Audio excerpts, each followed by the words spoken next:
Senate will come to order. Chaplain Dr. Black will open the Senate with prayer.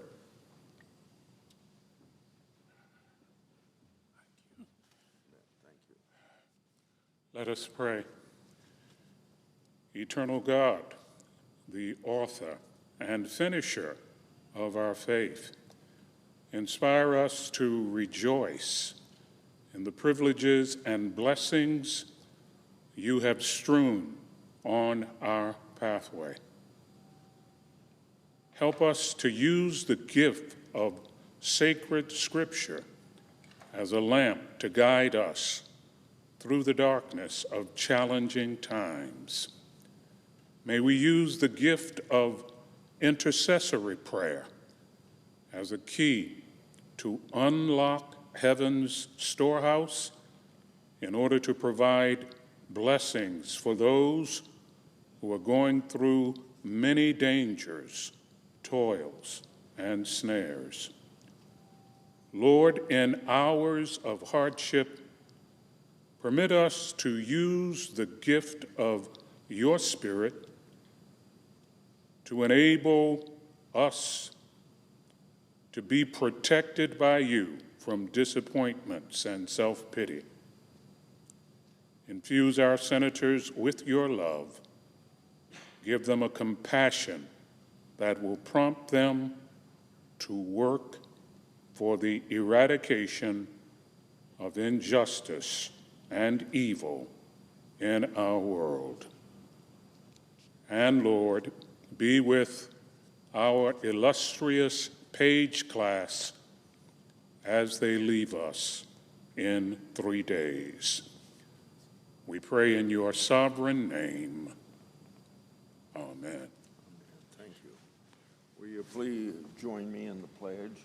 I pledge allegiance to the flag of the United States of America and to the republic for which it stands, one nation under God, indivisible, with liberty and justice for all.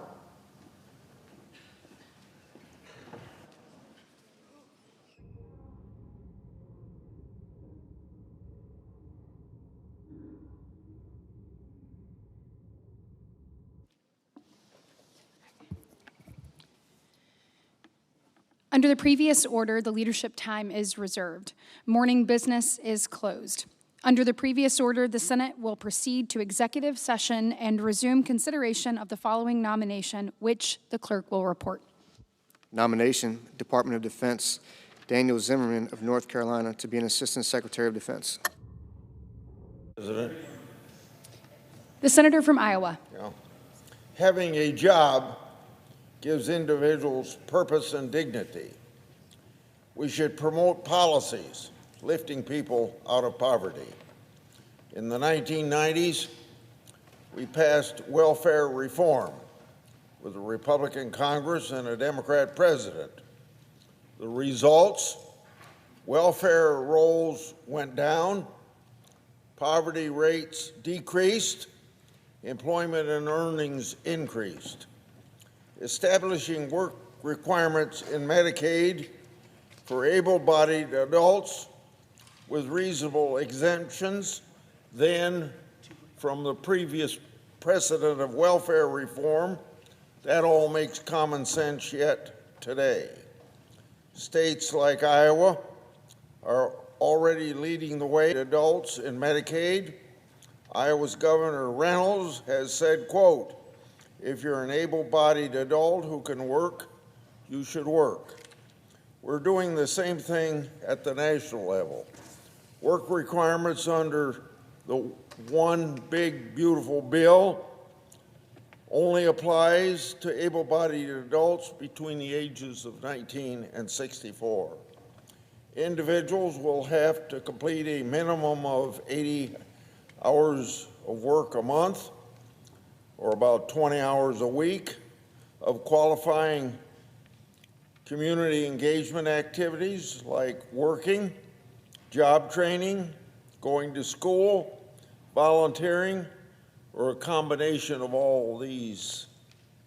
We have reasonable exemptions for veterans with disability rated as total, individuals who are medically frail or otherwise have special medical needs, individuals who are blind, have substance abuse disorder, a disabling mental disorder, physical or intellectual disability that significantly impairs their ability to perform one or more activities of daily living, or serious complex medical conditions. We also have exemptions for parents, guardians, and caretakers relative of children age 14 or under, or disabled individuals, foster care youth through the age of 26. We give good cause exemptions for short-term hardships like hospitalizations or for an individual receiving psychiatric care. Individuals impacted by a natural disaster, living in high unemployment areas, or having to travel outside their community for an extended period of time to receive medical service would also be exempted. Now, states will obviously be required to establish streamlined process and use reliable data like payroll data to avoid individuals submitting their own documentations. There will also be significant outreach and education to those who will be required to work. Labor force participation data for prime age men 25 to 54 indicates that between 1950 to 1970, less than one. Shouldn't be surprising. Since then, participation declined steadily, so that 1 in 30 figure is now 1 in 10.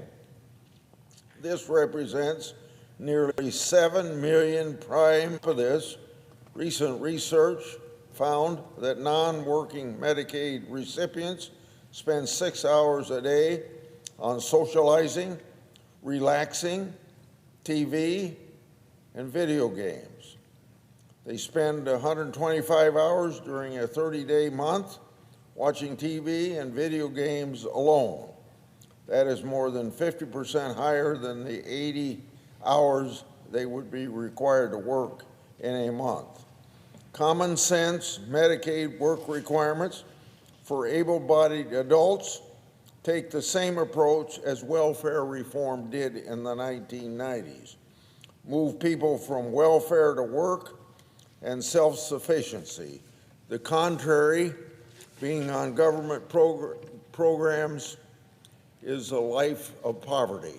And if you want to get out of poverty, you got to be in the world of work, and that's what we're trying to accomplish through this legislation, just like we do work requirements for every other government program. I suggest the absence of a quorum. The clerk will call the roll. Ms. Elsa Brooks.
President. The Majority Leader. Madam President, I ask unanimous consent the quorum call be suspended. Without objection.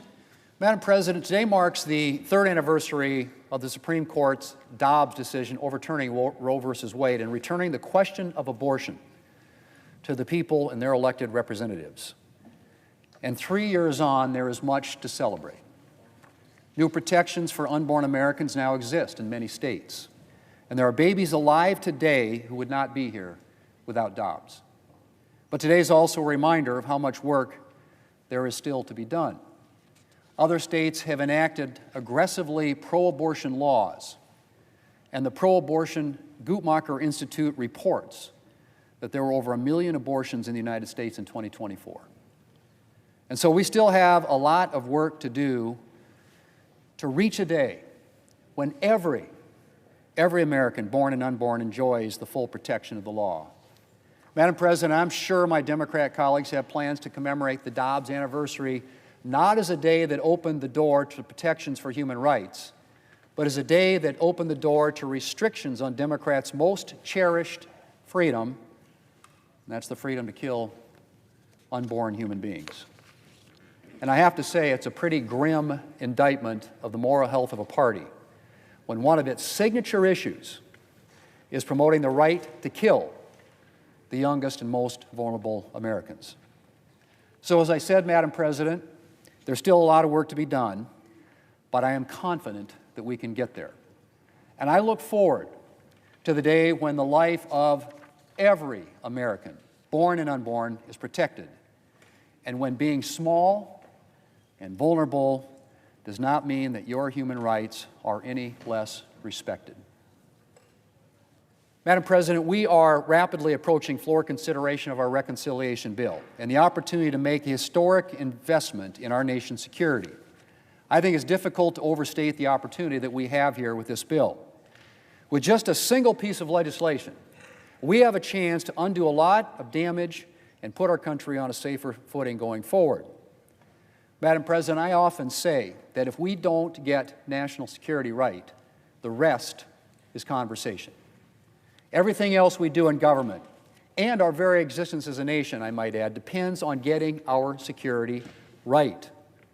But the disturbing fact is that we've let our readiness slip to a very troubling level in some instances.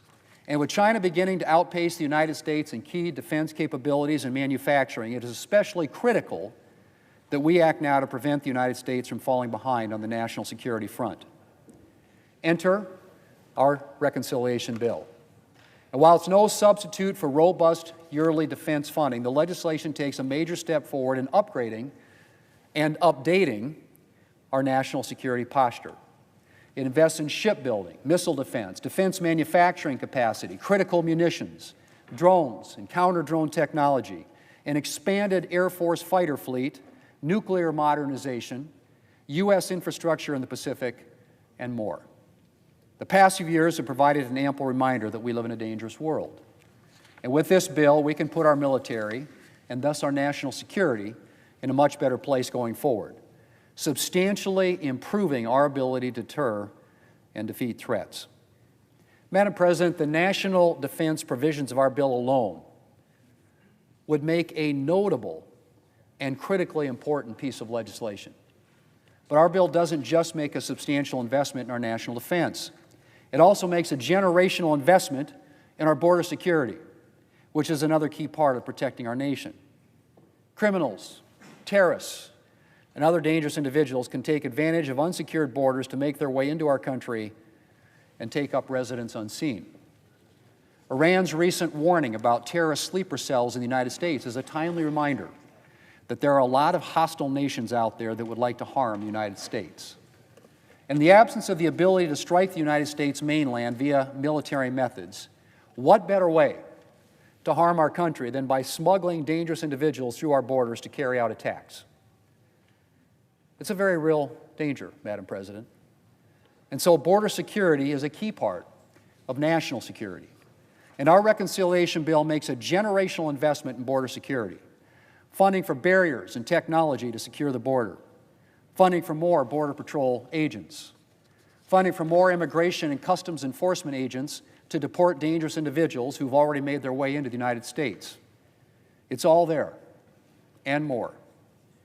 As with the national defense components, the border security components of this bill would be an impressive piece of legislation by themselves. But we have an amazing opportunity to do them both. And they're paired with still another security investment, this one in our energy security.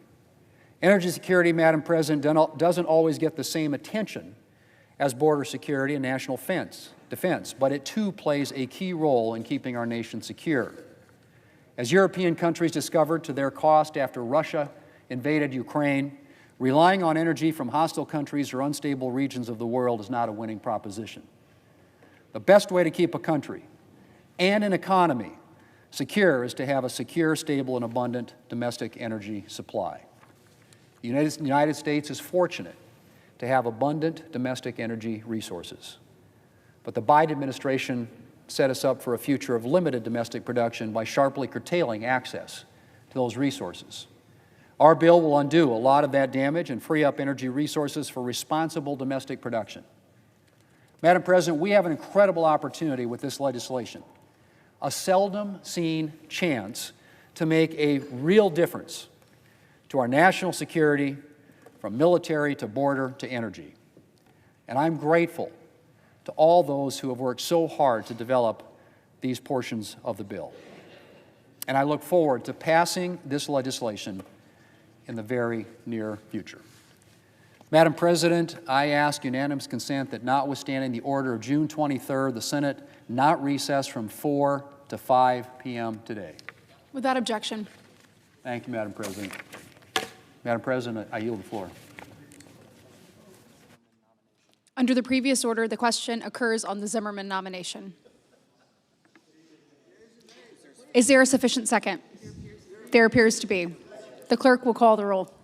Ms. Alsterbrooks, Ms. Baldwin, Mr. Banks, Mr. Barrasso.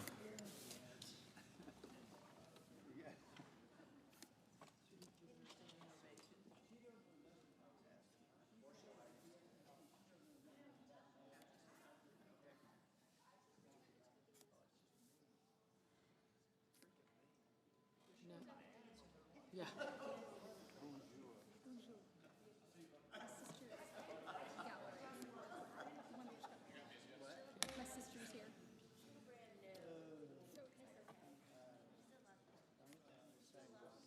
Mr. Bennett, Mrs. Blackburn, Mr. Blumenthal, Ms. Blunt-Rochester. Thanks, I got you.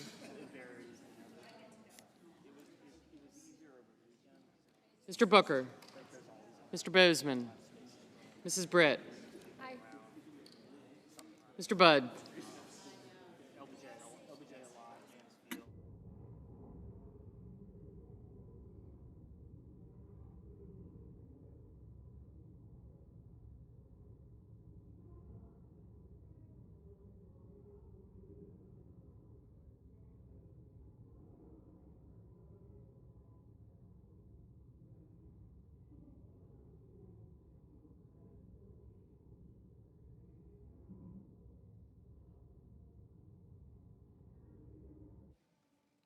Mr. Budd, Ms. Cantwell, Mrs. Capito, Mr. Cassidy, Ms. Collins, Mr. Coons, Mr. Cornyn, Ms. Cortez Masto, Mr. Cotton, Mr. Kramer, Mr. Crapo, Mr. Cruz, Mr. Curtis, Mr. Daines, Ms. Duckworth, Mr. Durbin,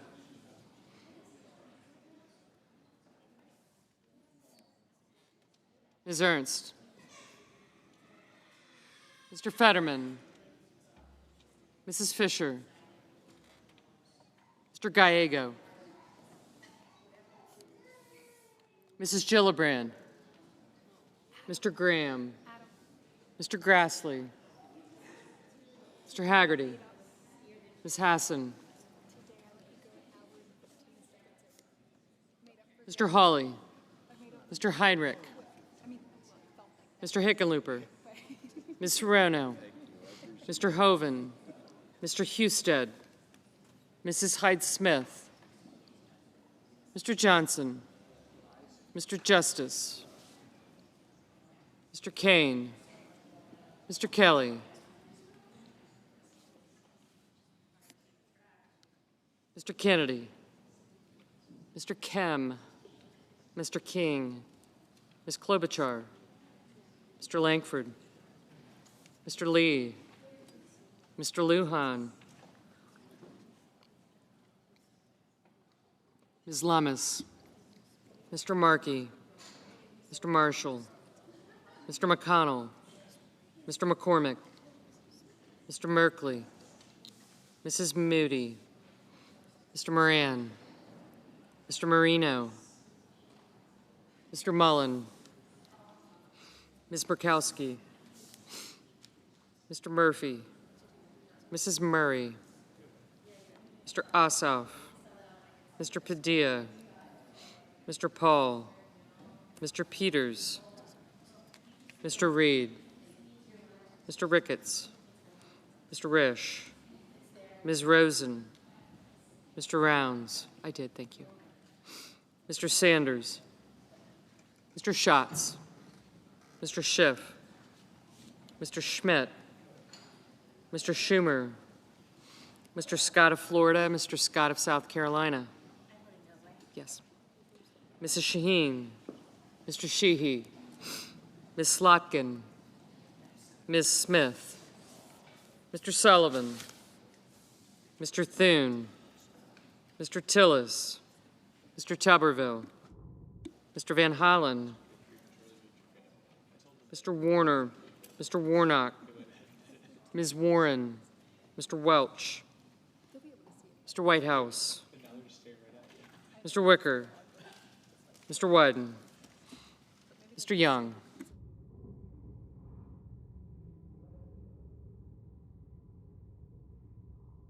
Senators voting in the affirmative: Barrasso, Britt, Capito, Cotton, Cruz, Grassley, Kennedy, Langford, Marshall, McConnell, McCormick, Murkowski, Rosen, Schmidt, Tillis, and Wicker.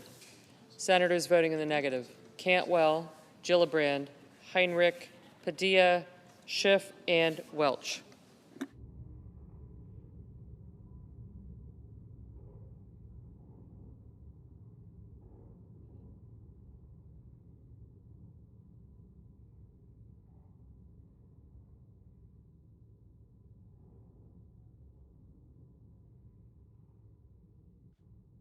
Mr. Kramer, aye.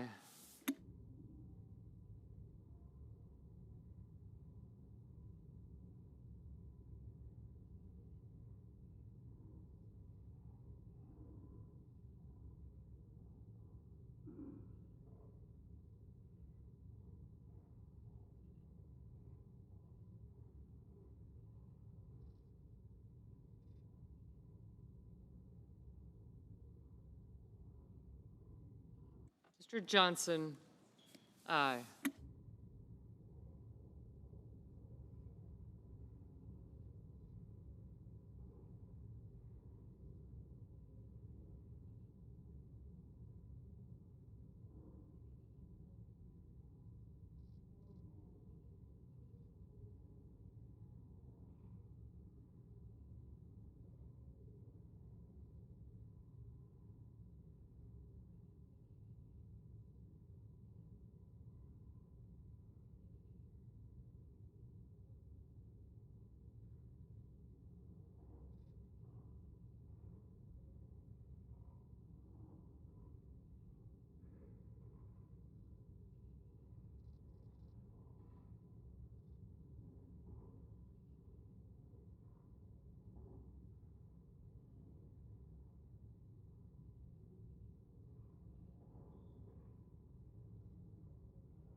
Mr. Mullen, aye. Mr. Daines, aye.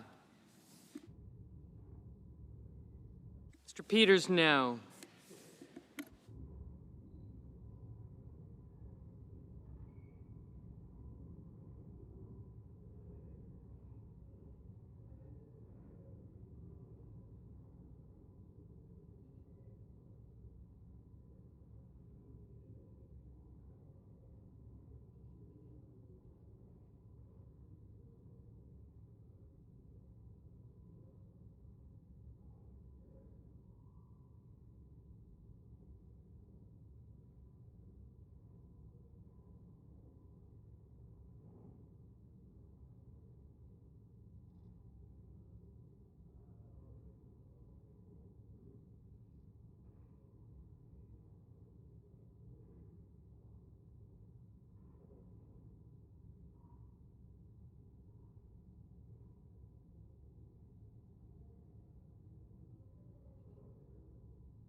Ms. Duckworth, no.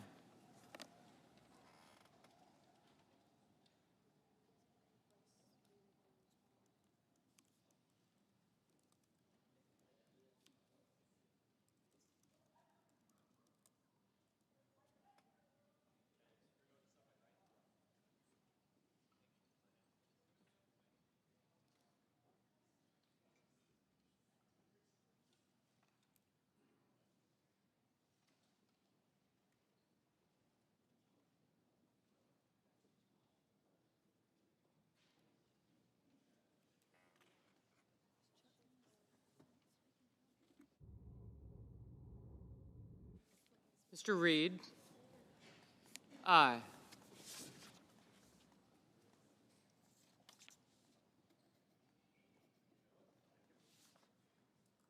Mr. Marino? Aye. Ms. Smith? No. Mr. Lujan? No.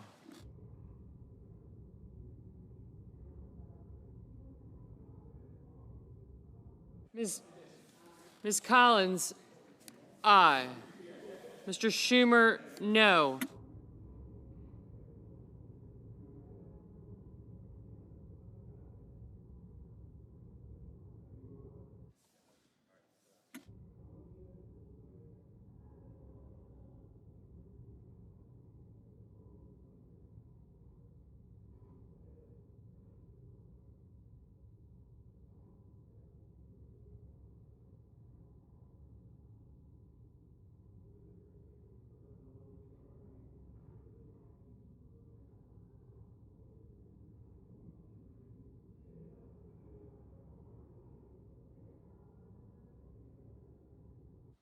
Mr. Kelly? Aye. Mr. Thune? Aye. Mr. Sheehy? Aye. Mr. Whitehouse? No.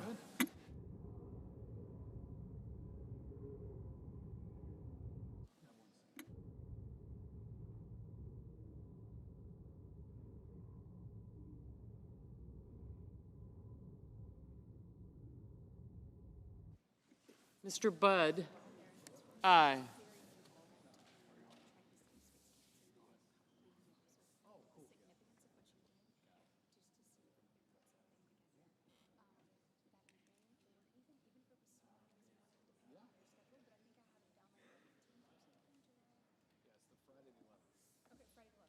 Mr. Durbin? No. Mr. Scott of Florida? Aye.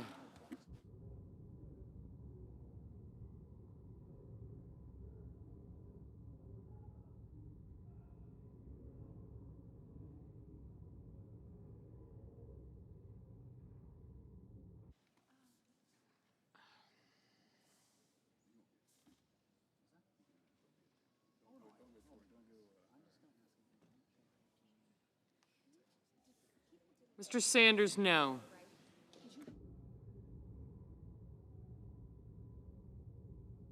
Mr. Ossoff? No.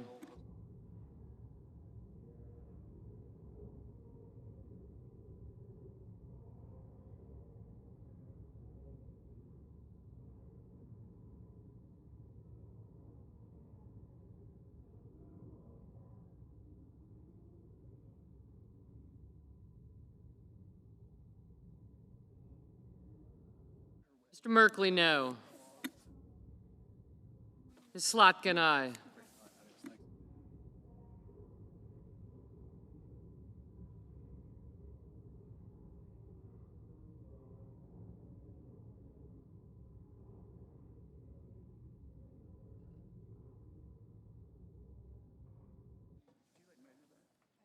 Mr. Wyden, no.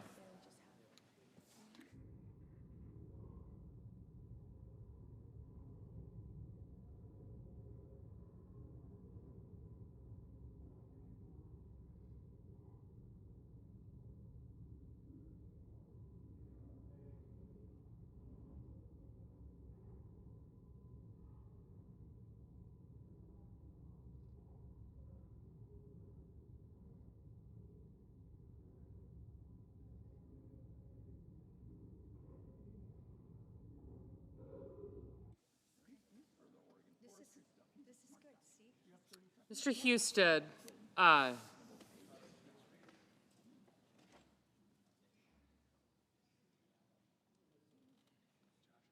Mr. Cornyn, aye.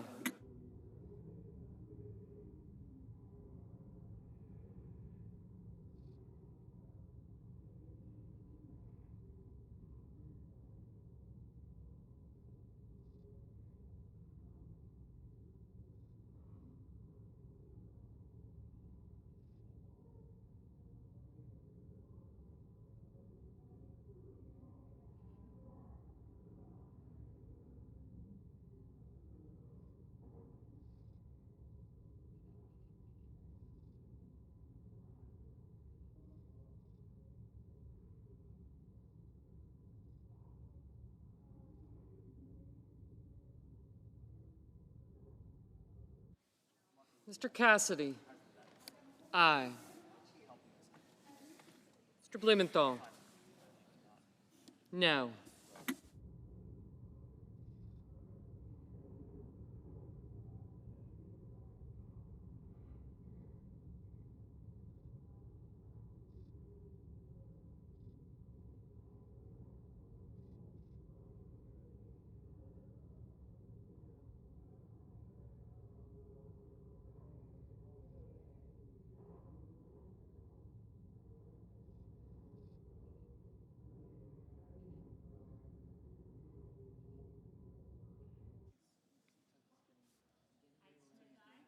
Mrs. Hyde-Smith, aye. Mr. Risch, aye. Mr. Van Hollen, no.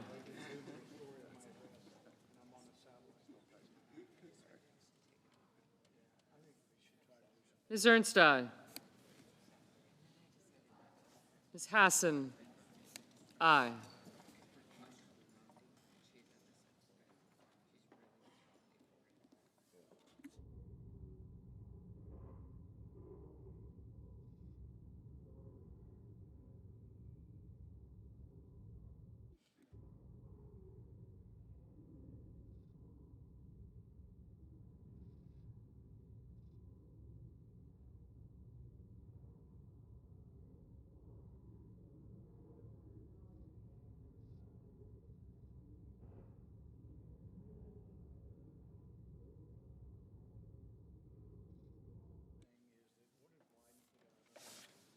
Mr. Young, aye.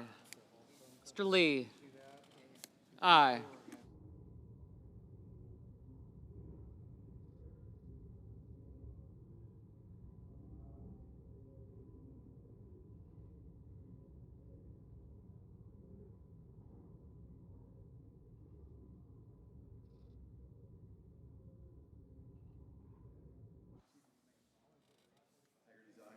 Mr. Haggerty, aye. Mr. Ricketts, aye. Mr. Bennett, no. Ms. Baldwin, no.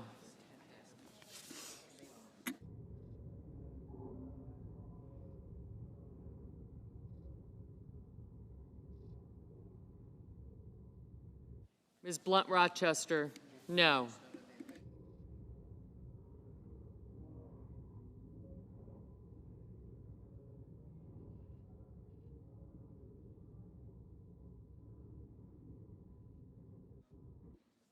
Mr. Kane, aye.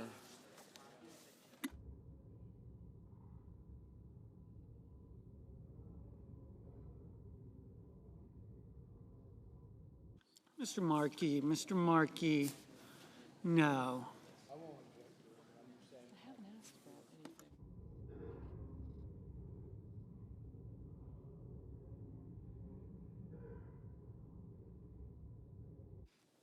Mr. Paul, aye. Ms. Lummis, aye.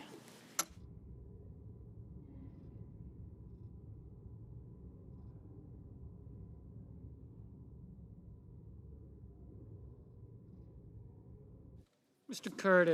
Curtis, aye.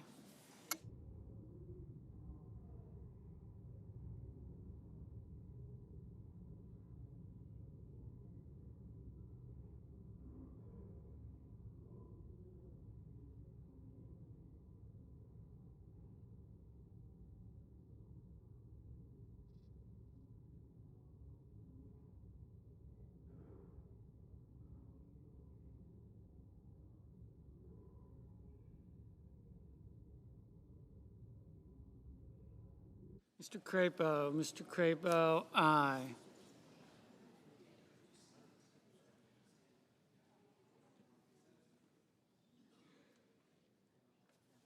Ms. Klobuchar, no. Mr. Schatz, no.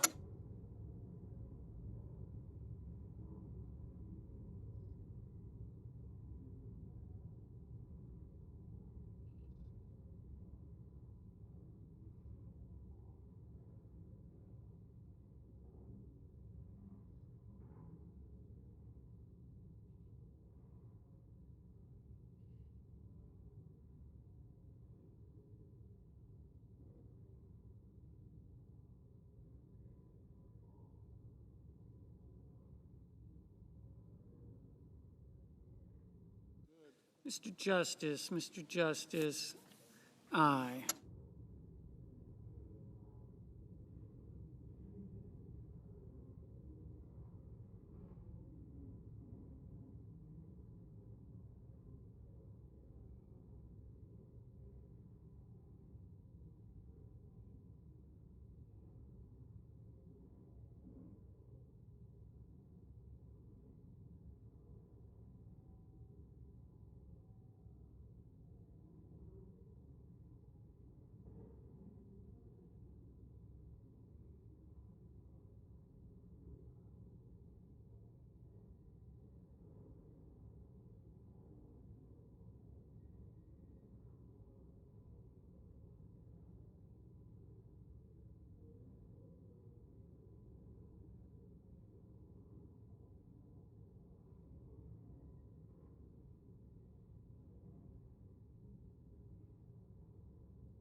Mr. Rounds, aye. Mr.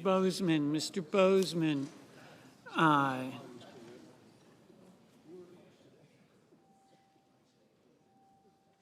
Mr. King, aye. Mrs. Fisher, aye.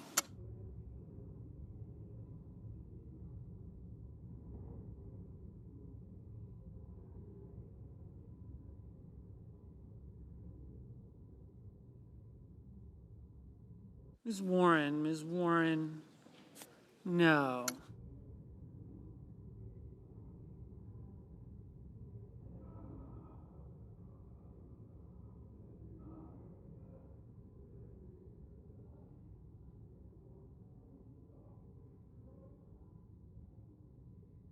Mr. Warner, no. Mrs. Murray,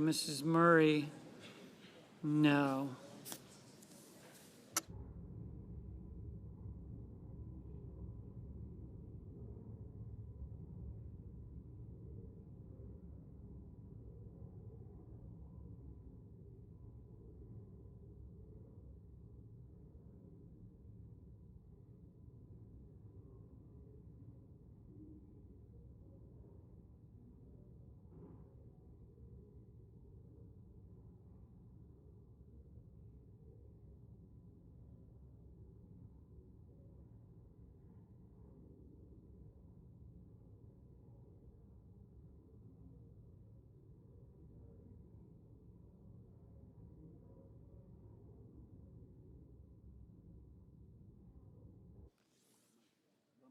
Mr. Kim.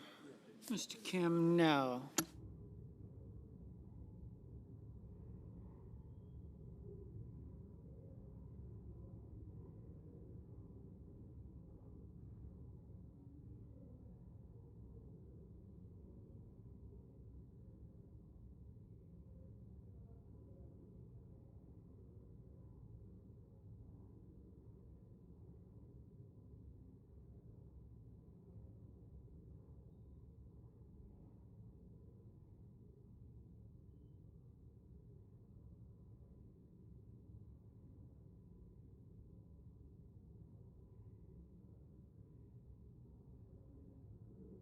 Mr. Hoven, aye.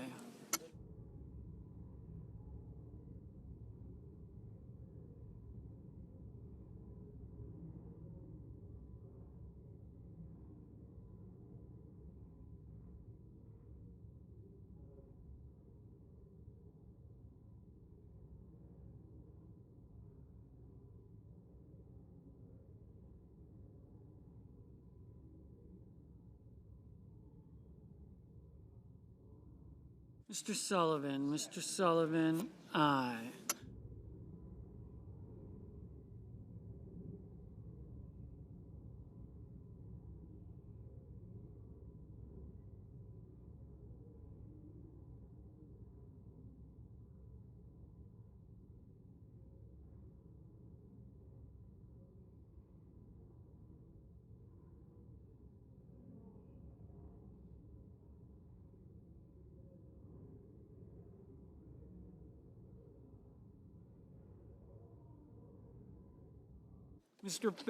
Mr. Fetterman, aye.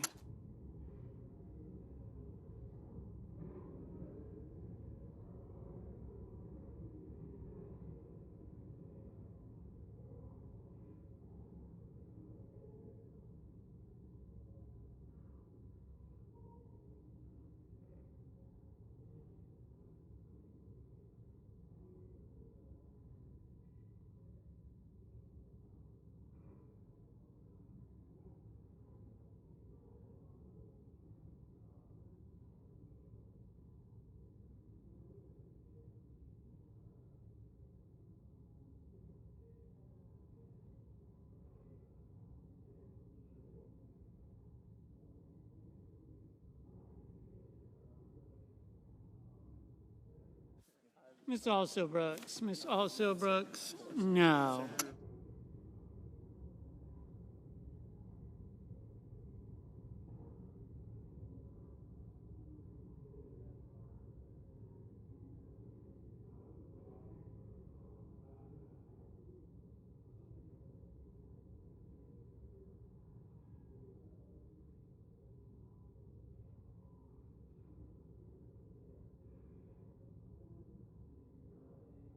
Mr. Hawley, aye. Mr. Tuberville, aye.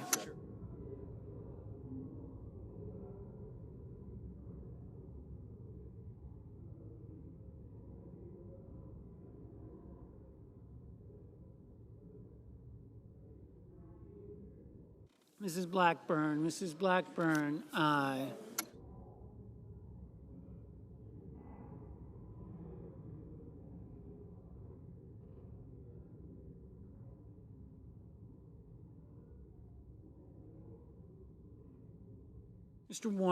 Mr. Warnock, aye.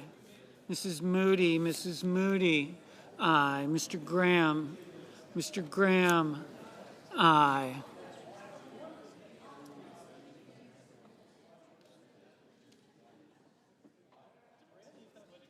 Mr. Hickenlooper, no.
Ms. Cortez Masto. Ms. Cortez Masto, no.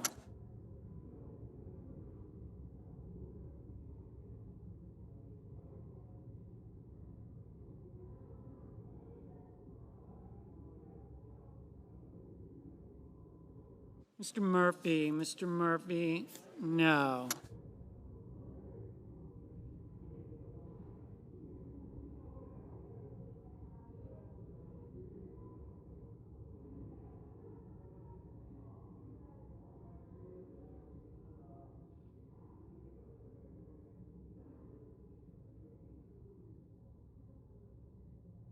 Ms. Hirono. Ms. Hirono, no.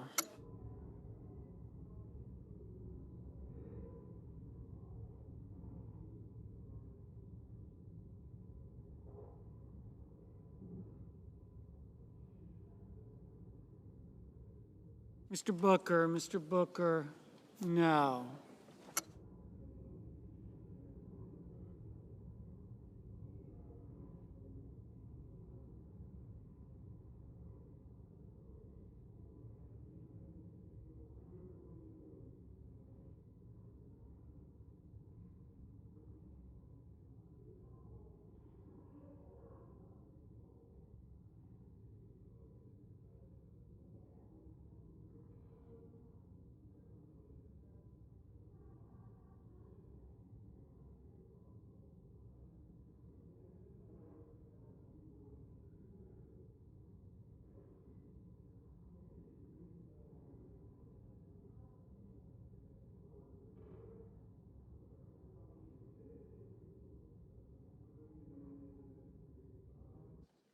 Mr. Scott of South Carolina, aye.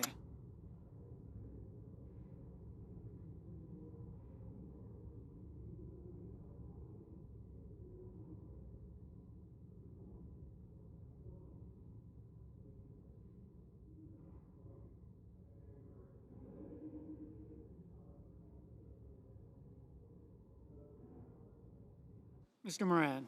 Mr. Moran, aye.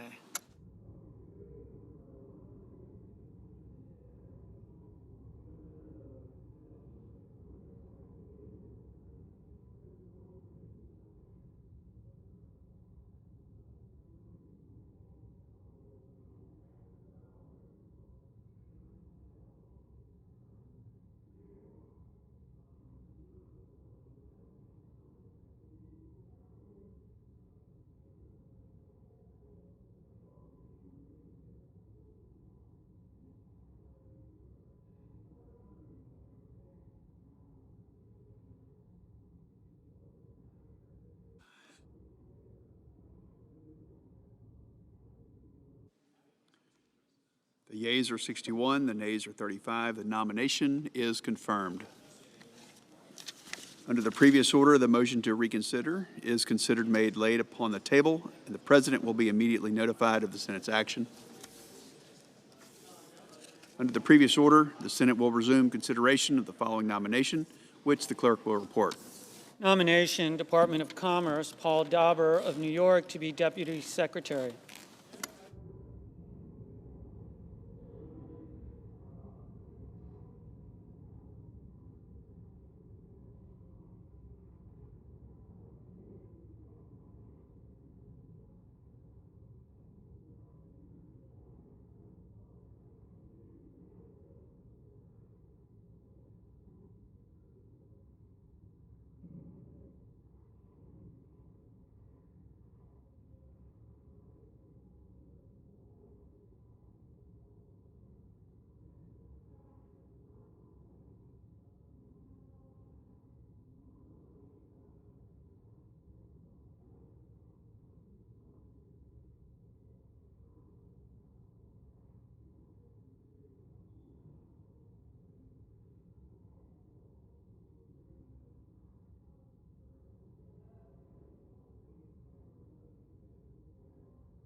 Mr. President.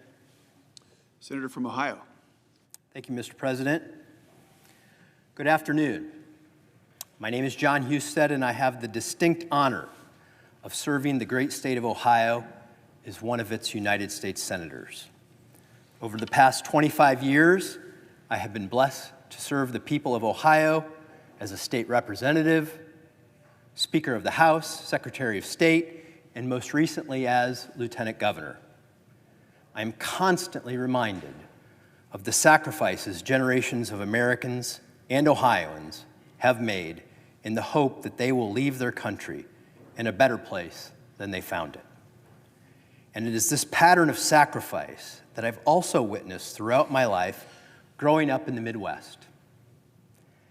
So, Mr. President, I'd like to take a moment to reflect on the sacrifices others have made that have led to this moment in time and our responsibility as Americans to our children and to our country. So let me start at the beginning, at least for me. I was born in 1967, which was part of one of the most turbulent decades in American history. My start in life reflected those turbulent times. My birth mother lost her husband in Vietnam, in the Vietnam War, and she found herself with multiple children to care for without anyone to share that responsibility. Then she learned that there was another baby on the way, and that baby was me. While I can never truly know how the circumstances affected her and why she made the choice that she did, I'd like to believe that out of a loving heart and full of courage and selflessness, that she gave me a chance to be adopted. My birth certificate reports that I was born in Michigan, but let me reassure you, I was made in Ohio. You see, during the fall of 1967, after 2 months in a foster home, I was blessed to become the first child of two humble, hardworking people from Northwest Ohio, Jim and Judy Husted. Even then, amid the protests and the upheaval happening across the nation, my parents were full of hope and optimism as they welcomed a new son into their home. They have always embodied the American tradition that each generation works and sacrifices today so that the next generation can climb higher mountains tomorrow. That's the example my parents set as I grew up on County Road J near Montpelier, Ohio. Life was not easy for them. Like many families from small towns in the industrial Midwest, we weathered factory closures. Several of my own family members lost their jobs when the machine tool factory they worked at shut down. But they'd faced hard times before. Tough times make you tough and resilient enough to uproot your family, start over, and keep sacrificing for your family's well-being. And that's what they all did. My parents worked hard and never wasted a penny.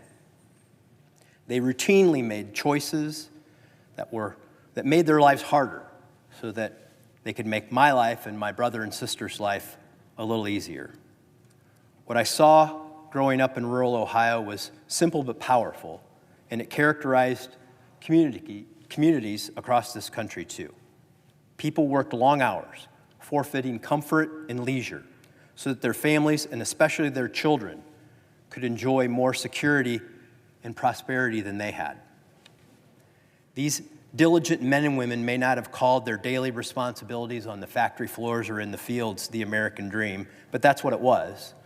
That's what they were striving to achieve. I believe this love for family and nation, this aspirational hope that we have, has driven Americans generations to risk their lives and livelihoods so that we could create the freest, most prosperous country in the world. The early settlers didn't sail across the Atlantic's high seas for fun and adventure. They came to build a legacy of opportunity and liberty that their homeland had denied them. But nothing guaranteed their future. They earned it through courage, toil, and sacrifice. Mr. President, I know this. The noise of the 24-hour news cycle that makes it easy to lose perspective when you're here in Washington. I know it does. But if you step into the Capitol Rotunda and you look up at the storied paintings all around that dome, you'll be reminded of an enduring pattern. Americans built this nation through personal sacrifice, often at a steep human cost. In 1620, the settlers at Plymouth faced hunger, disease, and death as they launched into a new world where they hoped to establish religious freedom. In 1776, their descendants picked up that torch by risking everything to break free of a monarchy. When the founders signed the Declaration of Independence, they indeed pledged their lives, their fortunes, their sacred honor, a wager not just for themselves, but on behalf of their children and future generations. At Valley Forge, liberty nearly froze to death, but those who endured did so to form a more perfect union. They fought not just for freedom, but for justice and peace and the blessings of liberty, for their posterity. That's us. In 1861, Americans turned on one another so they could preserve the nation and abolish slavery. They paid with blood. Then they returned to their fields and their towns and sought to rebuild a more cohesive nation, one capable of innovation, lasting growth, and a new hope. By the early 1900s, Americans led a second revolution, the Industrial Revolution. In a free nation and economy, workers and entrepreneurs built new industries, fought for fairer working conditions, and laid the foundations for prosperity that we enjoy today. Immigrants came through Ellis and Angel Islands with hope in their hearts and the willingness to work hard, and America embraced them. In World War II, young men crossed oceans to fight tyranny. Women stepped onto factory floors to build the arsenal of victory. And when it was all over, they followed their forefathers' faithfulness by coming home and building schools, churches, and businesses. In other words, Mr. President, a future. The greatest generation carried that burden for their children and for ours. The men and women who fought and endured daily hardships during the Second World War, understood what I worry many Americans nearly have forgotten, which is the heavier the load you choose to carry, the higher you can hold your head. And doing what's noble builds confidence. I believe that's true of people and of nations. For nearly 2 centuries, Americans weren't focused on indulgence, but on inheritance. To be clear, I'm not talking about the kind of inheritance measured in dollars, but instead the kind measured in duty, making tomorrow better than today. But Mr. President, you may be tempted to correct me here. Why would I only credit us with 2 centuries of discipline when, after all, we turn 250 years old next year? Let me take a moment to explain. This American ethos endured for most of our history, but I believe something shifted in our culture around the time I was born. Our society began to leverage the security that earlier Americans won for tomorrow in order to avoid the challenges of the day. Courageous people don't do that. Even a few years before I was born, I believe President Kennedy had already begun to detect the shift. In his inaugural address, he implored Americans to do one thing: ask not what your country can do for you, ask what you can do for your country. A nation that once rallied around sacrifice, in war, in rebuilding, in laying foundations for the future, gave way to a new cultural mood. Over time, we stopped asking, what can we build and leave for the ones we love? And we began to ask, what can we claim for ourselves?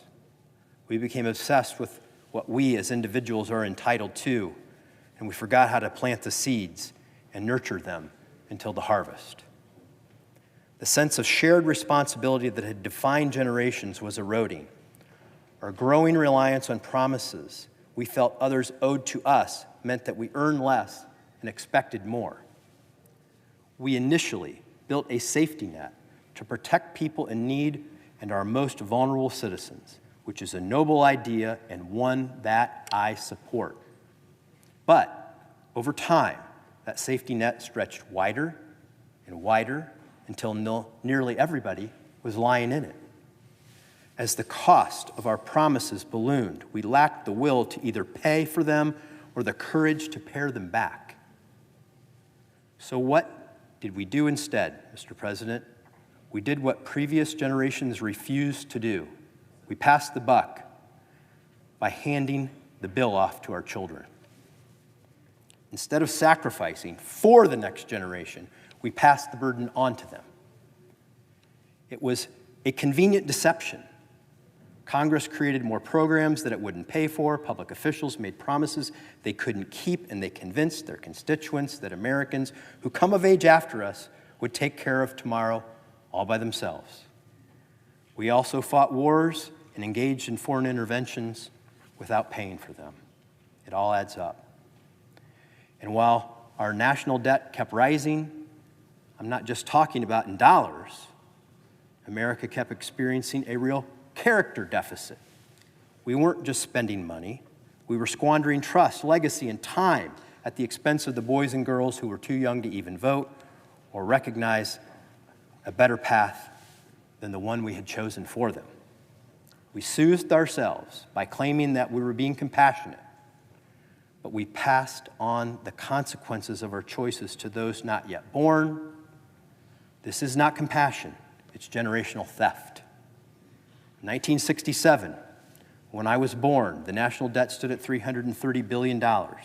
Today, it's $36 trillion, more than 100 times greater, even after adjusting for inflation. In 2024 alone, we ran a $1.8 trillion deficit. A baby born in America today inherits $106,000 as their share of the national debt on day one. So what happened to American ingenuity, resolve, and discipline? What happened to it?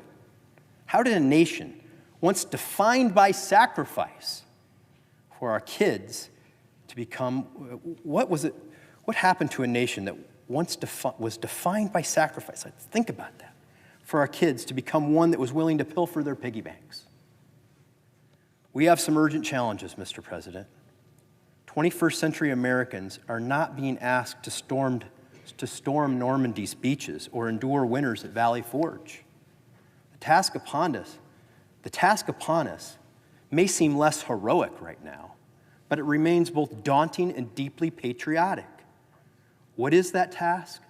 To simply stop spending more than we're willing to pay for today. The question isn't just how did America's financial and cultural debt get so deep? It's how can we claw our way out of this financial and cultural hole? The answer comes down to identifying what we value and what we believe is worth the sacrifice. For me, that's my family and my country.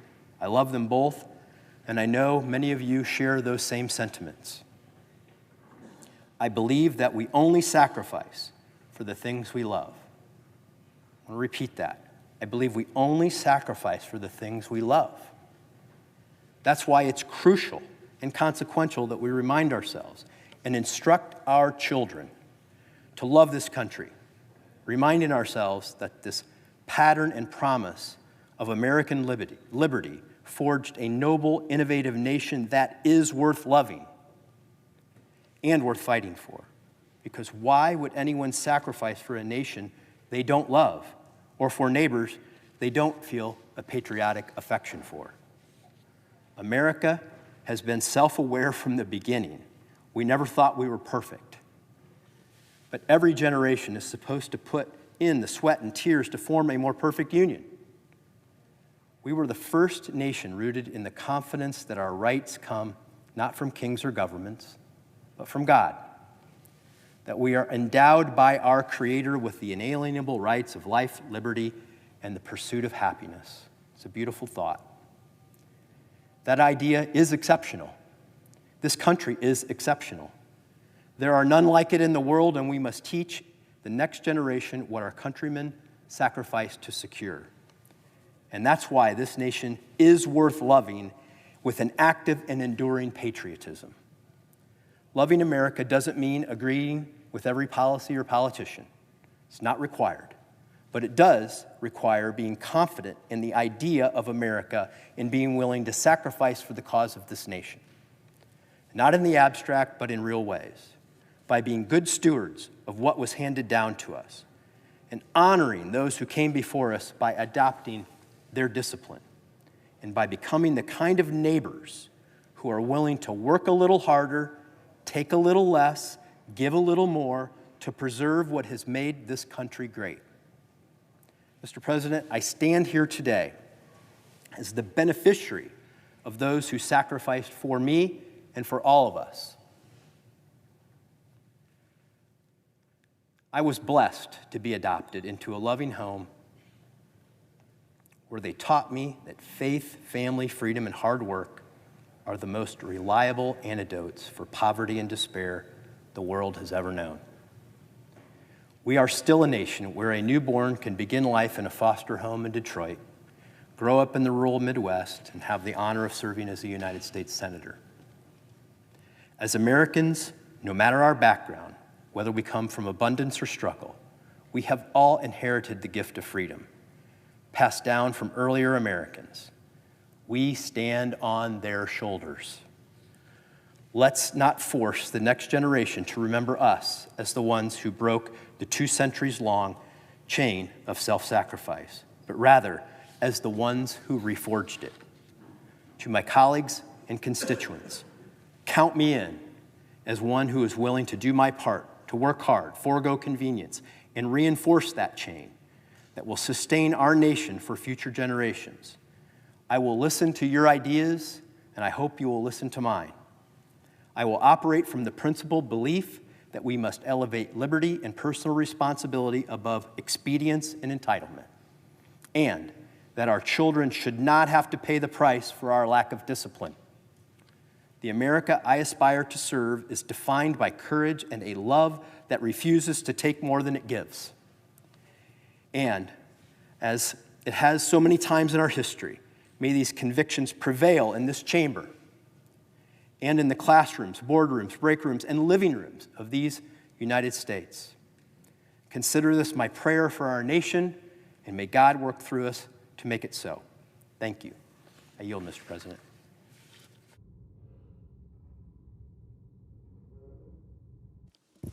Senator from Ohio. So I had the opportunity to meet Senator Husted when he was State Representative Husted about 15, maybe 20 years ago. I don't want to age myself. And I was down in Columbus meeting a few state reps down there, and I see this guy and go, man, who's that young guy who sounds really, really smart? Walked up to him, introduced myself, and it was Jon Husted. And in that period of time, what I've seen is a great person. He's not just a great public servant.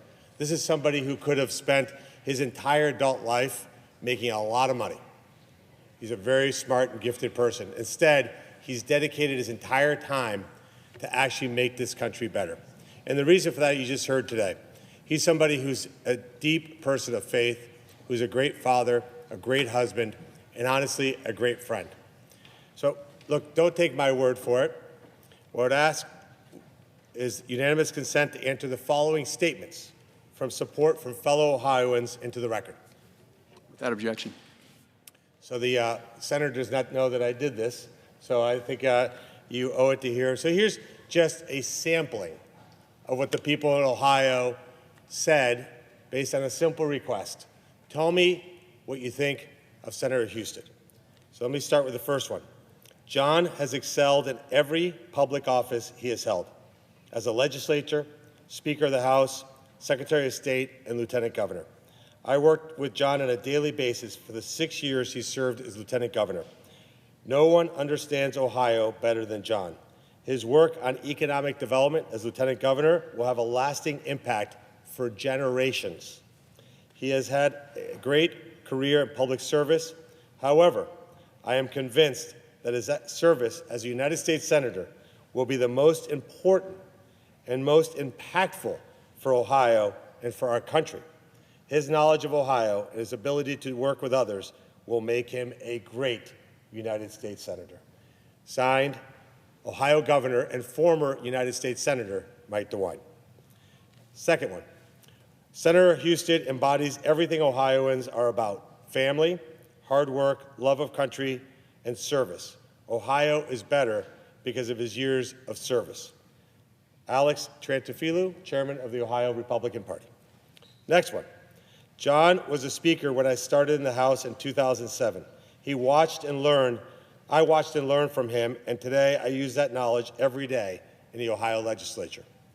18 years, pretty impressive.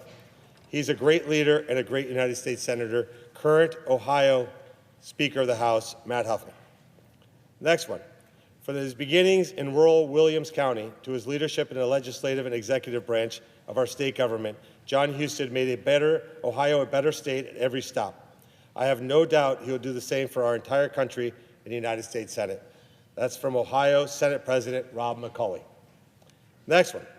Senator Husted is passionate about his faith, his family, his state, and his country. It has been a pleasure watching him grow throughout the years, and without question, he will serve his Senate family with great pride and integrity. That is from current Lieutenant Governor and former The Ohio State football head coach, Jim Tressel. And the last one, during his service at the state level, John saw firsthand in great detail the many problems at the federal level, problems that he was powerless as a state officer to solve. He brings that detailed knowledge and his passion for the right thing to do to the United States Senate, and the country will be better for it. Signed, Attorney General of Ohio, Dave Yost. And I'll end with this, Mr. President. Look at what he's already accomplished. I can say a little bit falls here in this chamber. About 8 years ago, I remember sitting with Senator Husted, then Lieutenant Governor, candidate Husted, nominee Husted, in a little office building in downtown Cleveland. He said, I have an idea. It's going to be called Innovate Ohio. I said, John, what's that? We're going to put together the leaders of the Ohio innovation ecosystem and make Ohio the most attractive state where you can build and grow a company. And we had our first meeting. So who was in that meeting? Now Senator John Husted, now Senator me, Bernie Moreno, soon to be Governor Vivek Ramaswamy, and our third Ohio honorary senator, Vice President J.D. Vance, all hand-selected by Senator Husted to participate 8 years ago in Innovation Task Force. So on nights when we go through Votoramas and we're here for 24, 30 hours, it is you who I have to blame, Senator Husted, for encouraging me to seek public service. But look, I came to D.C. not knowing what to expect, and having somebody who I consider a friend, somebody who I know we can talk about anything and hash things out, has made this job very, very rewarding.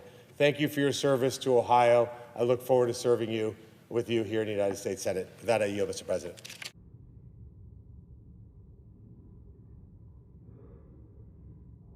Mr. President. Senator from Kentucky.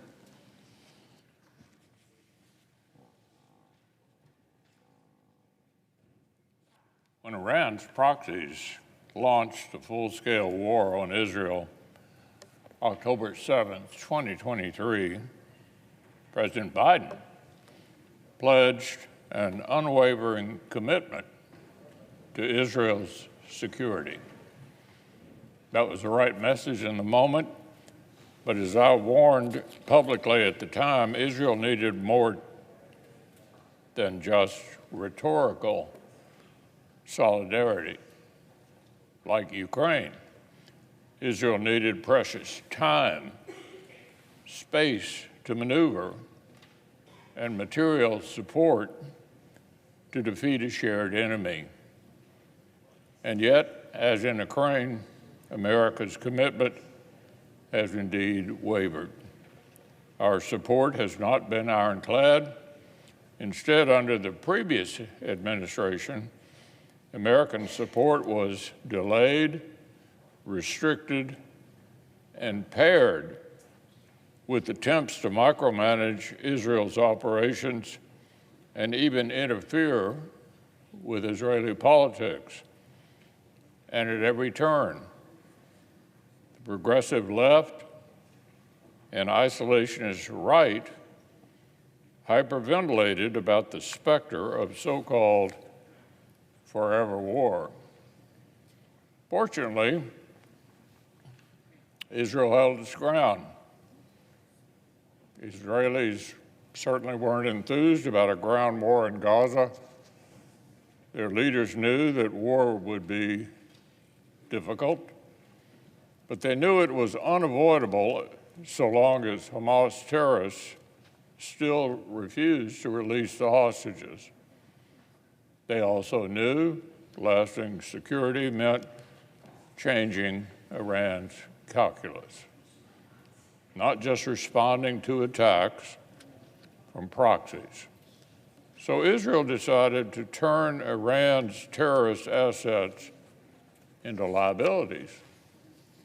Despite the pearl clutching here in Washington, our allies simultaneously decapitated Hezbollah and crippled Hamas.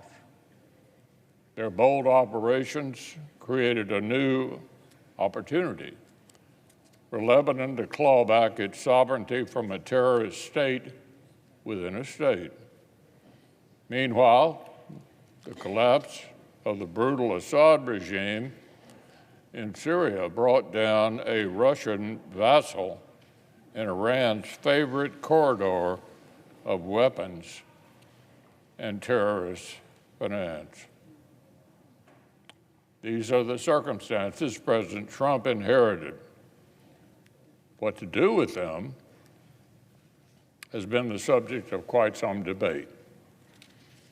Some of his advisors and supporters came with Obama-Biden era talking points, ready to urge him to continue his predecessor's policy of constraining Israel.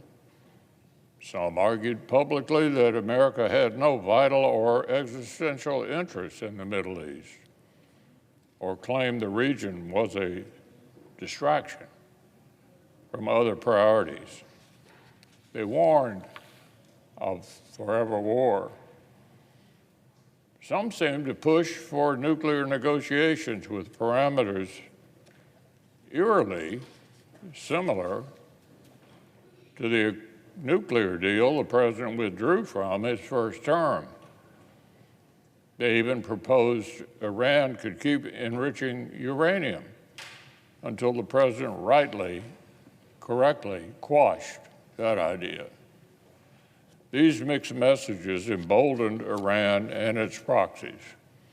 After all, why give up if administration officials saw the Middle East as little more than a distraction, or if they seem as fearful of restoring deterrence as the previous guys?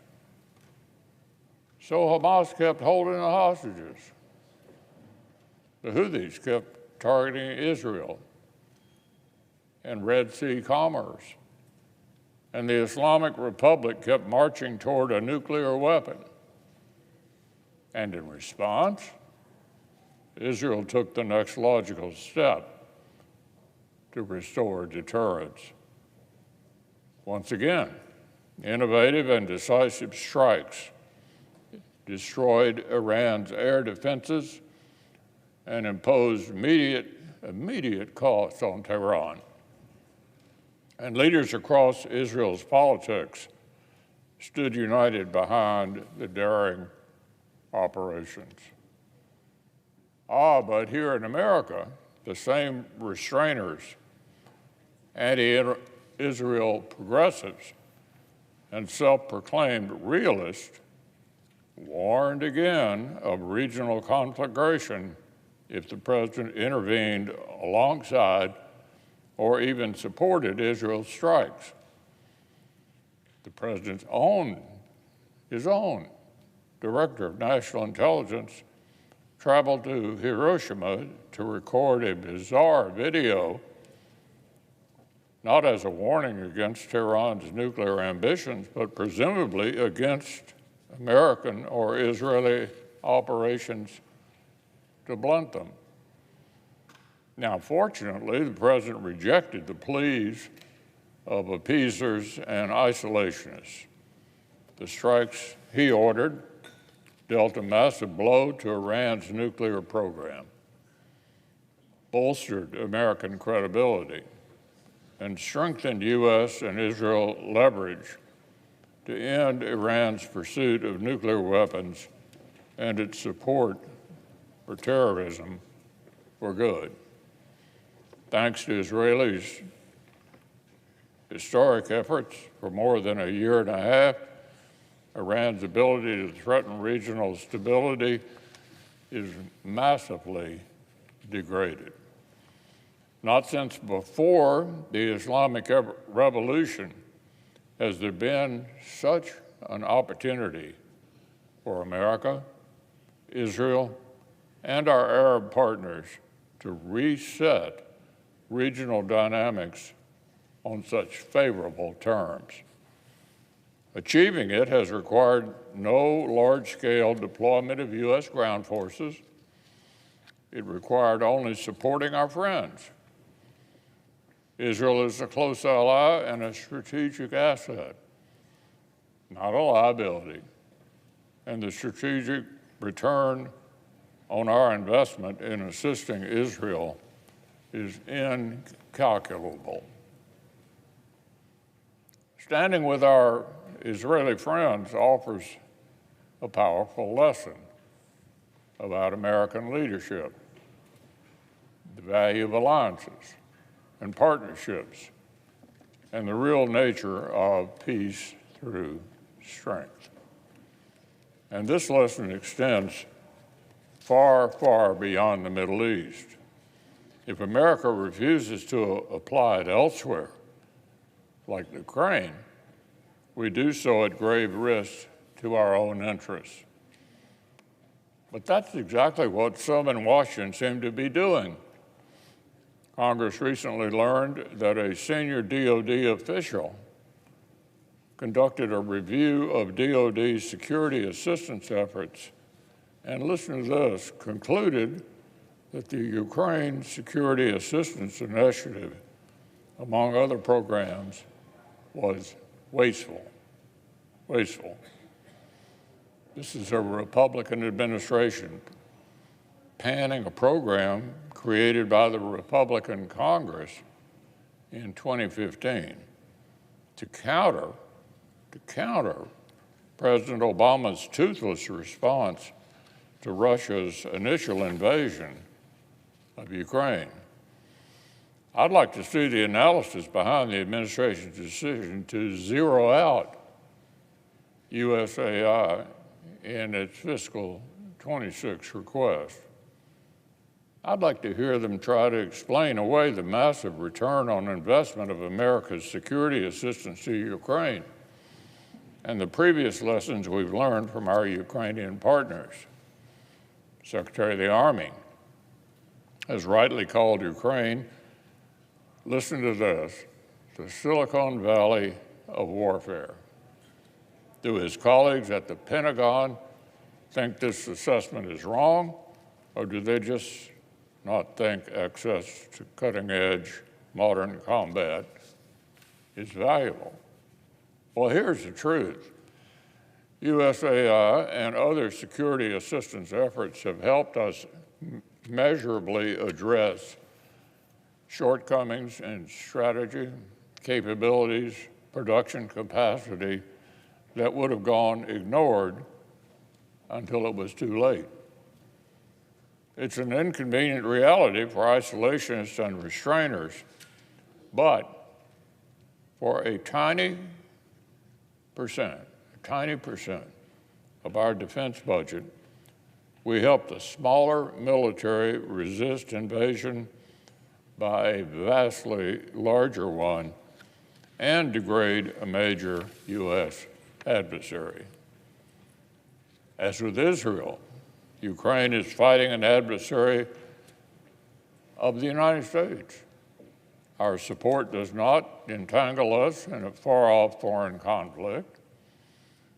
For Russia, Iran, China, and North Korea, America is the main enemy, the great Satan. If these adversaries beat our friends, the threat to America becomes 1,000 times greater. We should be grateful for friends so willing to defend our collective interests against common foes. Partnership with Ukraine is teaching us what modern warfare could mean for U.S. forces when they do face direct conflict. It has tested our assumptions about munitions, inventories, expenditure rates, electronic warfare, and the duration of conflict. Without Ukraine's experience with U.S. weapons, we would have been surprised to find some advanced systems quickly rendered inoperable on future battlefields.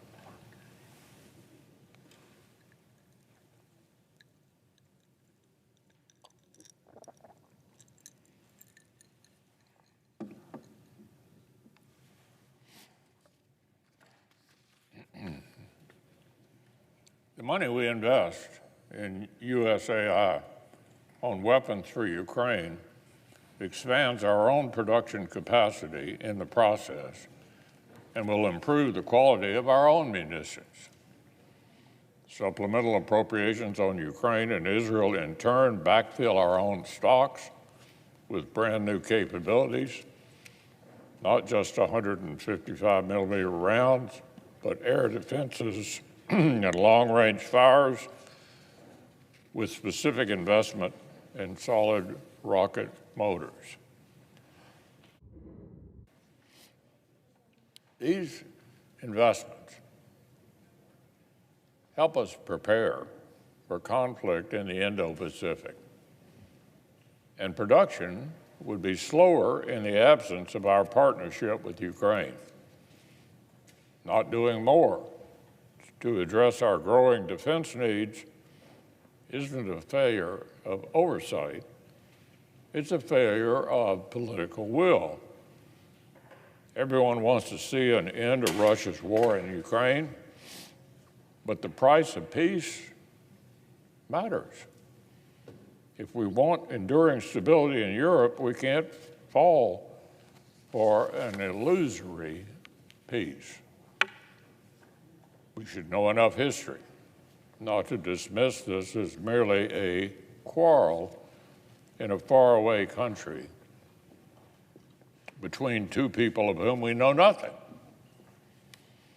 It is a major war of conquest in Europe, the most significant since the days of Nazi Germany.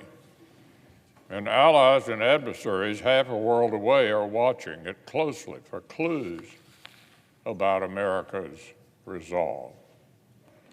Certainly, Europe's deepening commitments to collective defense will make real peace more enforceable. The President's insistence has driven much of this progress. Putin's brutality has reinforced it. Since 2022, our European NATO allies have made historic investments in defense, often buying from us. And many are preparing to make even larger commitments at this week's NATO summit. All of that's good news, but we can't expect allies to continue signing up for 3.5% and 5% commitments if America insists on falling further behind. Likewise, we can't expect Putin to end his aggression if he thinks America's abandonment of Ukraine is just a matter of time. And we can't expect anyone to take America's threats and commitments seriously if we're content to let our own strength atrophy. A base budget request that cuts defense spending in real terms doesn't show Moscow we're serious, let alone Beijing. Leading from behind would be bad enough, but this is just plain falling behind. The strongest deterrence is denying an adversary's objectives through military means. Israel is restoring the deterrence in the Middle East. Ukraine is achieving it by holding its own against Russia, but it needs help. Recently, I've asked administration officials simple questions like, who is the aggressor in the conflict? The answer's pretty obvious. But a second, equally simple question seems to actually trip them up. Who do we want to win? Who do we want to win? The president made the right call to stand with Israel. I hope he'll also decide to stand with Ukraine, prevent Russian victory, and start reversing a dangerous downward trend in our own defense budgets. I hope he'll recognize Russia's attempt to tap him along for what it is. Putin is getting mixed messages from us. He thinks he has time. He believes the West is weak and divided. But the president, at very little cost, can shatter that illusion. It's time to impose sanctions, raise the price of Russia's aggression, redouble security assistance to Ukraine, and drive the Kremlin to seek peace. It's time for deterrence through denial. There's no surer path to a just and enduring peace. No better way to demonstrate that peace through strength actually means something. No clearer sign to allies and adversaries watching closely from the Western Hemisphere to the Indo-Pacific that America still has the will to lead.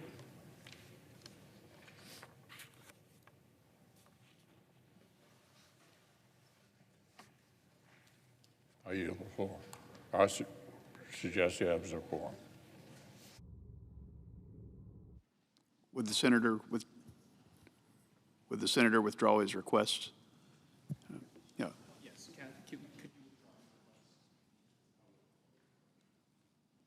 Without objection.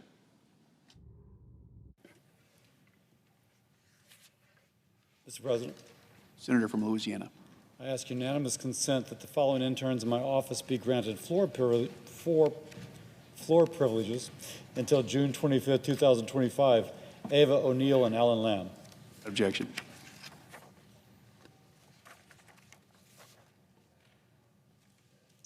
Mr. President, in every single state there are Americans relying upon the National Flood Insurance Program to protect their home. Wherever it's shaded, and is shaded in every state, there are people who are making claims on the National Flood Insurance Program. And Congress has the responsibility to serve all Americans, regardless of age, income, or zip code. Since President Biden's implementation of Risk Rating 2.0, seniors and low and middle-income homeowners have been left behind. Earlier this month, I led 8 of my Republican colleagues urging FEMA to end the Biden-era Risk Rating 2.0. I want to work with the President to fix the mess the Biden administration had created. And now I want to share with my colleagues the same case we made in that letter for why action is needed now. Every year, on June 1st, the phrase, hoping for the best, preparing for the worst comes to mind. For the folks in Louisiana, it's a way of life. A hurricane season begins. With a higher Gulf temperature than usual, meteorologists predict 13 to 19 named storms, 6 to 10 hurricanes, and 3 to 5 major hurricanes hitting the U.S. before the year's end. That's somewhere in the U.S., not just the Gulf Coast. I will note that the meteorologists always predict a lot. It's easier to be wrong predicting a lot than to be wrong predicting very few. But nonetheless, we should hope for the best and prepare for the worst. In my state, if there's such a warning, folks know what to do. They put in some non-perishable food items. They get the prescriptions renewed. They take care of their windows. They check on their neighbors. and they will also be bracing themselves financially. Folks in my state are still trying to get back on their feet after 4 years of financial distress under the Biden administration. Add the cost of recovery if there's a severe weather event, and many families just cannot afford it. That's why we have the National Flood Insurance Program, a safety net program for millions across the country, including those in my state, for the last 50 years. Because of the National Flood Insurance Program, a retired couple in Livingston Parish who just paid off their mortgage sleeps better knowing that they are covered the next time or if they ever flood. The single working woman in Cameron Parish rests assured knowing that there is help available when it becomes time to replace the siding and roof tiles which may have been torn loose by torrential winds. But this program, the peace of mind for those who rely upon it, is being threatened. Since FEMA, under the Biden administration, implemented Risk Rating 2.0, premiums skyrocketed, making desperately needed protection unaffordable for millions. Over 80% of NFIP policyholders in Louisiana saw a spike in their premiums after its implementation in 2021. The protection that millions desperately need has become unaffordable. Now, when I say unaffordable, I'm not talking about a $100 or $200 increase, although that might be too much for some families. We're talking about an almost $2,000 increase for a homeowner in Wagaman, Louisiana, about a $4,500 increase for a homeowner in Gibson. And so this is where they started on the white, and this is where they went to on the red. And so if you say unaffordable, for a family of limited means, paying almost $600 to go to $2,500, big jump, a 334% jump. To go from $600 to $5,100 is a 750% jump, and here in Belle-Chasse, Louisiana, goes from $570 to $8,800, over a 1,400% increase. Now, that's unaffordable. For a family with limited income, perhaps fixed income, to see that kind of jump is, one more time, unaffordable. So the question is, has FEMA been transparent about these increases? And the answer is no. In fact, some of these folks have never flooded. They're not really quite sure why their premiums are rising. But because they're rising so rapidly and so much, they have no option but to drop their NFIP coverage altogether, which of course is the worst possible situation because now they're totally vulnerable. It's important to note that Congress has not been allowed to weigh in on these increases. Under President Biden, Congress was stonewalled, and now with President Trump in charge, I trust there'll be more transparency into the Risk Rating 2.0 methodology than we've had. Do we have another? The American people, and certainly those in Louisiana, made it clear when they elected President Trump that they're ready to end the confusion and high prices of the previous administration. They were talking about the grocery store, the gas pump, and yes, also flood insurance. National Flood Insurance Program, and if you add to that homeowners, is the heart of the cost of living crisis Americans struggle with under President Biden. Now, we have a chance to bring down prices on flood insurance in the same way that President Trump has brought down all these other prices, gas, eggs, milk, you name it. And I wish to work with my Senate colleagues, my congressional colleagues, and with President Trump to make life affordable again. As hurricane season ramps up, the clock is ticking. Let's act now. And with that, I yield.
Mr. President.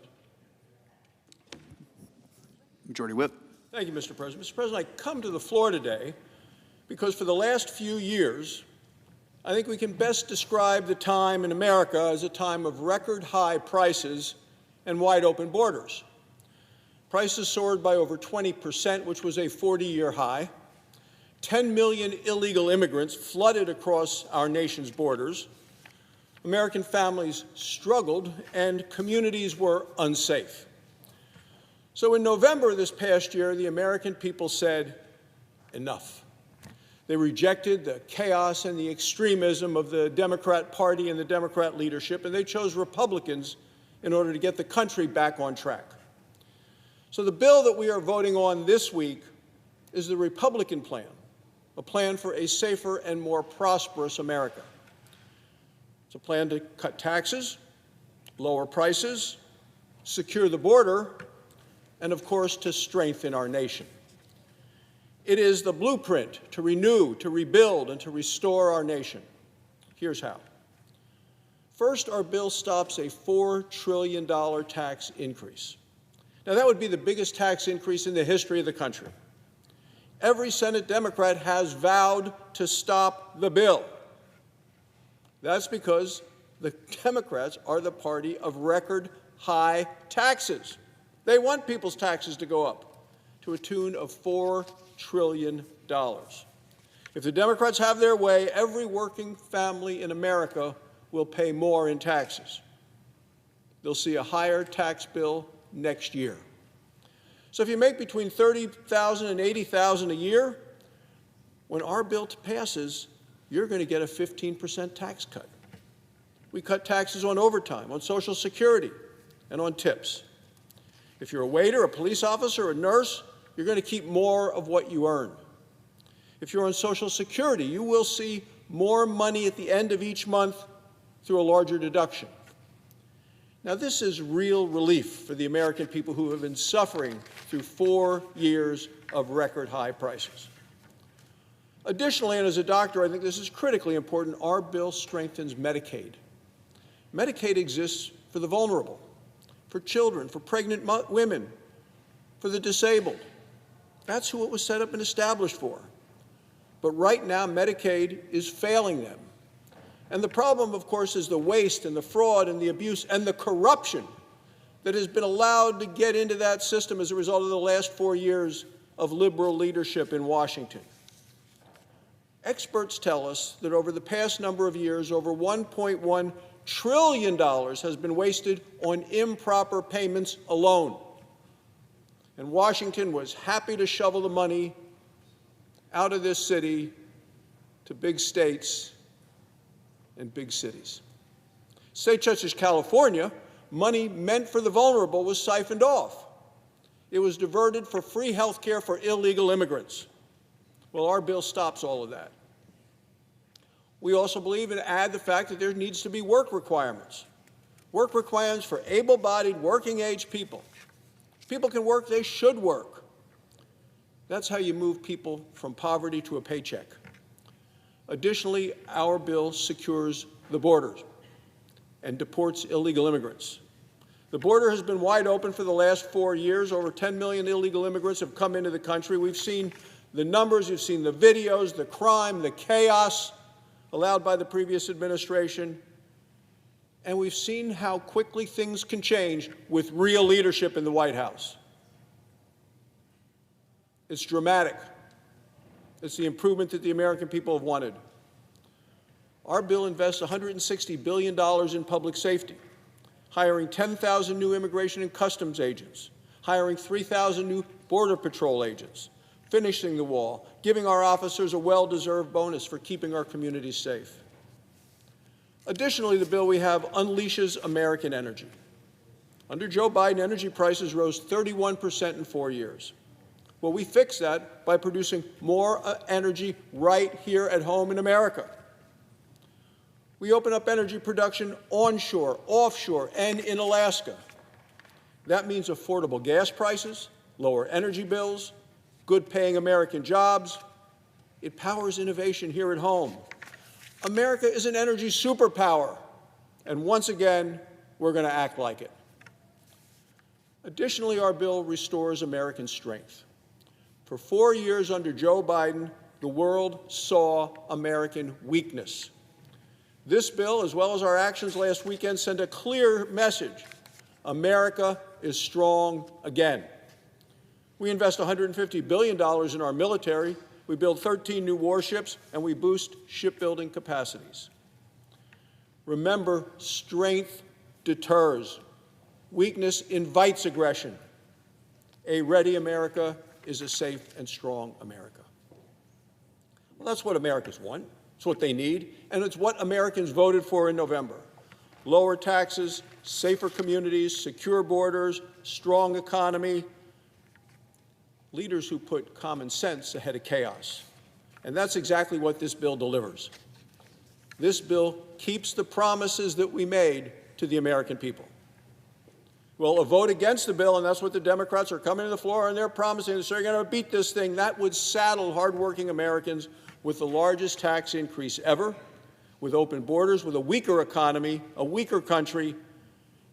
And that's what they come to the floor and say they are fighting for. I ask the American people, whose side do you stand on? What is it that you want for your future and your country? Because we know what works. In the 1980s, President Ronald Reagan tamed inflation, cut taxes, and stood strong. It was morning in America. And then in the 90s, in a bipartisan effort, Republicans worked with President Bill Clinton to reform welfare. Millions moved from poverty to a paycheck. We need to do that again. In 2017, we cut taxes, we rolled back red tape, we unleashed American energy, and it created the best economy in my lifetime. Middle-class incomes rose by nearly $6,000 across the board, and energy was much more affordable. We did it before. With this bill, we will do it again. So today, Senate Republicans stand united, united to deliver lower prices, higher wages, and more jobs here at home. This bill that we will vote on this week opens the next chapter in our great American comeback story. Mr. President, Republicans are ready to get America back on track. Thank you, Mr. President. I yield the floor. Suggest the absence of a quorum. Clerk will call the roll. Ms. Alsobrooks.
Mr. President. Senator from Louisiana. Mr. President, are we in a quorum call? We are, I ask that the quorum call be suspended. without objection. Mr. President, I ask unanimous consent that the following summer associates in my office be granted floor privileges until June 25th, 2025. Parker Zito, Cole Carmouche, Camille Morrison, and Curtis Laurent. Without objection.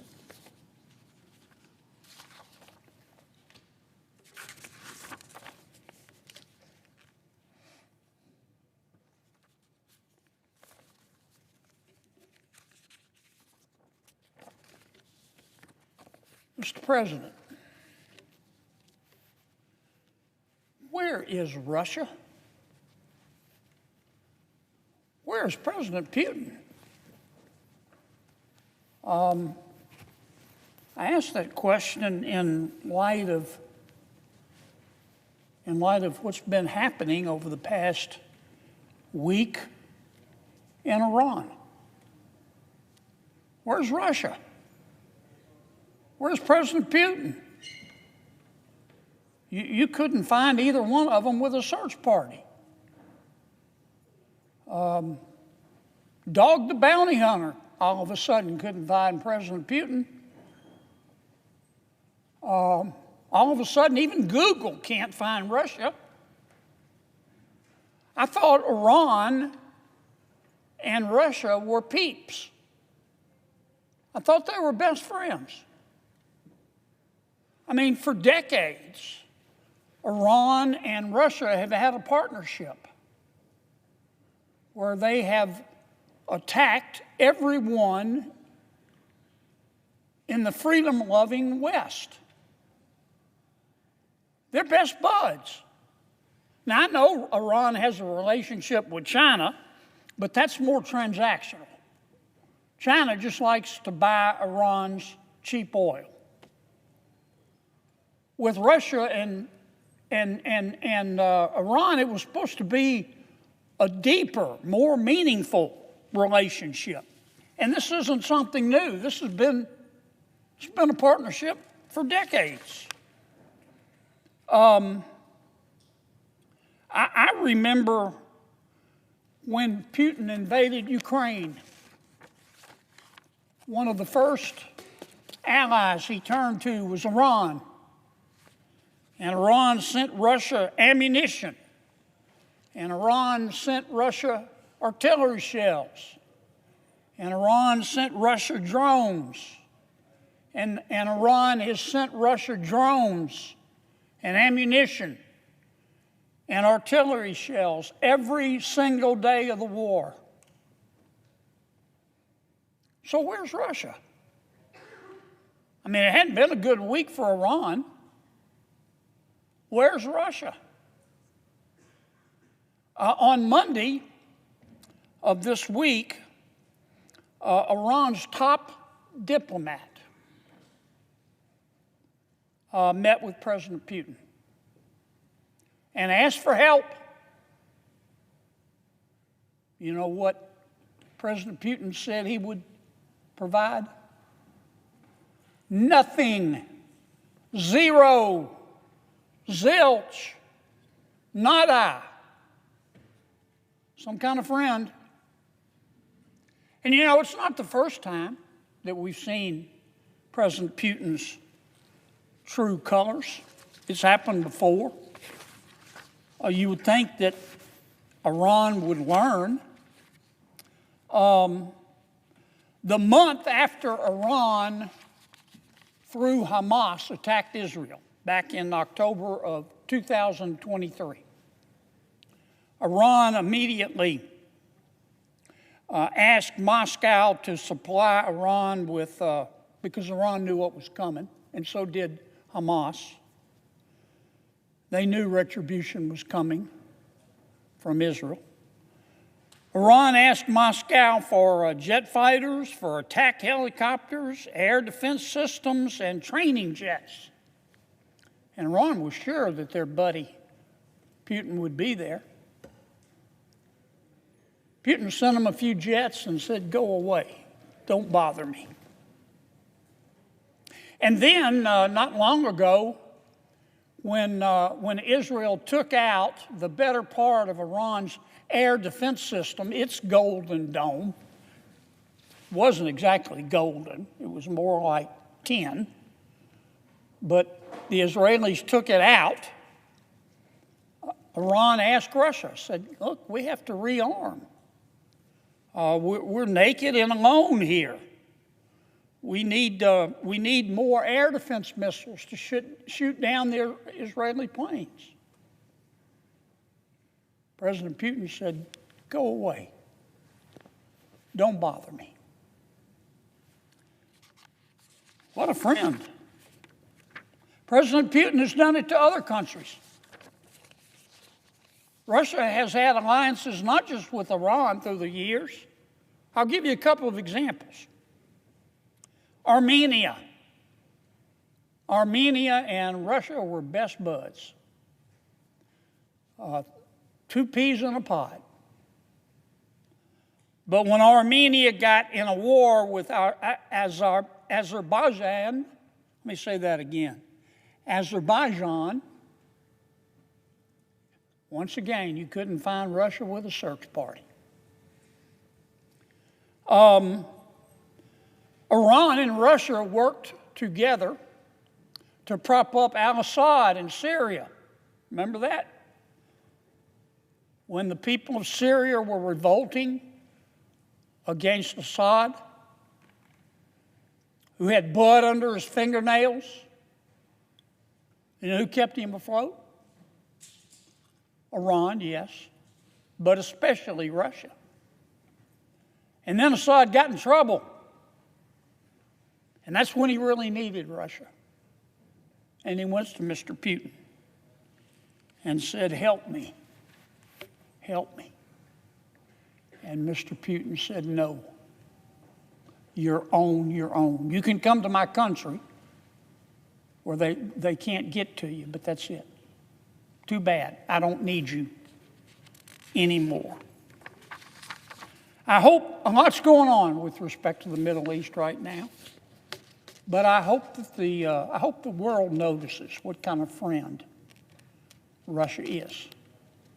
I hope other countries that Russia has alliances with and that Russia is assiduously courting to be a, quote, partnership, notices how Russia reacts to their friends. Where's Russia? Where's Putin? All of a sudden, you can't find him. Now, I'm delighted with that. I'm just delighted.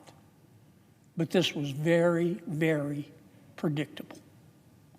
With friends like Russia, I say this to every country in the world that might be thinking about partnering with Russia. With friends like Russia, who needs enemies? Let me change the subject slightly, Mr. President. As you know, we're working hard on reconciliation. I suspect we're going to have a bill before us here in a few days. It's very important. It does a lot. And I know reasonable people have disagreed over it. But first and foremost, if we pass the bill, it will represent the largest tax increase in the history of our country. Let me say that again, because sometimes we tend to lose sight of the main purpose of the bill, of the forest, as we start battling about the trees. If we pass this bill, it will be the largest tax cut in the history of America. But the converse is also true. If we don't pass this bill, it will be the largest tax increase on the American people in the history of America. So there are two doors here. Door number one, pass it, largest tax cut in the history of America. Door number two, don't pass it, largest tax increase, $4.3 trillion. That's how much taxes will go up on ordinary Americans, not just the rich. I know they're going to tell you that. It's just the rich. No, it's not. It's ordinary Americans. It's every American. We don't pass this bill, you raise taxes $4.3 trillion on 300 plus million Americans, and you watch this economy go down like a fat guy on a seesaw. We don't have a choice. But as we're discussing reconciliation, there's another issue that I don't want us to forget about. Put up that first chart for me. Reconciliation is about cutting and spending, but what we call rescission is about cutting. As you know, Mr. President, the United States Congress is responsible under our Constitution for passing a budget. And when we pass a budget and send it to the president, any president, the president can either veto it or sign it. What he can't do or she can't do is go through it and say, I like this, I want to keep it. I don't like that, I'm going to cut it. That's called a line item veto. President Clinton tried it, and the United States Supreme Court said, can't do it. So the president, once we pass a budget, has to swallow it whole or has to spit it out. But one of the tools that the president does have, the executive branch has, every president has, is the power of rescission. You're going to hear that word a lot, rescission. What does rescission mean? It just means the president looks at the budget and he says, I know I can't change it on my own unilaterally. But I, the president, can ask Congress to change it. I know you just passed this budget, but I think you made a mistake here. I think you shouldn't have spent this money. Or I think you spent too much money and we've got to cut back. So the president can send us what's called a rescission bill. And we've got to take it up. We don't have a choice. And in that rescission bill, the president says just what I just implied. I don't agree with this spending, and I want you, Congress, who put it in there, to take it out. We can't afford it. Or it's wasteful spending, what I call spending porn. And we have to take up the president's request, and we can vote yes or we can vote no, but we cannot dodge it. And it only takes a majority vote to pass the president's request. The president has sent to us a rescission package. It's $9.4 billion, as you know, Mr. President. $9.4 billion. The president is asking us to remove spending that Congress appropriated for areas in foreign aid and for public broadcasting. I want to talk about the foreign aid part. We're going to have plenty of time to debate whether we ought to agree with the president. But I want the American people to understand the type of spending porn that President Trump is asking to take out of Congress's budget. The Honorable Jody Arrington, who is a congressman, damn good one too. He's chairman of the House Budget Committee. The congressman put together just a few items in the foreign aid spending provisions that the president's asking us to remove. This list is illustrative. It's not exhaustive. And I just wanted to point a couple of these programs out. Again, this is spending the president is asking us to revoke. You be the judge, folks. It's your money. American people can decide whether we ought to spend their money on this or take it out, as the president has requested. Here's my chart, but I don't know if you can read it. In fact, it's the wrong chart, Henson. Put up the other one, mate. I'll just mention a couple of the programs. Congress appropriated $4 million for sedentary migrants in Colombia. The president wants us to take it out. Congress appropriated, and let me say, in many of these cases, we didn't appropriate the money for the specific things it was spent on. The bureaucrats did that. We might have sent the executive branch, let's say, $3 million for foreign aid, and the executive branch, the bureaucrats there decided, under President Biden, decided how the money would be spent. So I know Congress is not blameless, believe me, but we did not approve these specific items of expenditures. We approved the amounts and the general subject area, like foreign aid. The bureaucrats did the rest. The bureaucrats decided to spend $3 million for circumcision, vasectomies, and condoms in Zambia. You decide whether that's a priority. $3 million for sexual reproductive health in Venezuela. $2.5 million for teaching young children how to make environmentally friendly reproductive health decisions. I didn't know there was any such thing as an environmentally unfriendly reproductive health decision. $167,000 the bureaucracy has spent or is proposing to spend on free education and health care to migrants in Ecuador and Venezuela. $67,000 to provide insect powder to children in Madagascar. Mr. President, have you ever had insect powder? Don't answer that. I don't think I'm even supposed to be asking you under the Senate rules, but I haven't had it.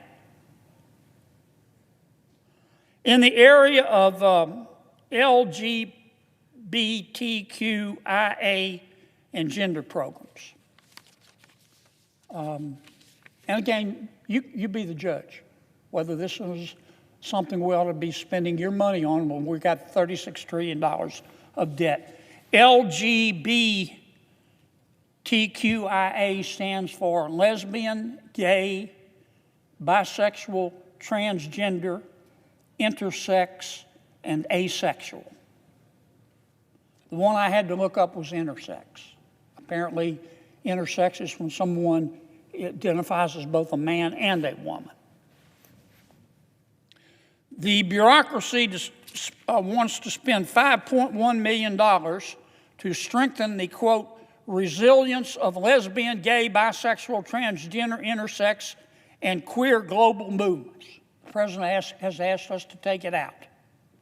$833,000 for services for, quote, transgender people, sex workers and their clients, and sexual networks in Nepal. $643,000 for LGBTQIA programs in the Western Balkans. $567,000 for LGBTQI programs in Uganda. $33,000 for being LGBTI in the Caribbean. In the area of the climate, Mr. President, the bureaucrats want to spend, and President Trump wants us to take it out, $6 million appropriated for net zero cities in Mexico. $2.1 million for climate resilience in Southeast Asia, Latin America, and East Africa. $614,700 for climate adaptation, including growing coral reefs in the Caribbean. $500,000 to Rwanda to buy electric buses. Your money. $8,000 to promote vegan food in Zambia. In terms of electoral assistance, the bureaucracy has some ideas about how we ought to spend the money appropriated to the executive branch to help people in their elections. The bureaucracy wants to spend $1 million on voter ID programs in Haiti. If you know anything about Haiti, it's a mess. They're not about to have elections anytime soon.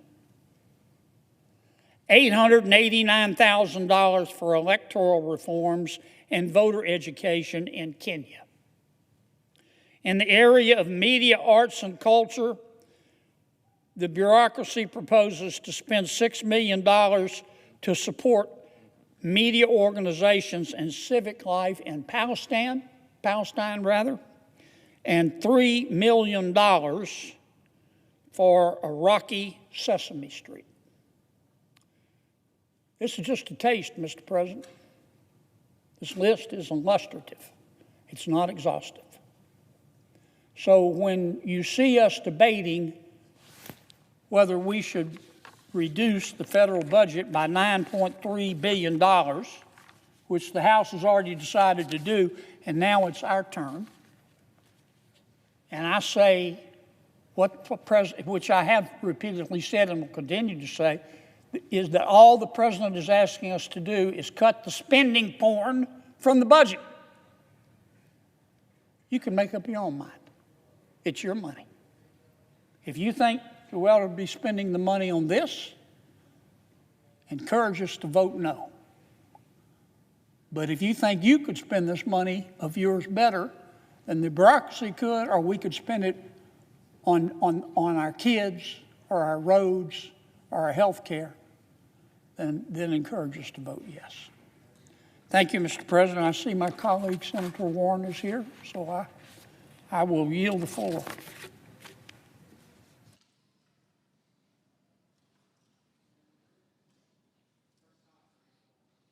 Mr. President. I recognize the senator from Massachusetts. Thank you, Mr. President. Bombing another country is an act of war. And last week, Donald Trump launched an attack that could spin the United States into another endless war in the Middle East. What followed from that decision can only be described as pure madness. Trump declared total victory. Iran threatened retaliation. Americans in the region were forced to shelter in place. Trump's own team then admitted no one knows where the nuclear materials are and what nuclear capacity Iran might still have.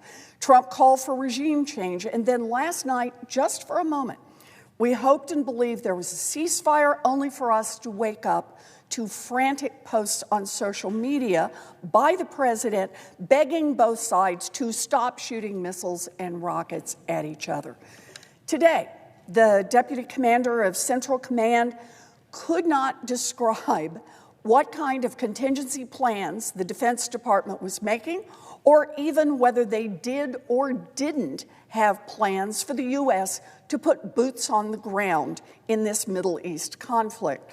And the classified briefing scheduled for right now that we should be having so that all the senators can ask questions about what has happened and what is currently happening in Iran has just been scrapped by the Republicans for another 48 hours.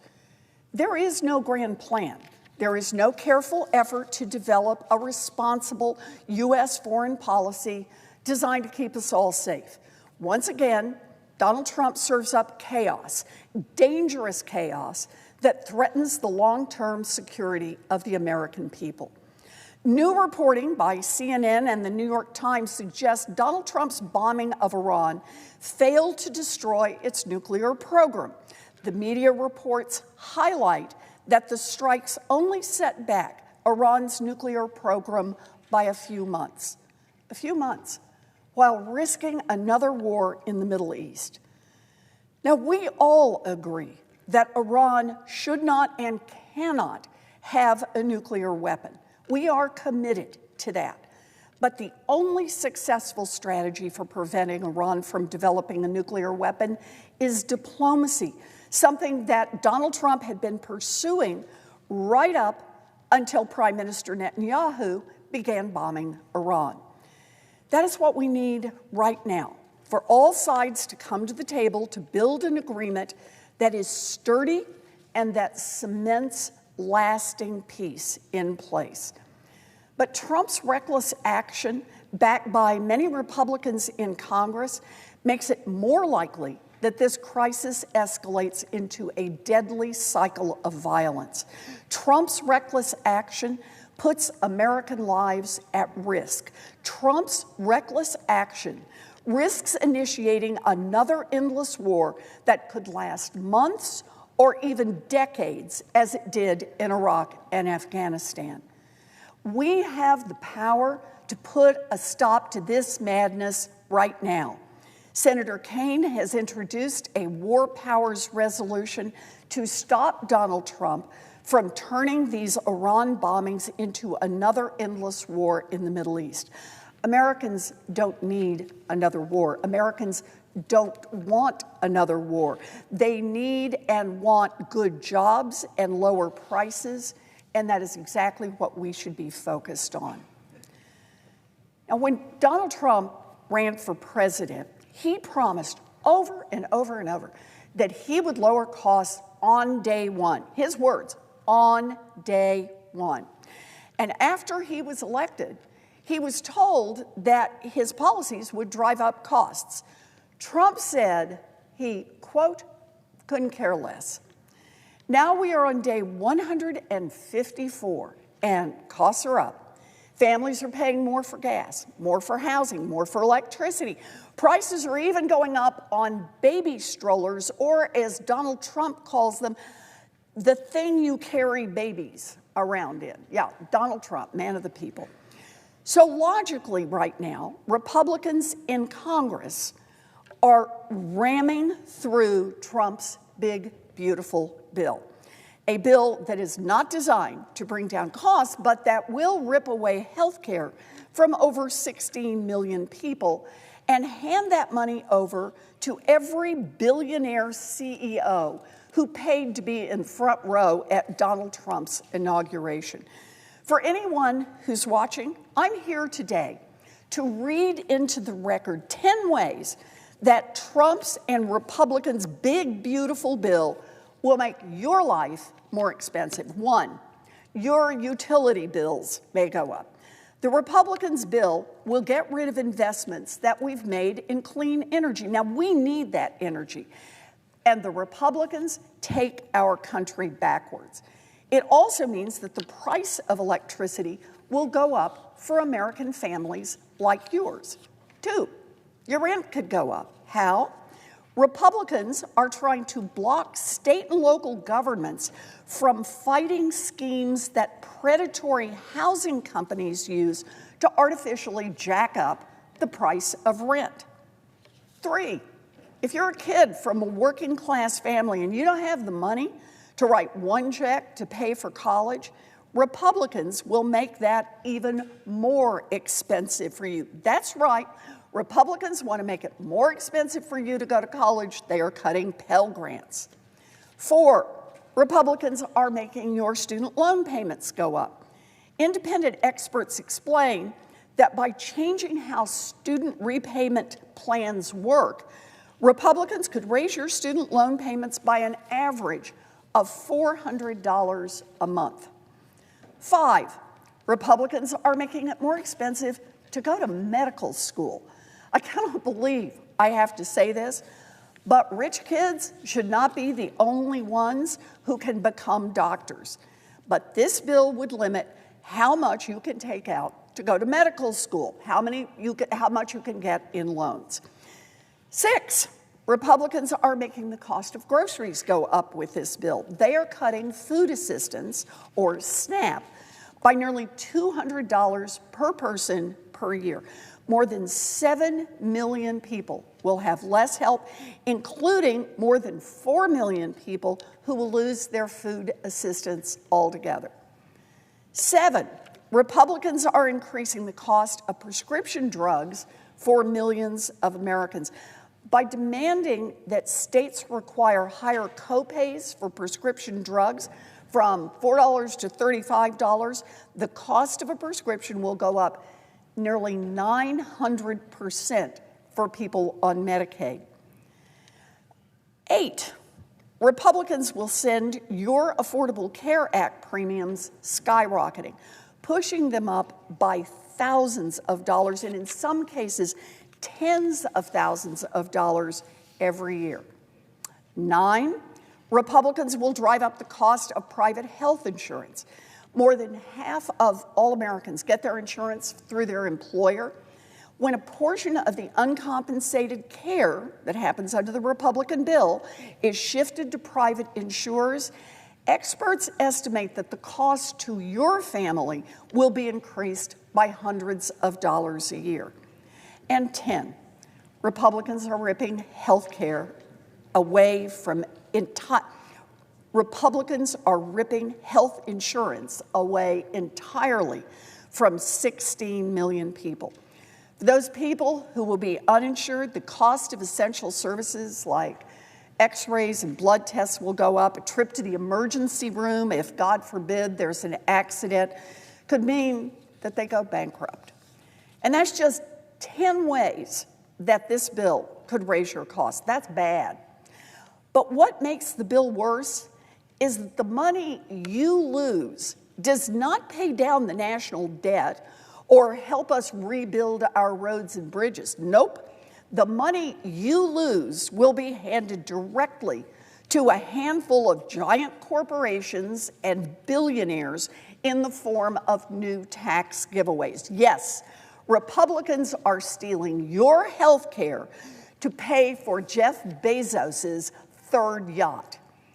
And at the same time that working families are worried about war and are scraping together enough money to put food on the table, Jeff Bezos is already celebrating by renting out Venice, all of Venice, for his $10 million wedding. Wow. With control of the White House, the Senate, and the House of Representatives, this is what Republicans decided to do with their power. They decided to drive up your costs and rip health care coverage from millions of people. Really, just imagine that. The Republicans have virtually unlimited power, and they want to use it to kick newborn babies out of the hospital and take wheelchairs away from people with disabilities, all so they can give that money to their billionaire friends and their big corporate donors. It is sickening, and I am angry. I am angry because I believe it shouldn't just be rich kids who are able to afford a trip to the hospital when they fall down and break an arm. I am angry because I believe it isn't just babies from wealthy families who should be able to afford a trip to the pediatrician when they get an ear infection. I am angry because I believe it isn't just parents who are Wall Street bankers who should be able to pay for cancer treatments for their kids. Our nation is better than that. My Republican colleagues should feel ashamed. Experts have run the numbers. 51,000 more people every year will die unnecessarily if this Republican bill becomes law. And the Republican reaction, Senator Joni Ernst proclaimed, well, we're all going to die. And as recently as today, Mitch McConnell is telling Republicans behind closed doors that their party can take a sledgehammer to Medicaid and ignore people's concerns because, quote, they'll get over it. Really? Seniors in nursing homes who get kicked to the curb won't get over it. Little kids who find their mom or dad on the kitchen floor after they couldn't afford insulin won't get over it. Parents who rely on Medicaid to take care of their kid with a disability won't get over it because, make no mistake, people won't stop getting sick. They'll just stop getting care. And it doesn't matter if you're in a red state or a blue state either. And no, if Senate Republicans cut Medicaid, we will not get over it. We will hold you accountable at the ballot box. But right now, this bill is not law. We still have time to stop it, and that is exactly what we should do. Democrats will vote no. We will all vote no. We just need a few courageous Republicans, people who care more about working people instead of billionaires, just a few courageous Republicans to join us and to stop the big, beautiful betrayal from becoming law. Thank you, Mr. President. I yield the floor.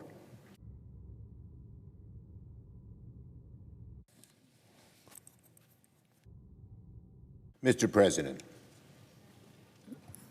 The leader, the Thank Democratic you. leader. I'd like to just briefly talk a little bit about the postponement of our hearing that was supposed to be occurring at this time. This last-minute postponement is outrageous, evasive, derelict. Senators deserve full transparency, and the administration has a legal obligation to inform Congress precisely about what is happening. What is the administration so afraid of? Why won't they engage with Congress on the critical details, the results of the recent strike, the scope and trajectory of this conflict, the administration's long-term strategy to prevent Iran from obtaining nuclear weapons, and, of course, the potential risks facing American citizens and our brave service members? Such obstruction undermines the very principles of accountability and oversight that guard our democracy. So, Mr. President, if the press reporting about the impact of last weekend's strikes in Iran is true, and I cannot confirm them, then that might be the reason why the administration postponed our classified briefing today at the very last minute and deprived senators of their right to know what's happening. So I ask again, what is the administration hiding? It's time for answers. I yield the floor and thank my colleague from Delaware for her courtesy.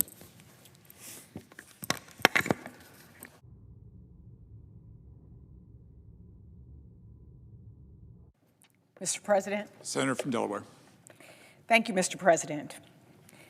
There are moments in our lives when everything changes, when the world shifts underneath you and a new reality forms. These are moments when you remember exactly where you were, what you were doing, and who you were with. June 24th, 2022 was one of those days. 3 years ago, I marched with my House colleagues to the Supreme Court. I stood in solidarity with Democrats and Republicans alike. We felt shock, disbelief, anger, and sadness at the loss of one of our fundamental rights. On that day, Roe versus Wade was overturned, and for many, their lives were turned upside down. Since then, extreme Republicans and President Trump have said that abortion is a states' rights issue. States' rights. Yet, over the last 3 years, we've watched quietly and purposefully, they have chipped away at our right, chipped away at our bodily autonomy, because the goal has always been a national abortion ban. 3 Trump-appointed Supreme Court justices and the Dobbs decision later, and we are still watching this unfold. Anti-abortion extremists have been piecing together a puzzle that, when it's completed, will create a national abortion ban. And they add a new piece each and every day. Over the next hour, my colleagues and I will lay out what the Republican national abortion ban looks like, what it means for everyday Americans, and what we can do about it. Because these efforts will hurt all of us, especially young women, women of low income, women in rural areas, and women of color. For me, this is personal.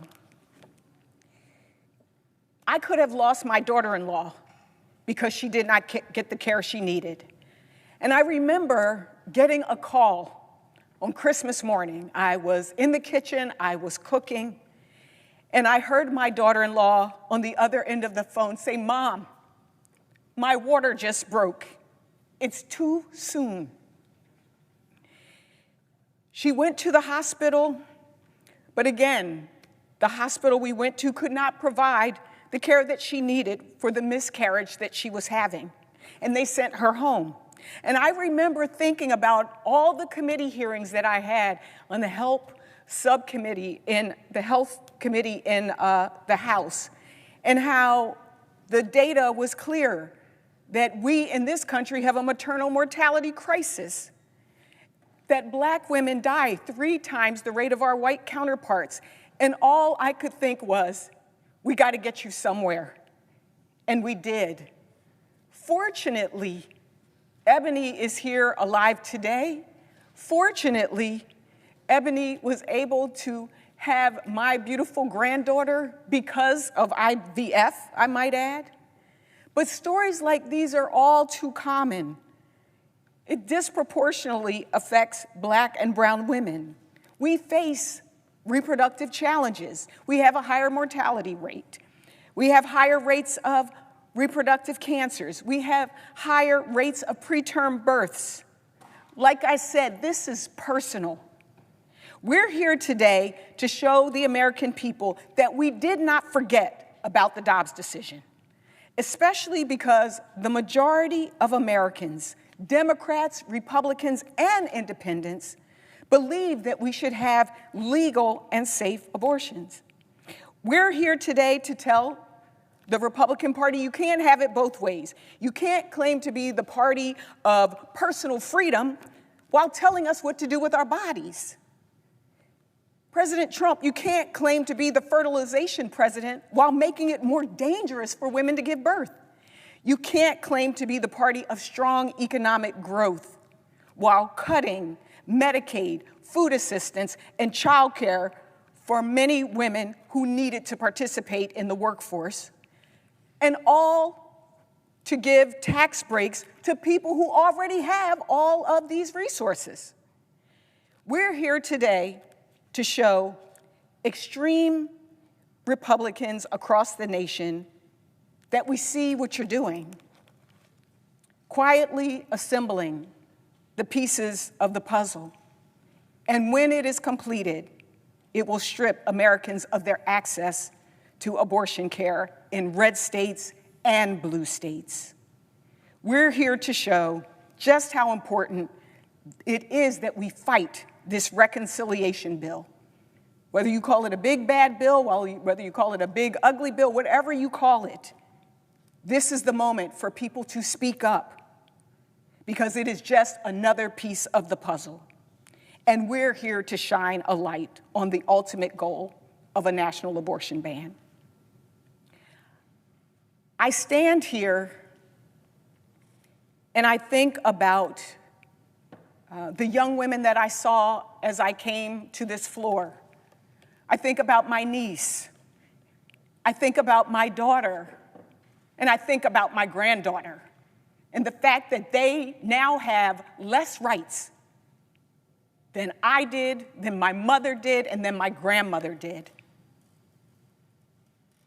And that today it is important for us to not forget and to make sure that we recognize what this is all about and that we want the best for our young people in this country. And so with that, I'm going to yield the floor to my colleagues. Senator Wyden. President. Senator from Oregon. Thank you. I want to make sure that the country and this institution knows that the leadership of our new colleague from the state of Delaware is making a difference already. She's been doing yeoman work on this for quite some time. In fact, in the other body, as it's called, the House of Representatives, she stood for the values that have been expressed here today, and we so appreciate her leadership, and I thank her personally for including me. Mr. President, we're on the floor to mark an anniversary of what was essentially the end of women having power over health care decisions.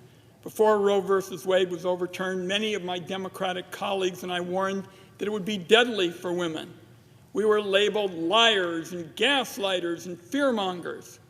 And unfortunately for the women of America, you don't have to take our word for it. Since the Dobbs ruling was handed down 3 years ago, 22 states have passed restrictive, near or total abortion bans, and countless women have died as a direct result of those laws. In Georgia, Amber Nicole Thurman died after she developed an infection during pregnancy and was denied life-saving reproductive care under her state's new abortion law. In Texas, Portia Gomezi A mom of 2 was expecting her 3rd child when she suddenly developed complications and began miscarrying. She died after going to the ER, where she was denied the care she needed.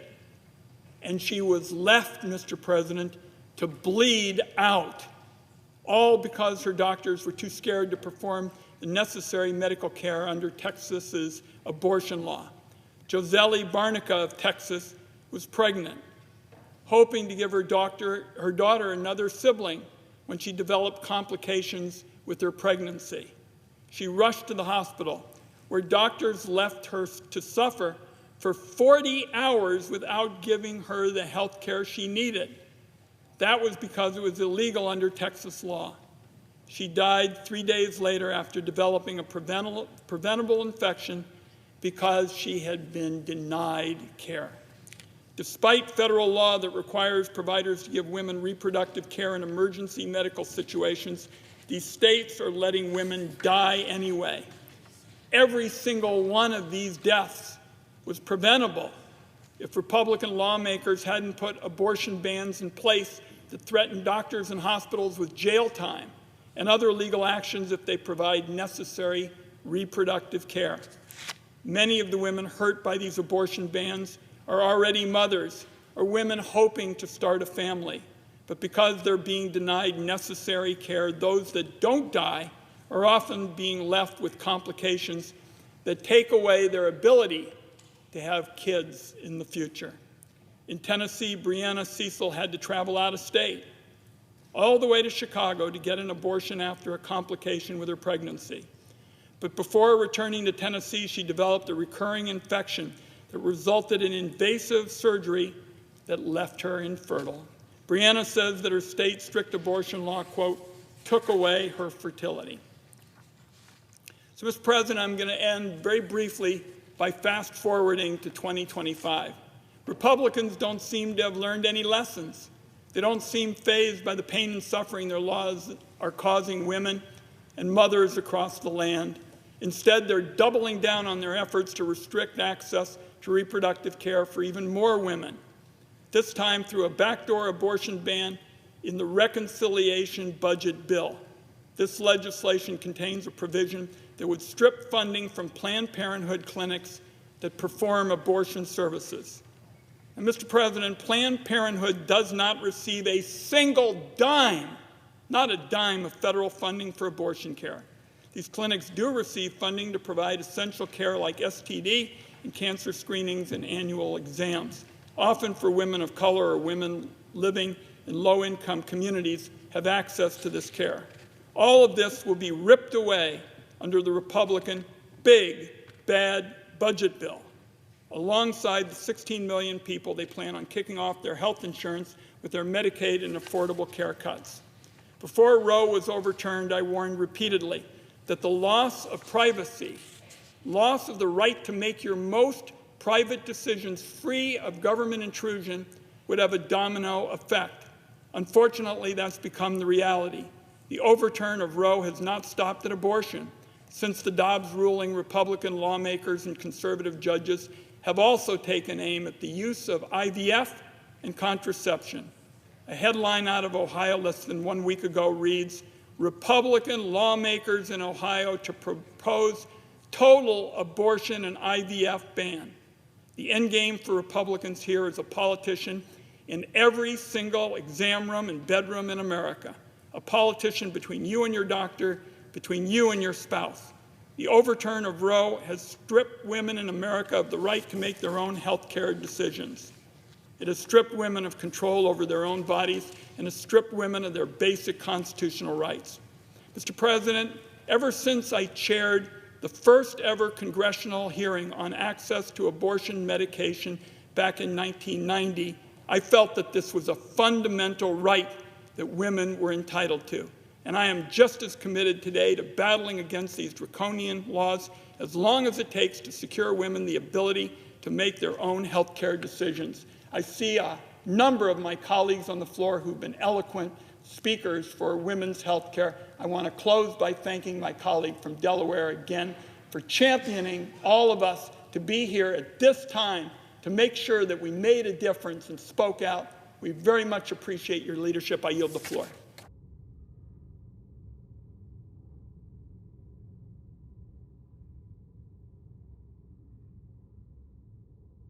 Mr. President, The senator from Wisconsin. I rise today to mark 3 years since half of America was stripped of their reproductive freedom. That's 3 years of women having fewer constitutional rights and freedoms in this country than their mothers and grandmothers. 3 years of women being forced to travel hours out of state to access basic care, and 3 years of Americans unable to make their own choices about their own bodies, their own health, their own families, their own future. In Wisconsin, women don't have to imagine what the consequences of Roe v. Wade being overturned would be like. We lived it.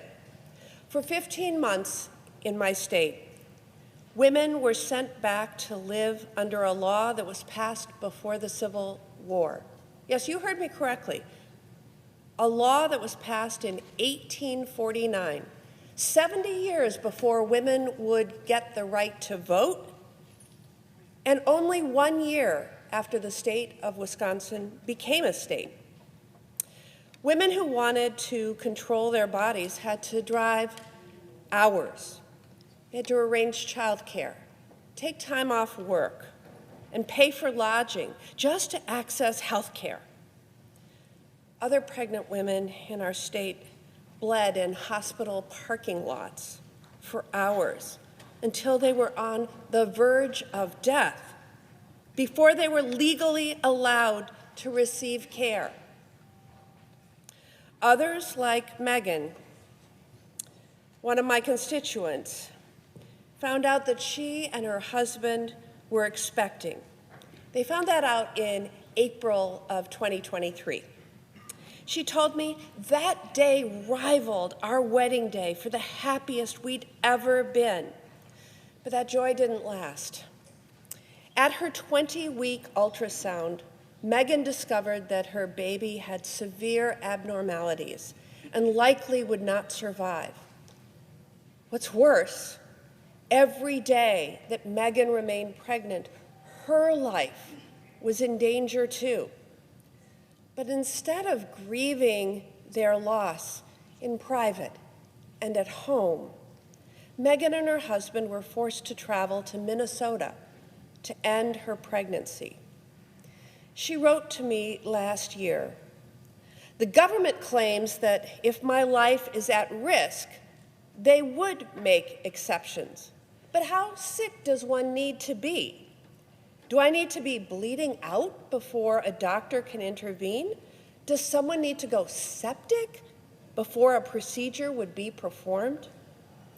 The answers to those questions under Wisconsin's pre-Civil War abortion ban was sadly yes.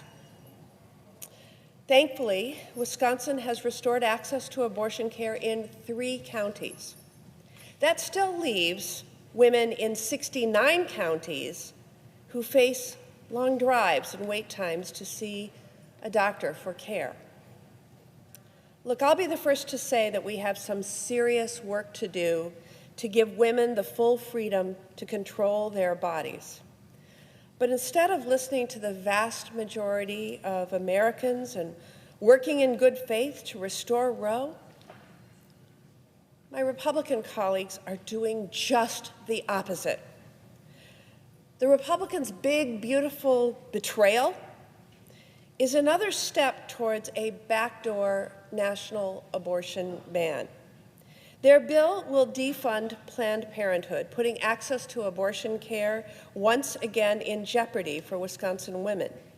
And for many Americans, Planned Parenthood clinics are the only option they have for affordable health care, from basic reproductive care to life-saving cancer screenings. This big, beautiful betrayal bill says that the mother of 3, the young woman trying to make ends meet, the veteran in need of care, and anyone else on Medicaid can't use their coverage at Planned Parenthood for things like annual checkups, cancer screenings, birth control. Not abortion, just basic health care that everyone needs, and that my Republican colleagues, by the way, say they support.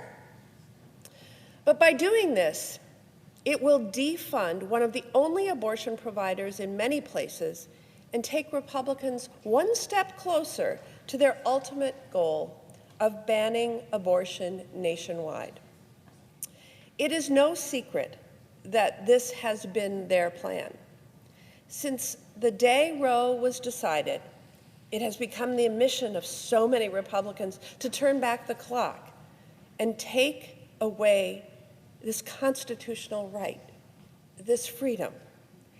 And it's all came to a head when our current president was last in office. Our current president's litmus test when nominating Supreme Court justices was, of course, if they would rule to take away a woman's right to abortion. I don't think I need to tell you what happened next. But overturning Roe was not enough for President Trump. In just the past 5 months, he has worked to undermine a woman's right to life-saving abortion care under the Emergency Medical Treatment and Labor Act, otherwise known as EMTALA. He has worked to freeze Title X funding for family planning and reproductive health services like birth control. He has worked to remove medically sound expert information on reproductive care from government websites. And he has worked to jeopardize protections for women who are harassed while accessing clinics. While Republicans advance their plan that will further restrict a woman's right to choose, Democrats are fighting back. Today, alongside every one of my Democratic colleagues, I introduced the Women's Health Protection Act to do what most Americans want: restore reproductive freedom for women nationwide. And I want to give a shout out to my colleague, Senator Blumenthal, with whom I worked so closely on the Women's Health Protection Act over so many years. This bill would tell Republicans to butt out of women's health care, ensuring that states can't impose medically unnecessary restrictions like mandatory waiting periods or invasive ultrasounds that infringe upon a woman's right to choose. Today, we're not just marking 3 years since Roe v. Wade was overturned. We're marking 3 years of my Republican colleagues actively blocking any progress to restore the right to choose. We're marking 3 years of women's lives being endangered because Republicans are in our exam rooms and lawyers across this country are truly playing doctors. And after 3 years of swearing abortion is an issue for the states, this president is chipping away even further at this freedom, and my Republican colleagues are advancing a plan to further undercut access to affordable reproductive care nationwide. Well, we're not giving up. We're with the 2/3 of Americans who opposed the Dobbs decision and the fundamental rights that it stole from millions of women in this country. And we are going to fight every day until those rights are restored.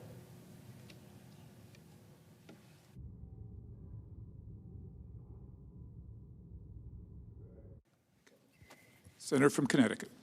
Thank you, Mr. President.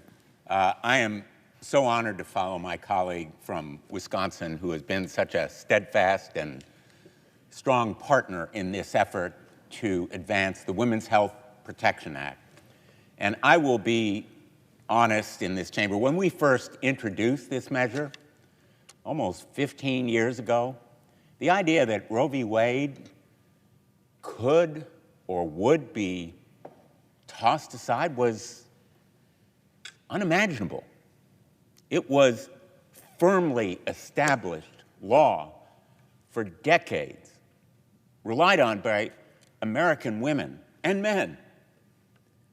And in a stroke of catastrophic, misguided ruling, the Supreme Court cast it aside, ignoring strong precedent, all the doctrines of law that normally would apply.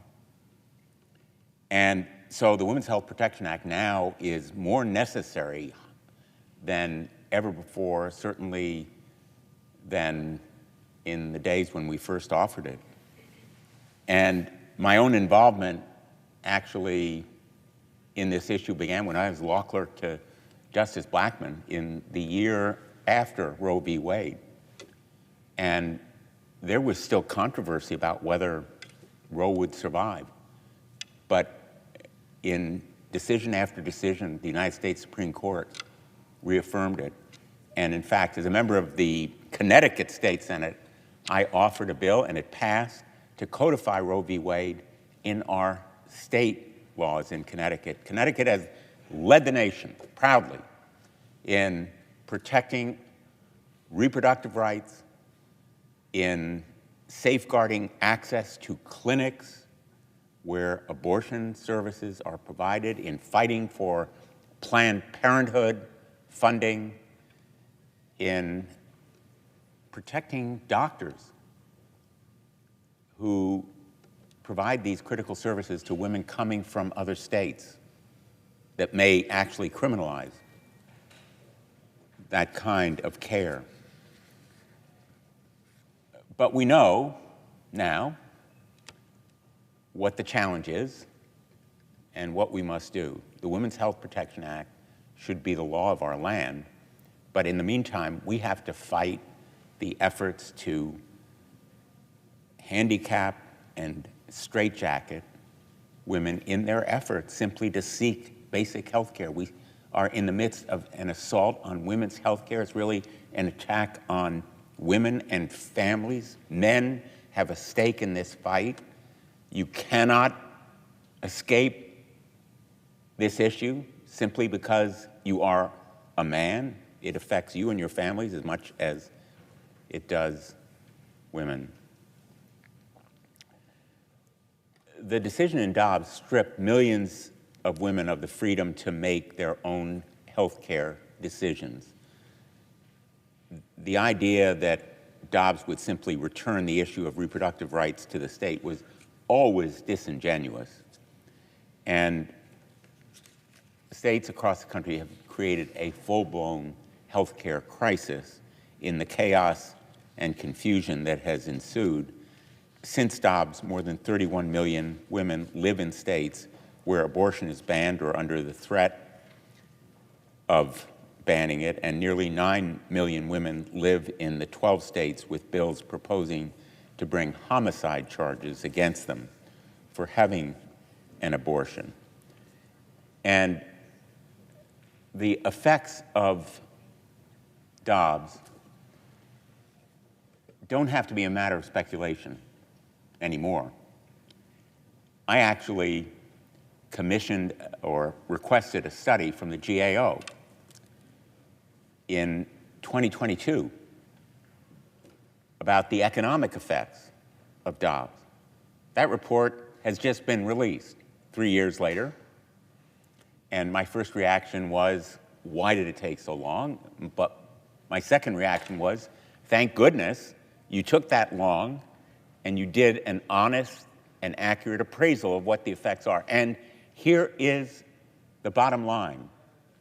Dobbs has been a death sentence, literally a death sentence for countless women, and it has been a condemnation to financial disaster for many more.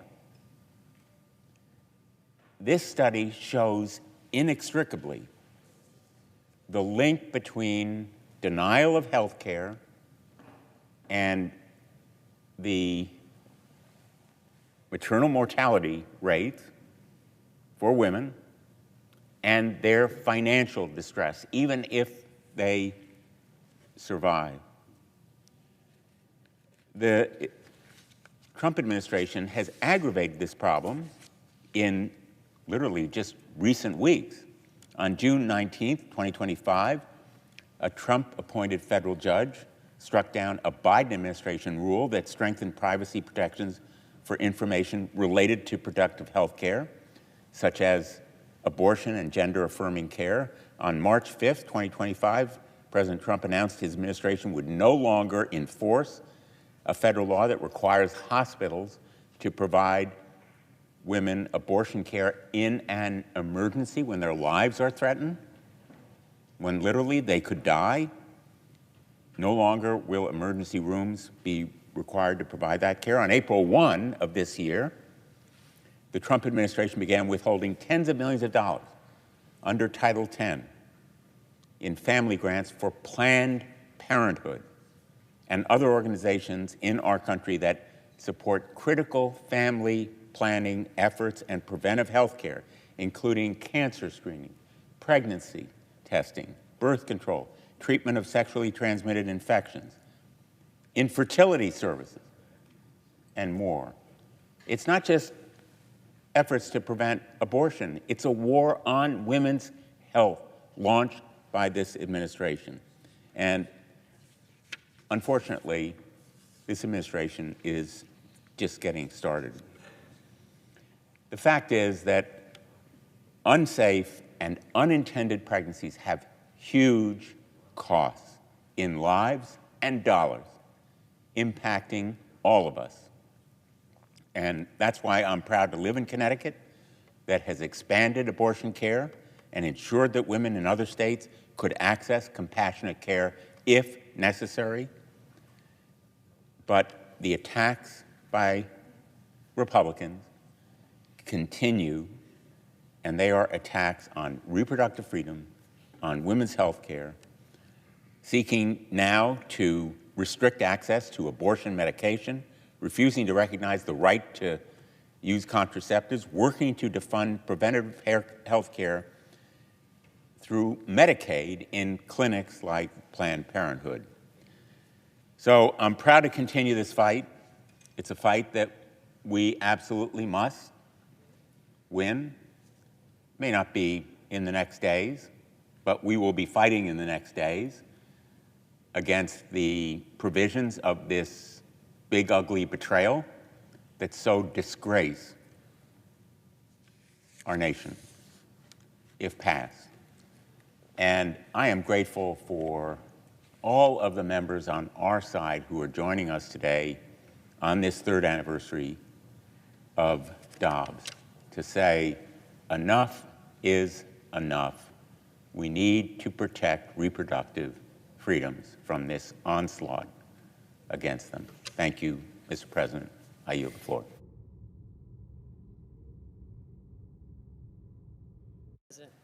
From Nevada. Mr. President, right now, this administration is causing so much chaos and confusion that it's sometimes hard to take stock of the damage being done. But the anniversary of the day today for Roe versus Wade, when it was overturned, is a reminder that we can't let all that chaos distract us from the work being done to roll back women's reproductive rights right under our noses. And I have to thank my colleague from Delaware, Elisa Blunt Rochester, and all of my colleagues today for really bringing attention, a focus to the important work we do as senators, but really highlighting the impact that decisions made by some of our colleagues, including those in the White House, are having a devastating impact across this country on women and women's health care rights. One of the things that's happening right now is this Republican tax bill that they're trying to force through Congress right now. This tax bill essentially guts reproductive health care in this country. The Republicans' billionaire tax giveaway bill, we know it, is a bill that will cut $800 billion in Medicaid to pay for tax cuts for wealthiest Americans. But the legislation that passed the House would also decimate women's health care. Not only would it force cuts to critical services in this country, but it also cuts off Medicaid funding for Planned Parenthood. That Medicaid funding wouldn't be going towards abortions. Planned Parenthood providers distribute birth control, conduct wellness exams, test for and treat STIs, and provide life-saving cancer screenings. For many Americans with Medicaid, especially in underserved areas, Planned Parenthood is the only accessible source of this care. Defunding it, which is what the Republicans want to do in this reconciliation bill, jeopardizes basic health care services that more than 1 million men and women rely on. It's already outrageous that so many Planned Parenthood health centers in anti-choice states around the country have been forced to close over the last several years. But if they are prohibited from treating patients with Medicaid nationwide, many clinics, even in states where abortion remains legal, like my state, Nevada, may be forced to close their doors.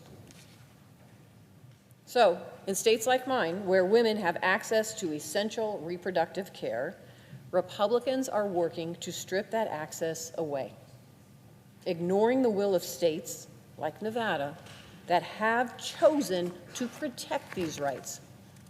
Republican legislators in states across the country are also quietly working to gut access to reproductive care. Last November, voters in 7 different states approved ballot measures to protect or expand reproductive rights. But in the months since, extremist politicians in more than half of those states have tried to ignore the will of their voters and push new restrictions on abortion access. And in several other states, anti-choice politicians are working to block similar ballot initiatives in the future. They're trying to ignore what people have clearly voted for, and then they're trying to make it so people can't actually vote on those issues at all. Because let's be clear, for anti-choice politicians, this is about controlling women. Let me give you an example. In Arizona, voters went to the polls last November and overwhelmingly chose to enshrine abortion protections in their state constitution. But since then, Republican politicians in their state legislature have been trying to pass bills that would limit the use of medication abortion and ban doctors from even informing women about abortion as a potential treatment option. Or how about Missouri, where anti-choice politicians are trying to get a measure on the ballot that would overturn the abortion rights protections Missouri voters just approved last November. These plots to subvert the will of voters and roll back women's rights in the states may not be capturing everyone's attention right now, but it is happening, and we need to shed light on it because it's just as dangerous as some of the harmful policies coming out of this administration. We can't forget that this administration is also taking steps to take away women's reproductive rights without any input from legislators at all. The Food and Drug Administration has appointed commissioners who want to re-examine the safety of the abortion pill mifepristone. And no surprise, Department of Health and Human Services Secretary Robert F. Kennedy Jr. is encouraging it. He's already asked the FDA to review the latest data on mifepristone.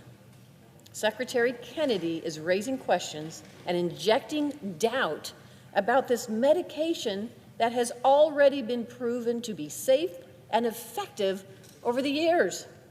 This is a man who at one time said he believed it was always the woman's right to choose. Mifepristone accounts for over 60% of abortions nationwide. Any attempts to restrict access to this medication would jeopardize the health and autonomy of women in Nevada and across the country. This is an overt tactic by the administration to continue to take away access to the abortion pill nationwide. In fact, the Trump administration made it more clear than ever they're not concerned about women's safety when they eliminated guidance that hospitals have to provide abortions in emergency situations.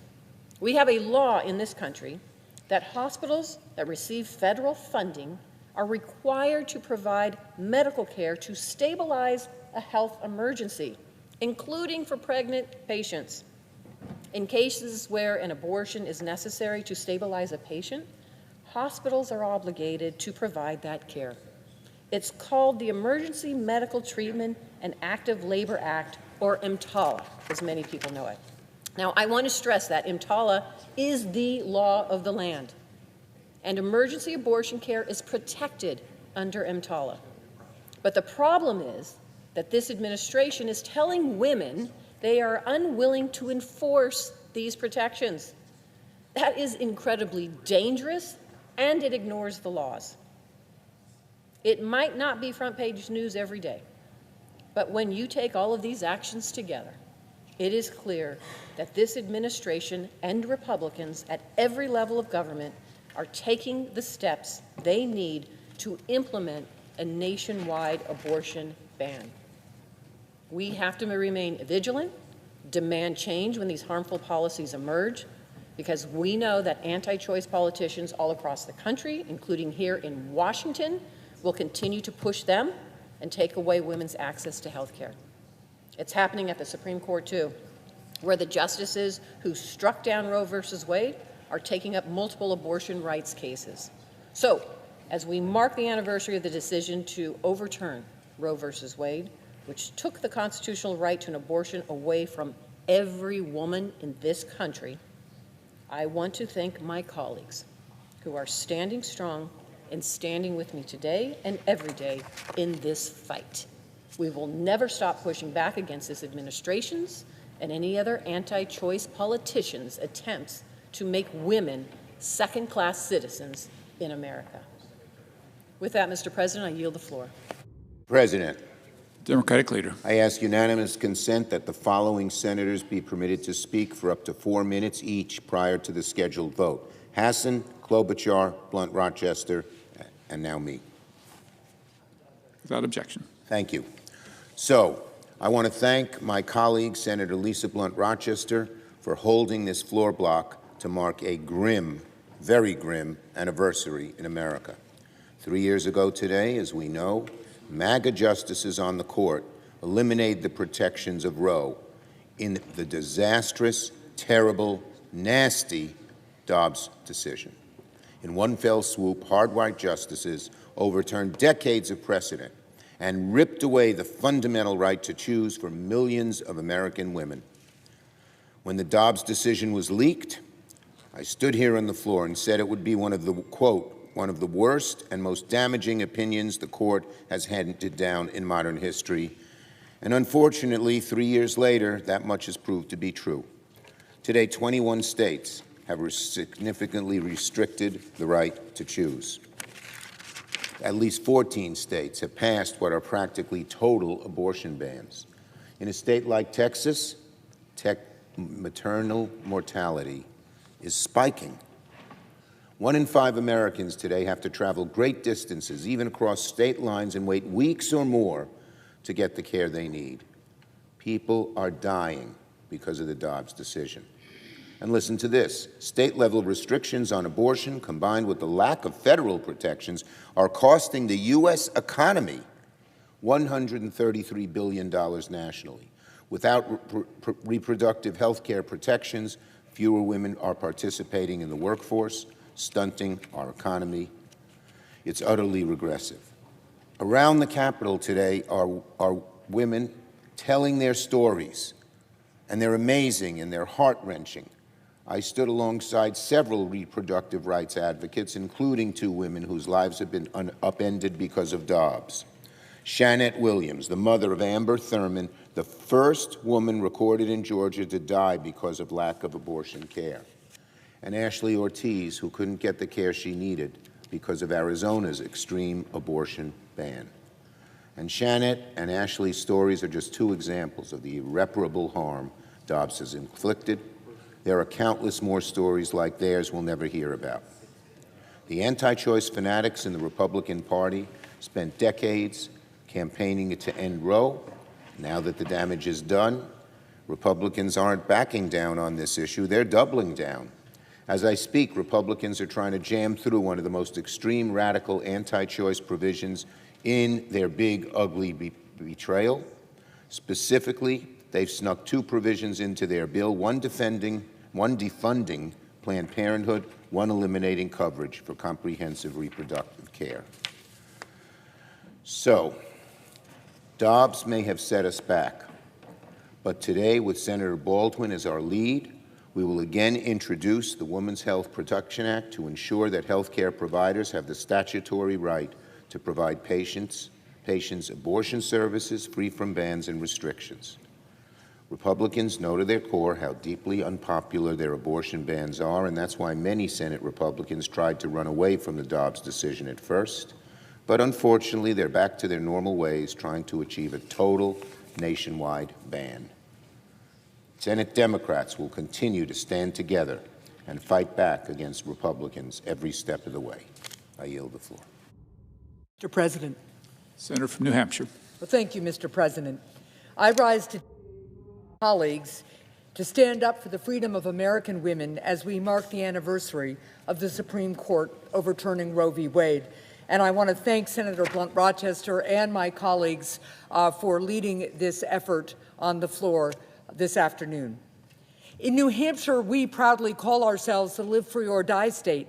And today I'd like to take a moment to reflect on what the Dobbs decision, a decision that represents the largest attack on freedom in modern American political history, means not only for the future of American women, but even more fundamentally, for freedom in our democracy itself.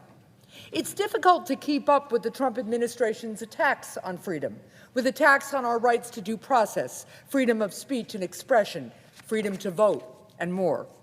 Perhaps the president hopes that with each cascading outrage, the American people will forget that he set in motion the events that led to the Supreme Court taking away freedom from half of our population, the fundamental freedom of a woman to make her own health decisions.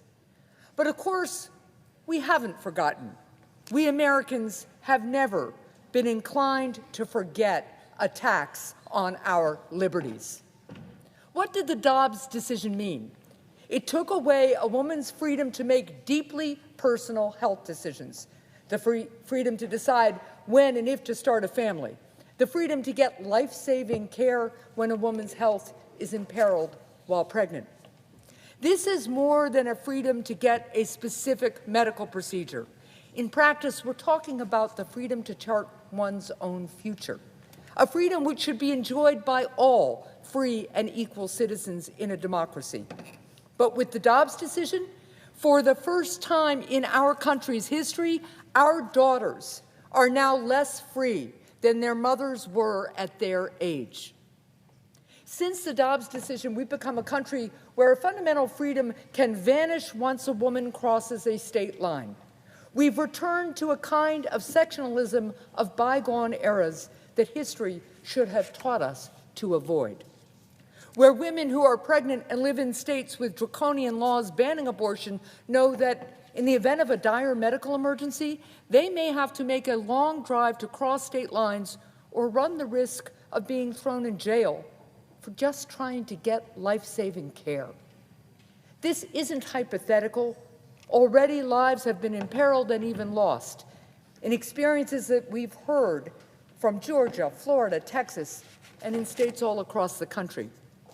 Indeed, at this very moment, members of this body are seeking to pass legislation, the Republican budget bill, which would, among other measures, make it impossible for many women to get the care that they need and shut down women's health care clinics all across the country. Their legislation is effectively the final step in establishing a backdoor national abortion ban. So to my Republican colleagues, please stop singing the same song to us that the women of America are being alarmist, a song that we heard before Roe was overturned and that we've continued to hear since. I want to know just when exactly, in the process of having one's freedom stripped away, are we allowed to become alarmed? Are we only allowed to be concerned about losing a fundamental freedom once that freedom has become nothing more than a memory? Ultimately, behind all of this talk of laws and precedent, of state statutes and federal, behind all the medical discussion about women's health care, the anniversary of the Supreme Court overturning Roe begs us to ask a question as simple and fundamental as they come, a question that the opponents of reproductive freedom and the President himself ought to answer. When our Declaration of Independence declared that all are created equal, does that promise belong to American women? Or do we believe that truth is not self-evident after all? When the suffragettes at Seneca Falls wrote that they insist that women have immediate admission to all the rights and privileges which belong to them as citizens of the United States, do we still believe those words? Or were the suffragettes wrong? Do we believe that we are better off when everyone gets to chart their own future? In the land of the free, do the full blessings of liberty belong to our daughters as well as our sons? And can a democracy like ours persist when, divided by state lines, half its people live half free? In the end, that's what this debate is really all about. So what is it on this anniversary that America's women ask for? It's simple. They want what all Americans want. Their aspiration is to be free. And so long as we wish to call ourselves the world's greatest democracy, the President and this body would do well to remember our country's promise and heed their call. Thank you, Mr. President. I yield the floor. Mr. President. Senator from Minnesota. Mr. President, I rise today on the 3rd anniversary of the Supreme Court's decision to shred nearly 5 decades of precedent protecting a woman's right to make her own health care decisions, to say that now is the time to protect freedom.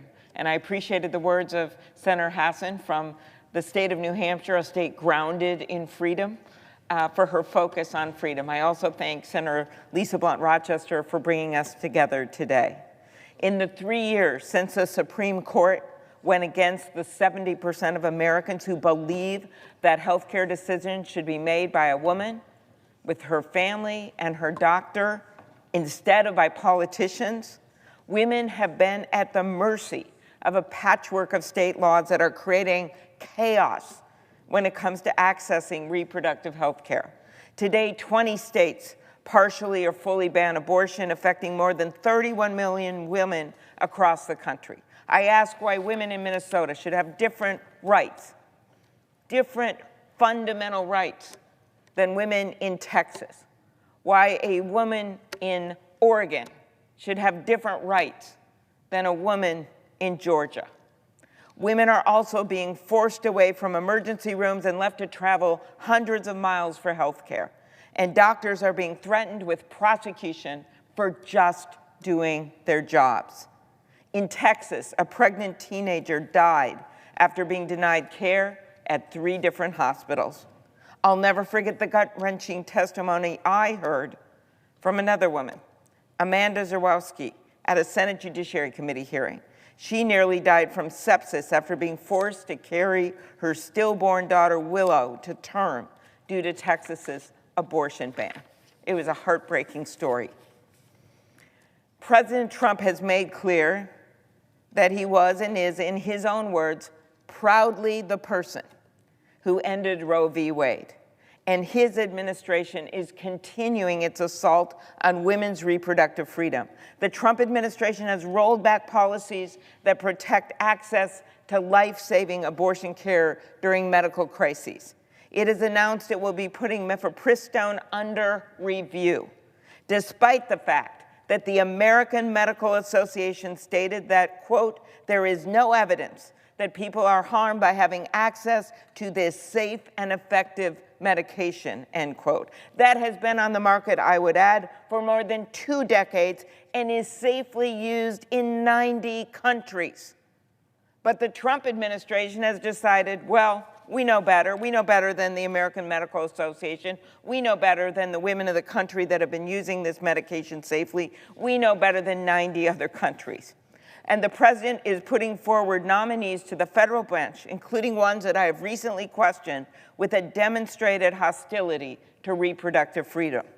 As if this was enough, congressional Republicans are also seeking to pass a budget that would leave 1.1 million patients who rely on Planned Parenthood health centers for critical and life-saving services like cancer screening, STI tests and treatment, and birth control, among other things, with nowhere to go.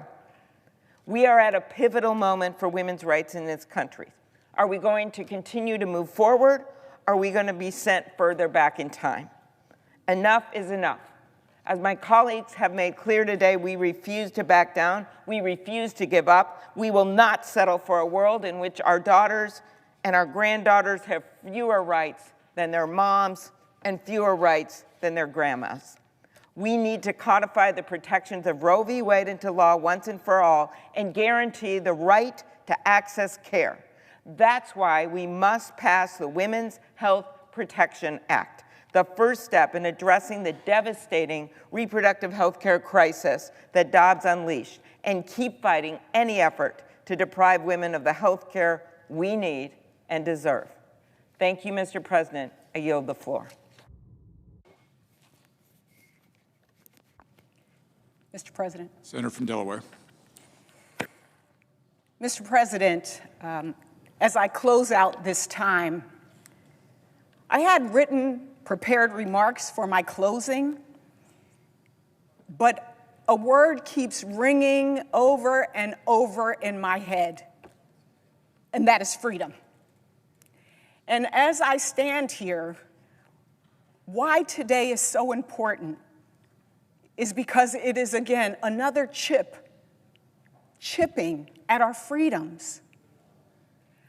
I stand here as a Black woman who has, in our history, knowledge of what it means for your bodily autonomy to be taken.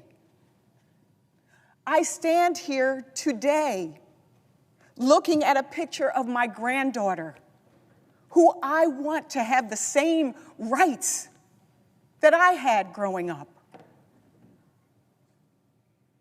Today, we mark a 3-year anniversary, but we also have an opportunity to commit to what our future will look like. This very week, we potentially will see a bill on this floor that will again chip away at health care, when we know that 40% of the births in this country are through Medicaid.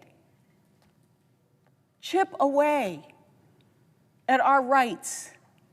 And so I thank my colleagues for their powerful words today.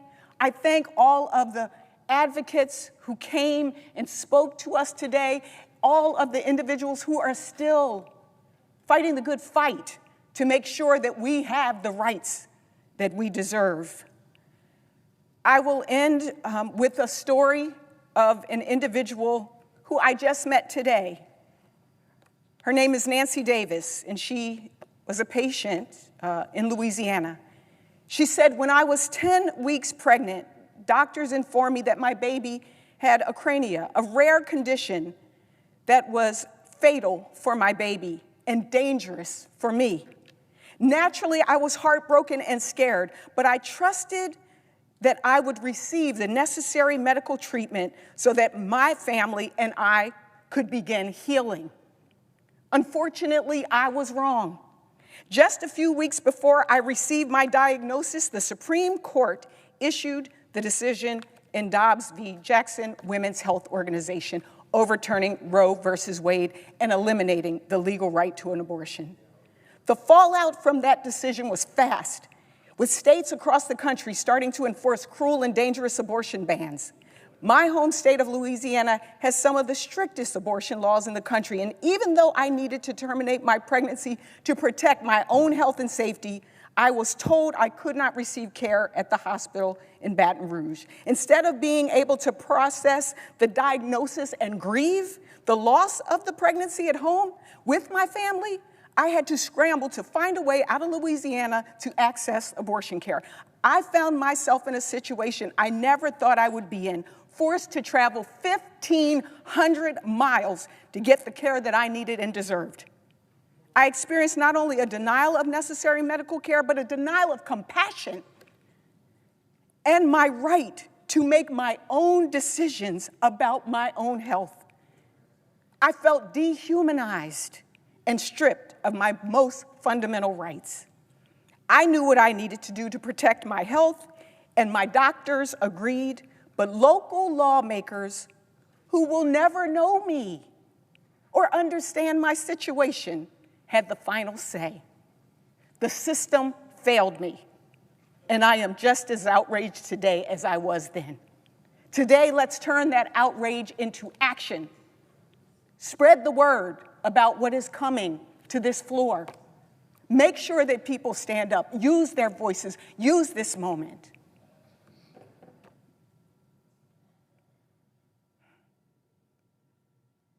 Freedom.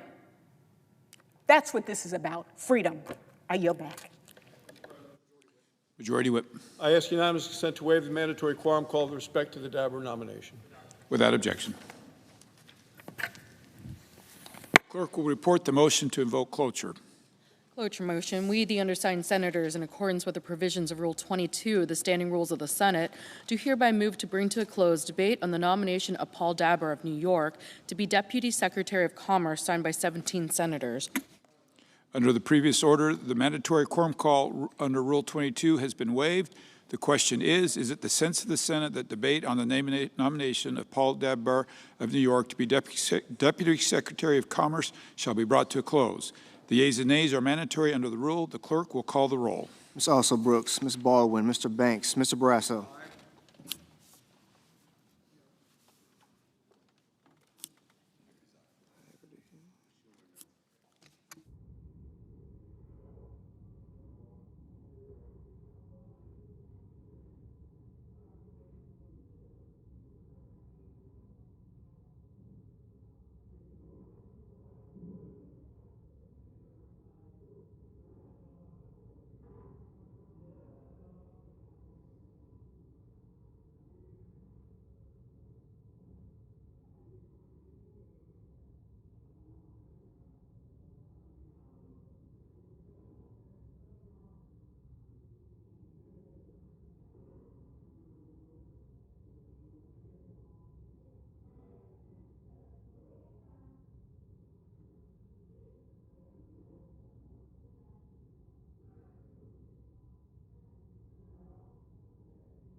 Mr. Bennett.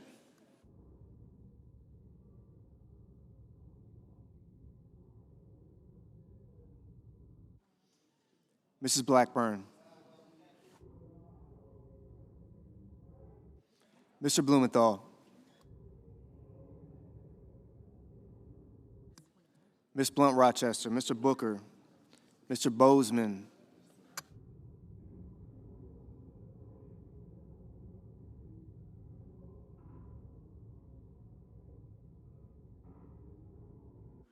Mrs. Britt, Mr. Budd,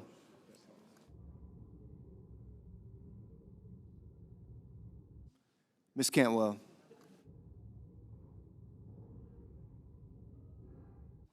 Mrs. Capito, Mr. Cassidy,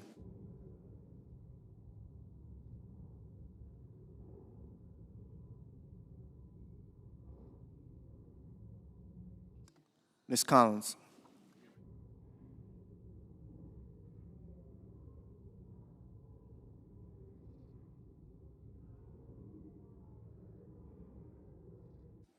Mr. Coons,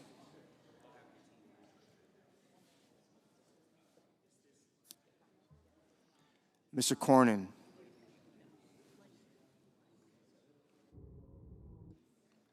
Ms. Cortez Masto, Mr. Cotton,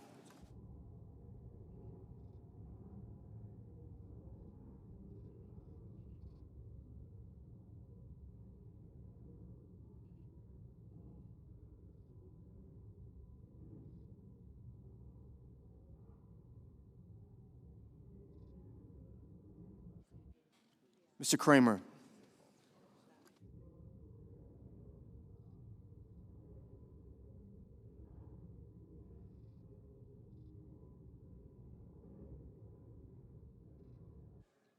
Mr. Crapo,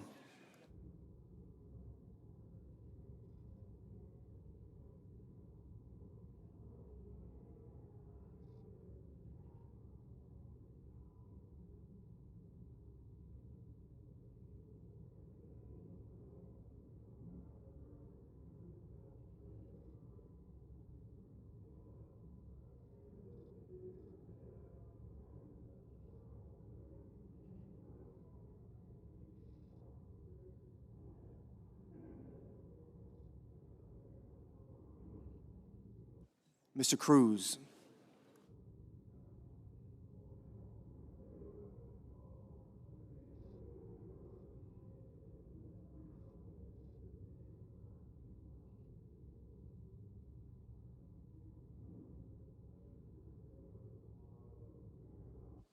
Mr. Curtis, Mr. Daines, Ms. Duckworth, Mr. Durbin, Ms. Ernst,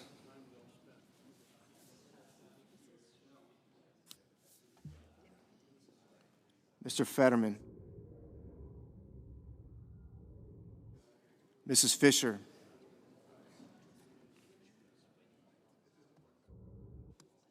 Mr. Gallego, Mrs. Gillibrand, Mr. Graham,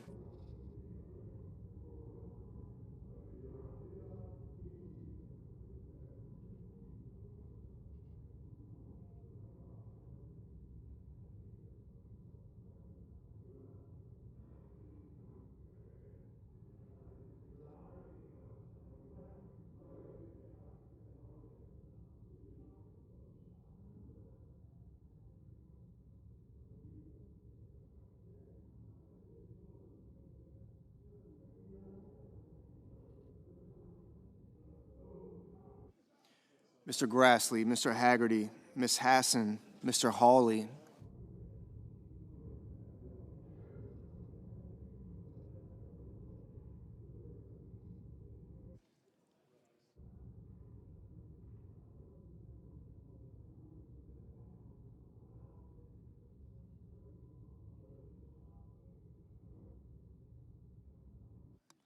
Mr. Heinrich, Mr. Hickenlooper, Ms. Hirono,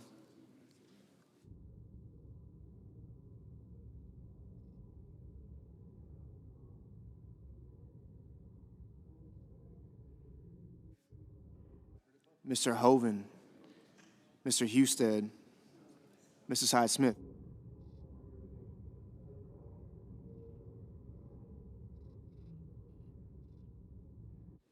Mr. Johnson, Mr. Justice, Mr. Kane, Mr. Kelly,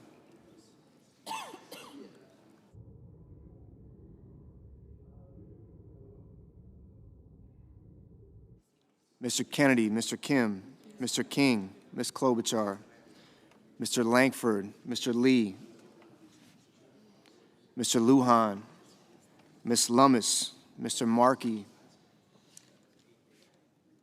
Mr. Marshall, Mr. McConnell, Mr. McCormick, Mr. Merkley, Mrs. Moody, Mr. Moran, Mr. Moreno, Mr. Mullen, Ms. Murkowski, Mr. Murphy, Mrs. Murray, Mr. Ossoff, Mr. Padilla, Mr. Paul, Mr. Peters, Mr. Reed, Mr. Ricketts, Mr. Risch, Ms. Rosen, Mr. Rounds, Mr. Sanders, Mr. Schatz, Mr. Schiff, Mr. Schmidt, Mr. Schumer, Mr. Scott of Florida, Mr. Scott of South Carolina, Mrs. Shaheen, Mr. Sheehy, Ms. Slotkin, Ms. Smith, Mr. Sullivan, Mr. Thune, Mr. Tillis, Mr. Tuberville, Mr. Van Hollen, Mr. Warner, Mr. Warnock, Ms. Warren, Mr. Welch, Mr. Whitehouse,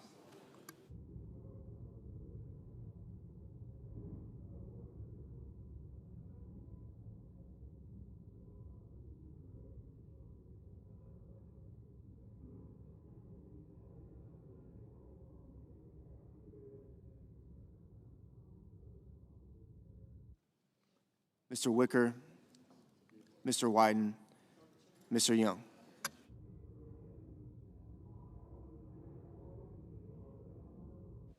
Senators voting in the affirmative: Barrasso, Budd, Capito, Cornyn, Cotton, Curtis, Ernst, Graham, Grassley, Haggerty, King, Klobuchar, Lummis, Moreno, Mullen, Murkowski, Rounds, Scott of South Carolina, Sheehy, Tillis, Tuberville, Young. Senators voting the negative: also Brooks, Blumenthal, Blunt Rochester, Booker, Cortez Masto, Duckworth, Durbin, Fetterman, Gallego, Gillibrand, Hassan, Heinrich, Hickenlooper, Kane, Kim, Lujan, Murray, Ossoff, Padilla, Paul, Peters, Rosen, Sanders, Schatz, Schiff, Schumer, Slotkin, Smith, Warren, Welch, Whitehouse, and Wyden.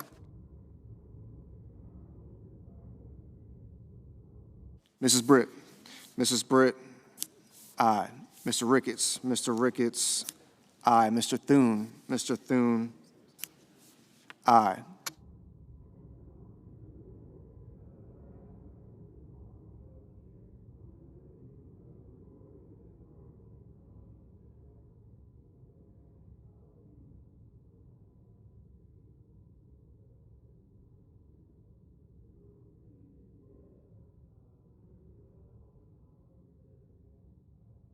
Mr. Crapo. Mr. Crapo, aye. Mr. Wicker.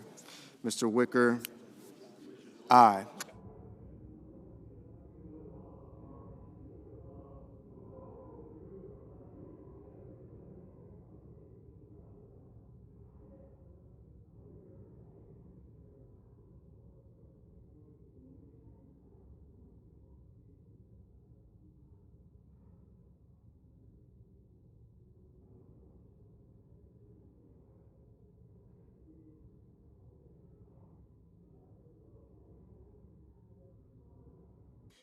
Mr. Hawley. Mr. Hawley, aye.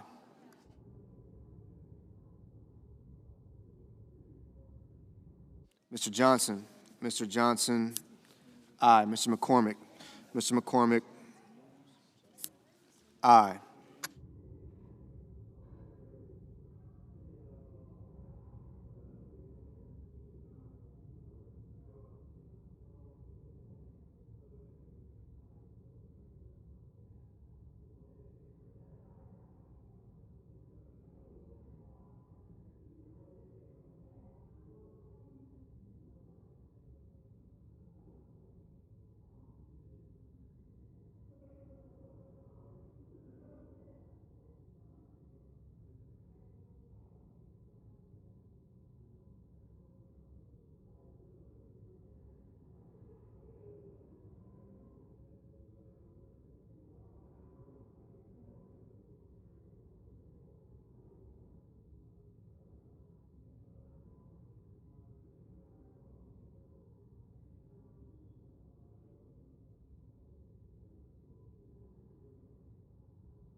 Mr. Merkley. Mr. Merkley, no.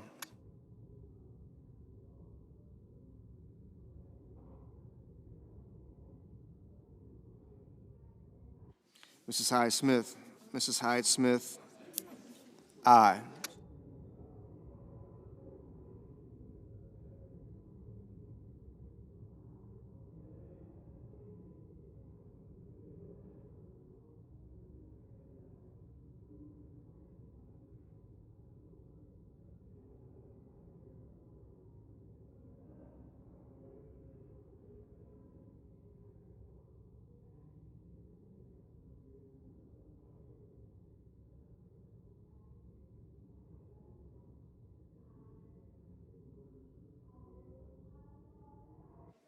Mr. Daines.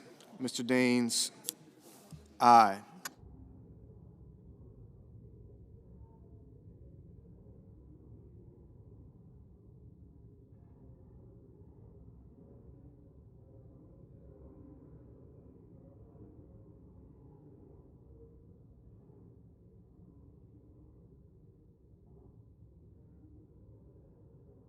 Mr. Reed.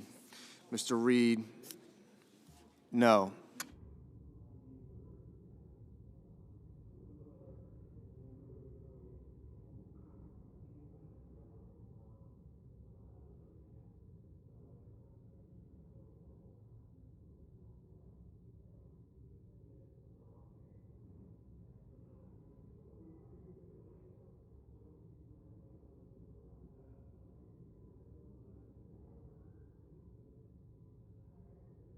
Mr. Scott. Mr. Scott of Florida, aye. Mr. Van Hollen. Mr. Van Hollen, no.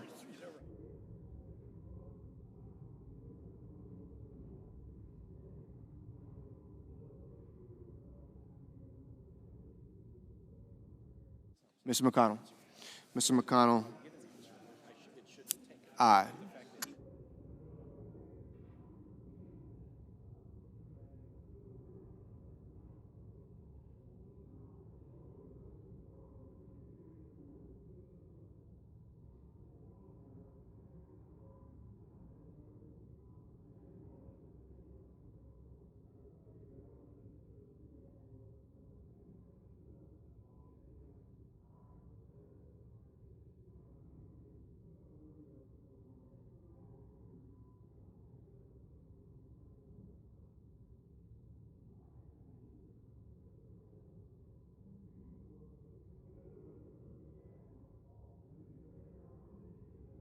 Ms. Cantwell. Ms. Cantwell, aye.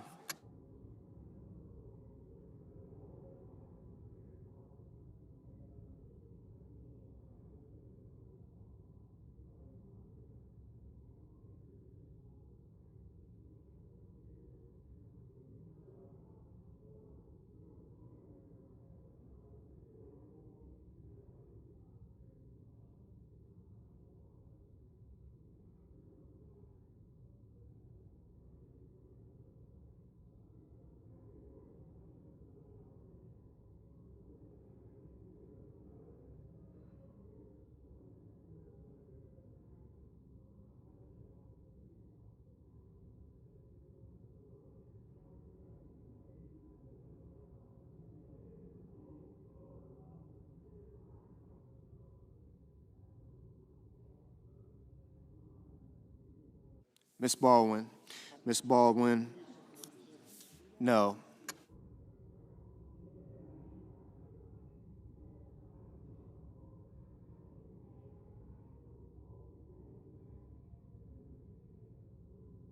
Mr. Kennedy.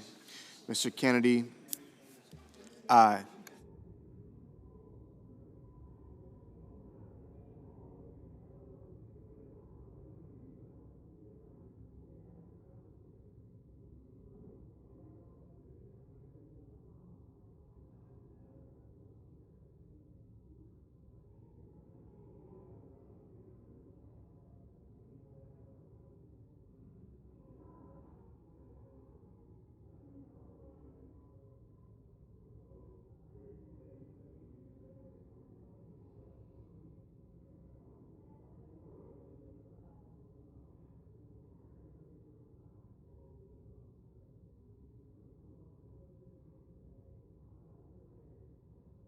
Mr. Cassidy.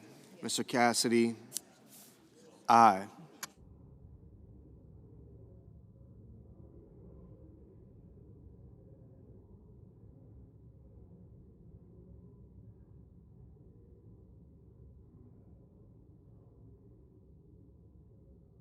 Mr. Langford.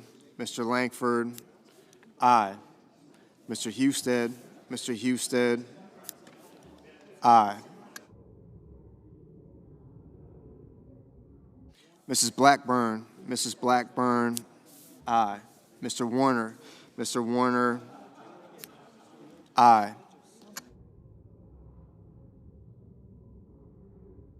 Mr. Moran. Mr. Moran, aye.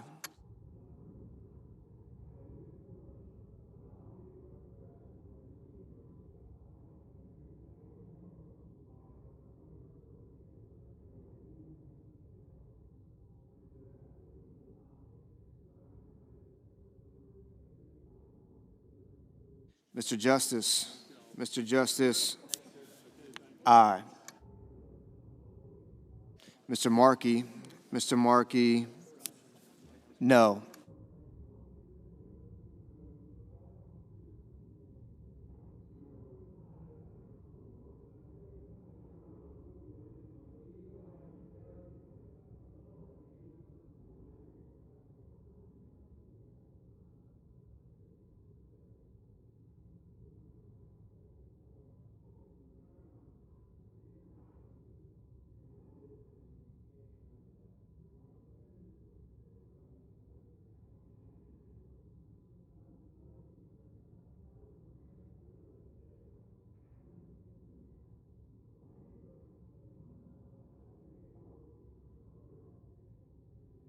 Mr. Bozeman. Mr. Bozeman, aye. Mr. Bennett. Mr. Bennett, no.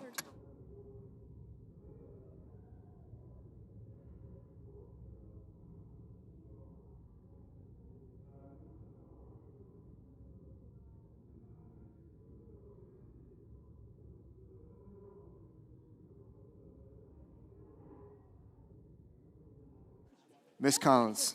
Ms. Collins, aye. Mr. Schmidt. Mr. Schmidt, aye.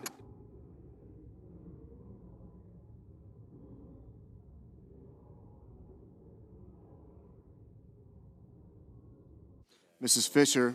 Mrs. Fisher, aye.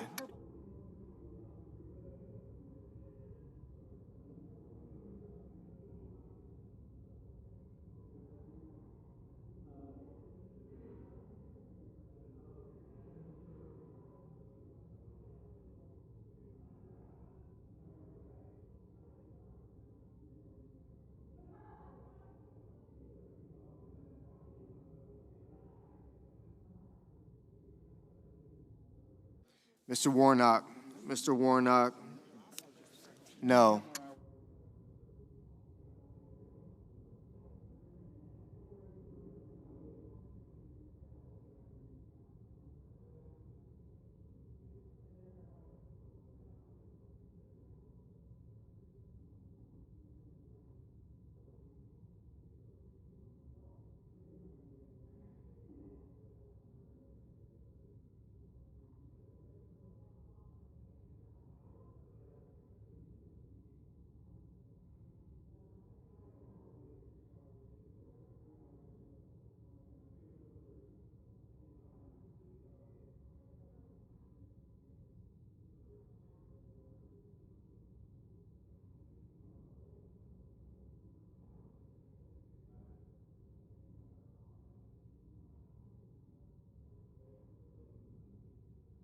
Mr. Kelly.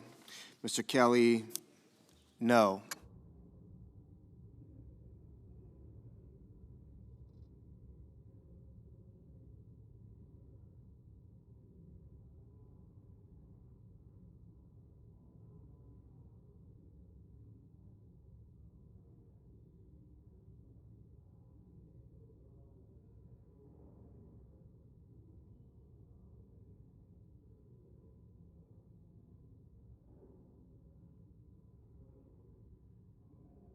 Ms. Hirono. Ms. Hirono, no.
Mr. Risch. Mr. Risch, aye.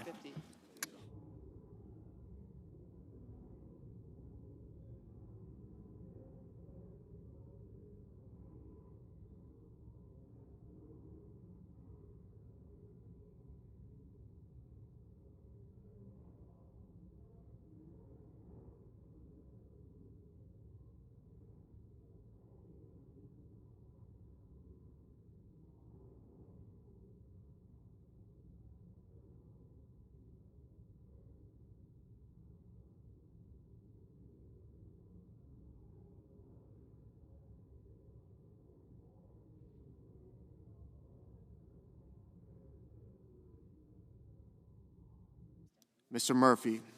Mr. Murphy, no.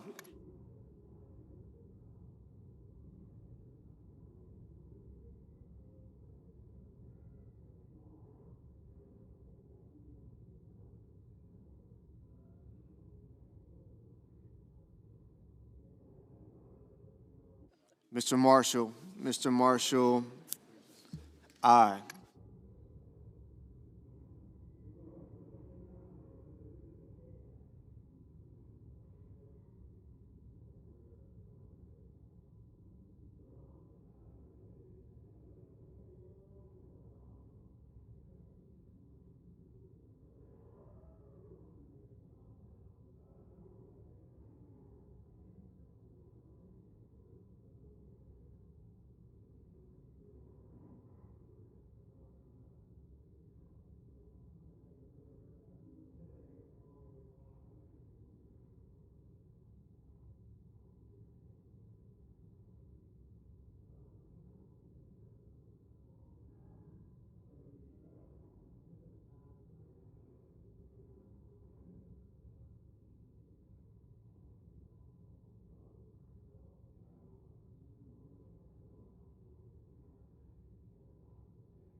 Mr. Cruz. Mr. Cruz, aye.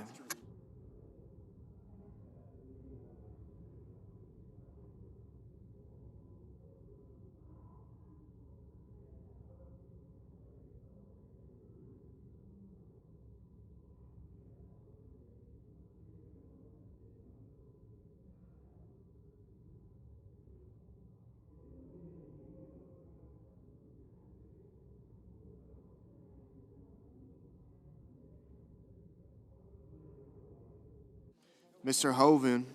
Mr. Hoven, aye.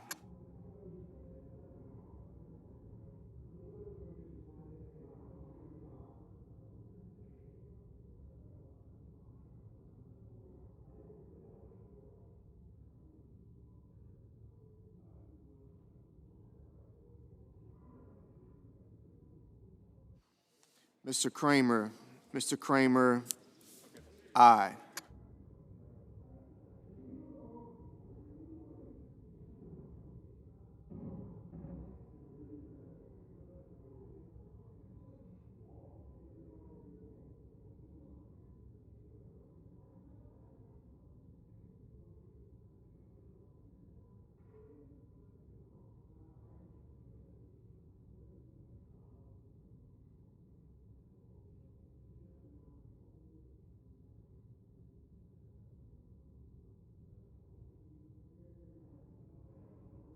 Mr. Sullivan.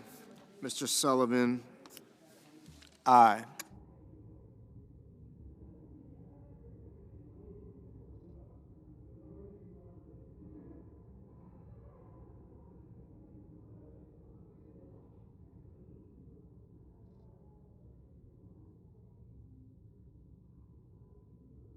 Mrs. Moody.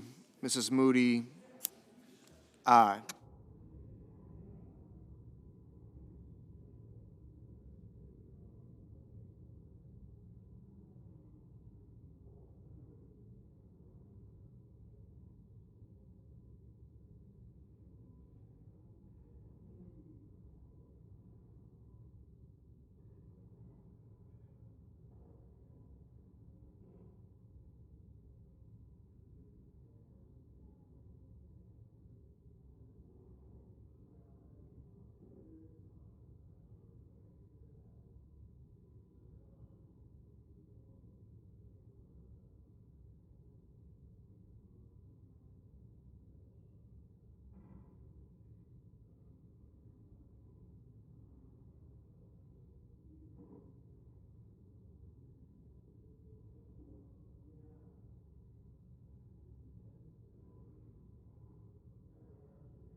Mr. Lee.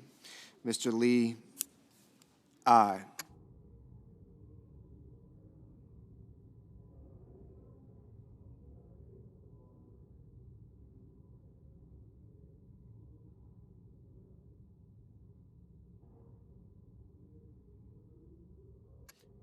Mr. Banks.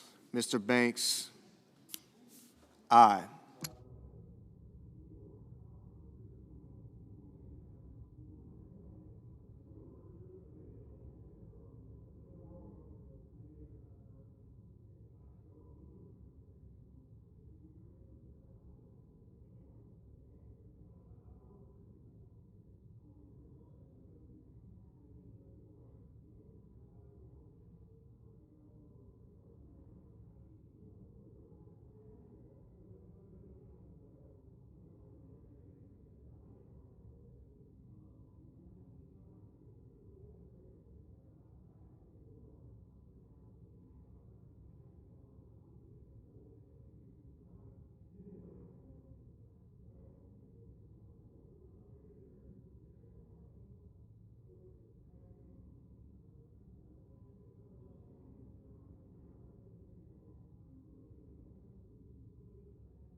On this vote, the yeas are 56, the nays are 42, and the motion is agreed to. Majority Whip. Mr. President, I ask unanimous consent that the Senate resume legislative session and be in a period of morning business with senators permitted to speak therein for up to 10 minutes each. Without objection. Mr. President, I have 4 requests for committees to meet during today's session of the Senate. They have the approval of the majority and the minority leaders. Duly noted. I ask unanimous consent that the Senate now proceed to the en bloc consideration of the following resolutions, which are at the desk: SRES 298, SRES 299, and SRES 300. Without objection, the Senate will proceed en bloc. Mr. President, I ask unanimous consent that the resolution be agreed to, the preambles be agreed to, and that the motions to reconsider be considered made and laid upon the table, all en bloc. Without objection. Mr. President, I ask unanimous consent that when the Senate completes its business today, it stands in recess until 3:30 p.m. on Wednesday, June 25th. That following the prayer and the pledge, the journal of proceedings be approved to the date, the time for the 2 leaders be reserved for their use later in the day, and the Senate proceed to executive session and resume consideration of calendar number 140, Paul Dabber, and the Senate vote on confirmation at 4:15. And following disposition of the Dabber nomination, the Senate vote on the motion to invoke cloture on calendar number 93, Kenneth Keys, and if cloture is invoked on the Keys nomination, the Senate vote on confirmation at the time to be determined by the majority leader in consultation with the Democrat leader on Thursday, June 26th. Finally, if any nominations are confirmed during Wednesday's session of the Senate, the motions to reconsider be considered made and laid upon the table, and the President be immediately notified of the Senate's action. Without objection. Mr. President, if there is no further business to come before the Senate, I ask that it stand in recess until the previous order following the remarks of Senator Merkley. Without objection. Thank you, Mr. President. I yield the floor.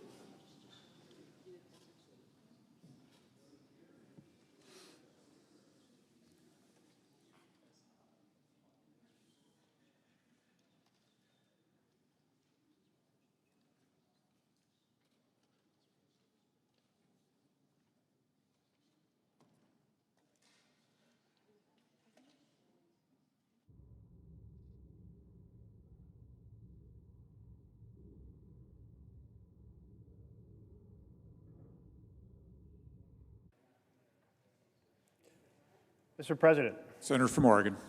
I ask unanimous consent to grant floor privileges to my interns on their shadow days as follows: Vincent Shoeships for June 24th, 2025, and Emma Singleton for July 24th, 2025.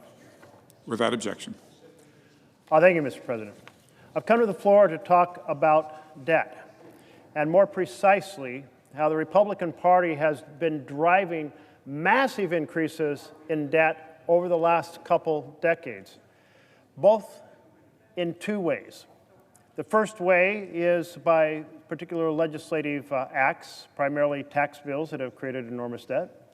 And the second is by steadily eroding the framework for budgeting and controlling our difference between our revenues and our expenditures that was created in 1974. If we want to think about the big factors that have been driving up deficits and therefore debt, well, the big factors in recent history: war in Afghanistan, massive.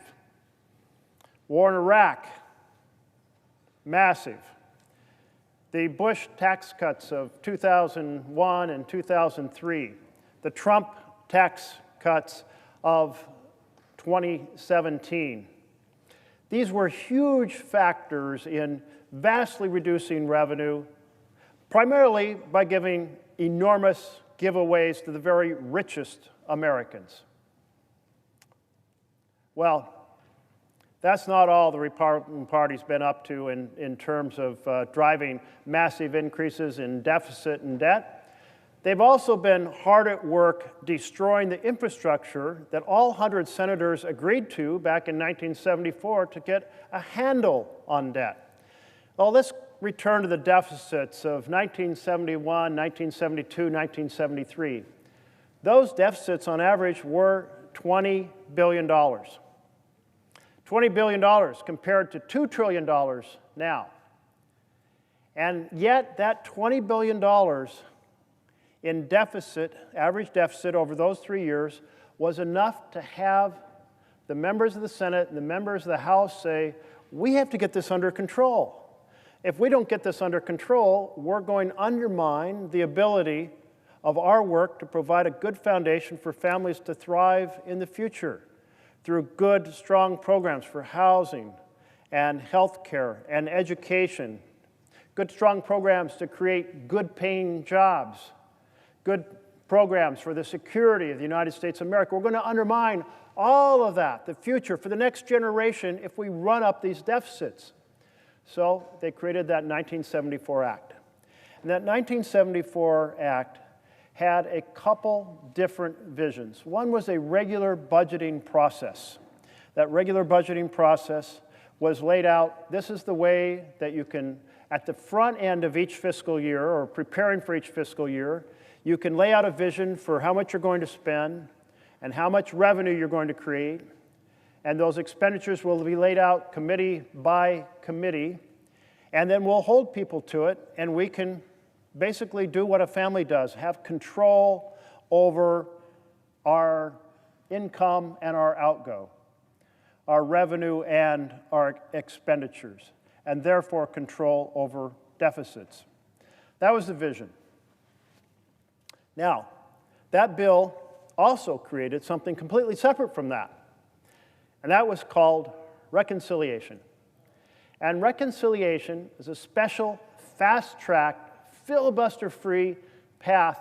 For one reason it was created, all 100 senators agreed to reduce the deficit. You can think of Robert Byrd, who was the fiercest defender of the filibuster, that is the 60 votes required to close debate. Yet even he said, yes, I'm fine setting aside that power that gives strength and leverage to the minority for the purpose of reducing the deficit, that one purpose. Well, that was in 1974. Now let's go fast forward to 1996, 22 years later. You have a Republican House and a Republican Senate.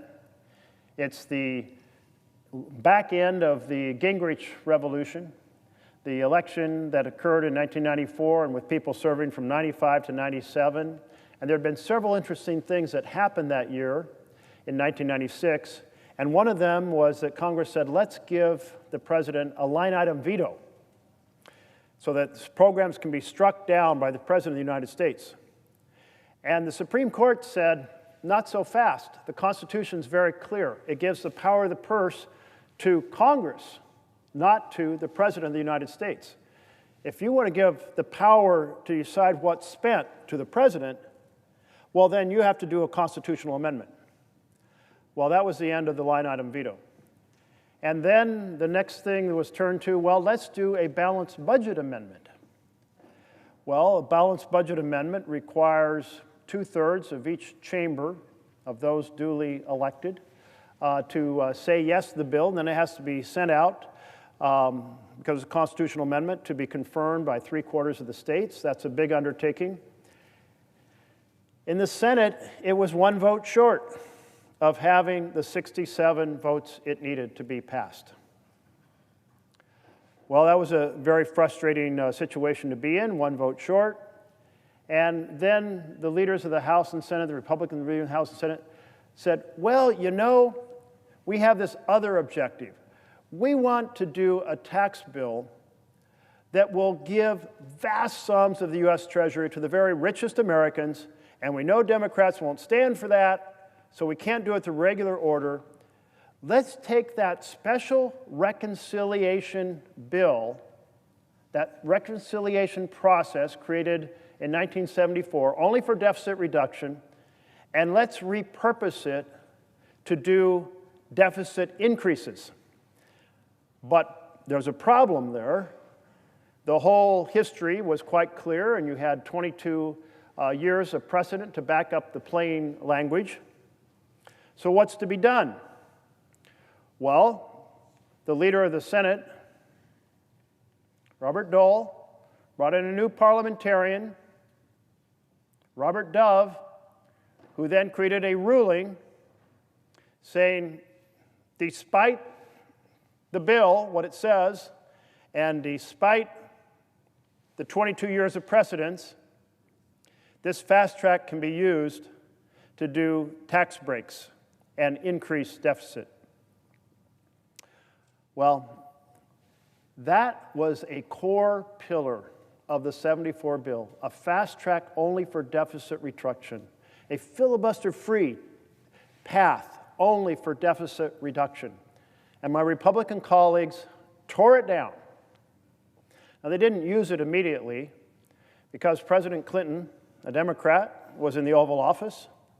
And as it turned out, a deal was worked out on other issues, so they didn't do that tax bill until Bush came in 2001. And then they used that power created in 1996. The reason I'm going through this is to convey that my colleagues who have talked about fiscal responsibility have been misleading America. Because while they talked about fiscal responsibility, in practice, they've been running up massive deficits and debt for the people of this country. Through the war in Afghanistan, through the war in Iraq, through the 2001 tax bill that Bush put forward, through his 2003 tax bill, through the Trump 2017 tax bill, and they've been destroying the discipline for this special reconciliation process that was designed only for deficit reduction. But that nuclear event of 1996, in which black became white and white became black, the total betrayal of those senators who voted, 100 of them, for a special filibuster-free process only for deficit reduction, a total betrayal of them, but 2 things survived. One was that there would be no ability to use reconciliation for deficits creation, increases, outside of the 10-year window. And the third was continuing to use honest numbers. The Joint Committee on Taxation for Revenue, the Congressional Budget Office for expenditures. In fact, CBO was created by that 1974 bill. So nonpartisan entities that would give us honest numbers, so we would quit lying to ourselves every time there was a bill about what it costs. Quit lying to ourselves about what a tax provision change would mean. We'd be honest with ourselves, and you know, it's like a family doing their budget. If they say, well, we're only going to go out to dinner once a month to save money, but the reality is they know that they're going to go out to dinner 10 times a month, they're just deceiving themselves. So they're putting something in their budget that isn't real. So the idea was integrity. Integrity with ourselves, integrity with the American people. But this brings us to this moment, right now, on the reconciliation bill. Because those two pillars of fiscal responsibility that survived the 1996 nuclear action by my Republican colleagues, the two pillars that survived, one, no deficits after 10 years, no increase in deficits after 10 years, and second, using honest numbers, those are under complete assault right now. And it's through something that is called, by my Republican colleagues, a current policy baseline. Well, let me explain what this means. Normally, you have a bill, and there's a provision in the bill, and that provision says, do this. And it goes to the Joint Committee on Taxation, and they say if it's a revenue measure, here's how much money that it will raise, as compared to not having that provision in the bill. Not having that provision in the bill is current law.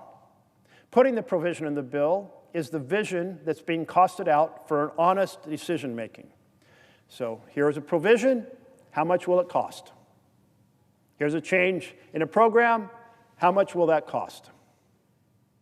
That's the normal process, and that's the normal process of integrity in any budgeting process. We're going to make a change in what we're doing. How much will it cost? But along comes the decision by my colleague, who I work with so well on so many things, but on this profoundly disagree with him, the chair of the Budget Committee, and says, let's stop doing that process where there is a provision in the bill that changes the law, and therefore we will estimate how much it costs. Instead, he says, we will simply pretend that a provision in the bill that ended a tax break, and now the provision continues that tax break, and therefore it costs money as compared to current law, we'll pretend that all along we knew that it would go on forever, and therefore it costs nothing. Well, this is a type of smoke and mirrors that the entire 1974 Act was designed to stop. Let's stop pretending. Let's stop trying to camouflage what things cost when we make decisions, when we pass laws here. Let's be honest with ourselves. Let's be honest with the American people. So this strategy, how is this to be accomplished? Well, my colleague, the chair of the Budget Committee, looks to a provision, Section 312 in the law. So let's talk about Section 312. Section 312 is a provision not in Section 313, which is for reconciliation. Section 312 is completely separate, and it has never been used in reconciliation. And it was designed to resolve small technical changes. So let's look at the record of 312. Again, this provision says the chair, actually it says the Budget Committee, not the chair, but the Budget Committee has authority to resolve some technical problems that occur in the process of normal budget bills, not reconciliation, normal budget bills. So here are the times it's been used, this provision from 312. It has always been used in a bipartisan way, always with consultation, support from Democrats and Republicans to resolve a technical issue. For the first time, my colleague, the chair of the Budget Committee, is saying we're going to use it in a partisan fashion, where there's no agreement worked out on how to solve a technical issue. We're going to do something that's pure partisan because we want to hide the cost of this reconciliation bill. A second point is that Section 312 has never been used in a broad fashion. It's always been about a narrow provision, again, not in a reconciliation bill. It's been used routinely to enforce spending allocations by committee. It's been used for the Crime Victims Fund. It's been used for the power marketing administrations. It's been used to prevent double counting of a dairy program. It made some adjustments to the Fiscal Responsibility Act, all these done in a bipartisan way on a very narrow issue. And then there's now, where it is no longer a narrow issue, it's about the entire cost of the bill. 312 has been used to resolve ambiguities.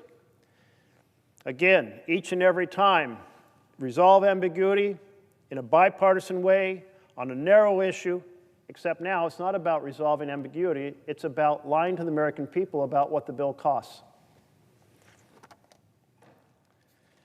And has it ever been used in reconciliation before?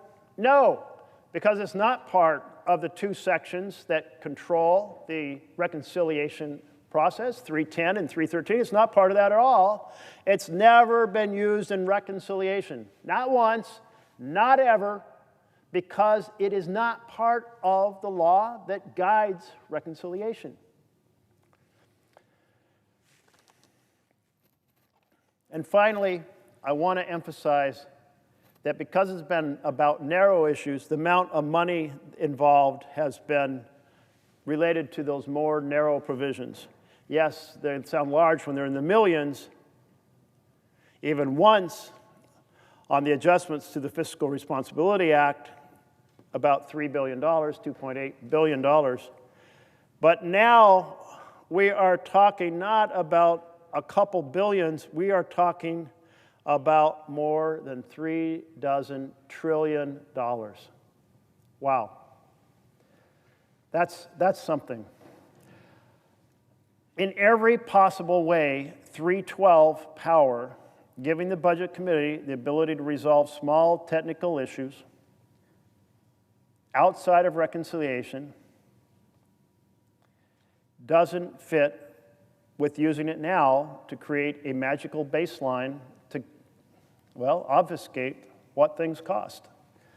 Now, the cost of this bill, the provisions in this bill, as compared to not having the provisions in the bill, is a cost of about $3 trillion over 10 years. And I think the most recent estimate, 32 trillion-ish, 37 trillion. And yet, here is and that's over 30 years. Here we have the effort to tell the world that, no, don't worry, it's only a couple $100 billion, the cost. I was struck this morning by the estimate came from the Joint Committee on Taxation, which laid out that the revenue portion of this bill will now reduce revenue over a 10-year period by over $4 trillion, while my colleagues are telling the world, no, it'll only reduce it by less than $1 trillion. Let's stop that type of destruction of the budgeting process. I mean, it's not just that we are lying to ourselves and to the American people about the cost of this bill. We are also destroying that boundary which said, that survived the 1996, that said there'll be no deficits in any single title in any single year after the budget window, and the budget window is a 10-year period. You know, this morning I read back through Section 313, and right in Section 313, it lays it out again, no deficit creation in any title in any year after the budget window. So I'm coming to the floor to say to my colleagues,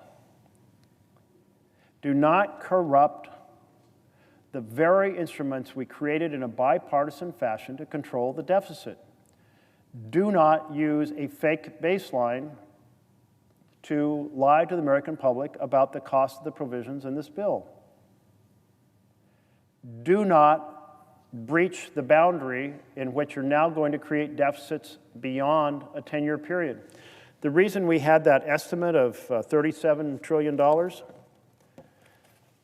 over 30 years is because now the measures in the bill continue on that create deficits as far as the eye can see, and CBO said we can only estimate it out 30 years.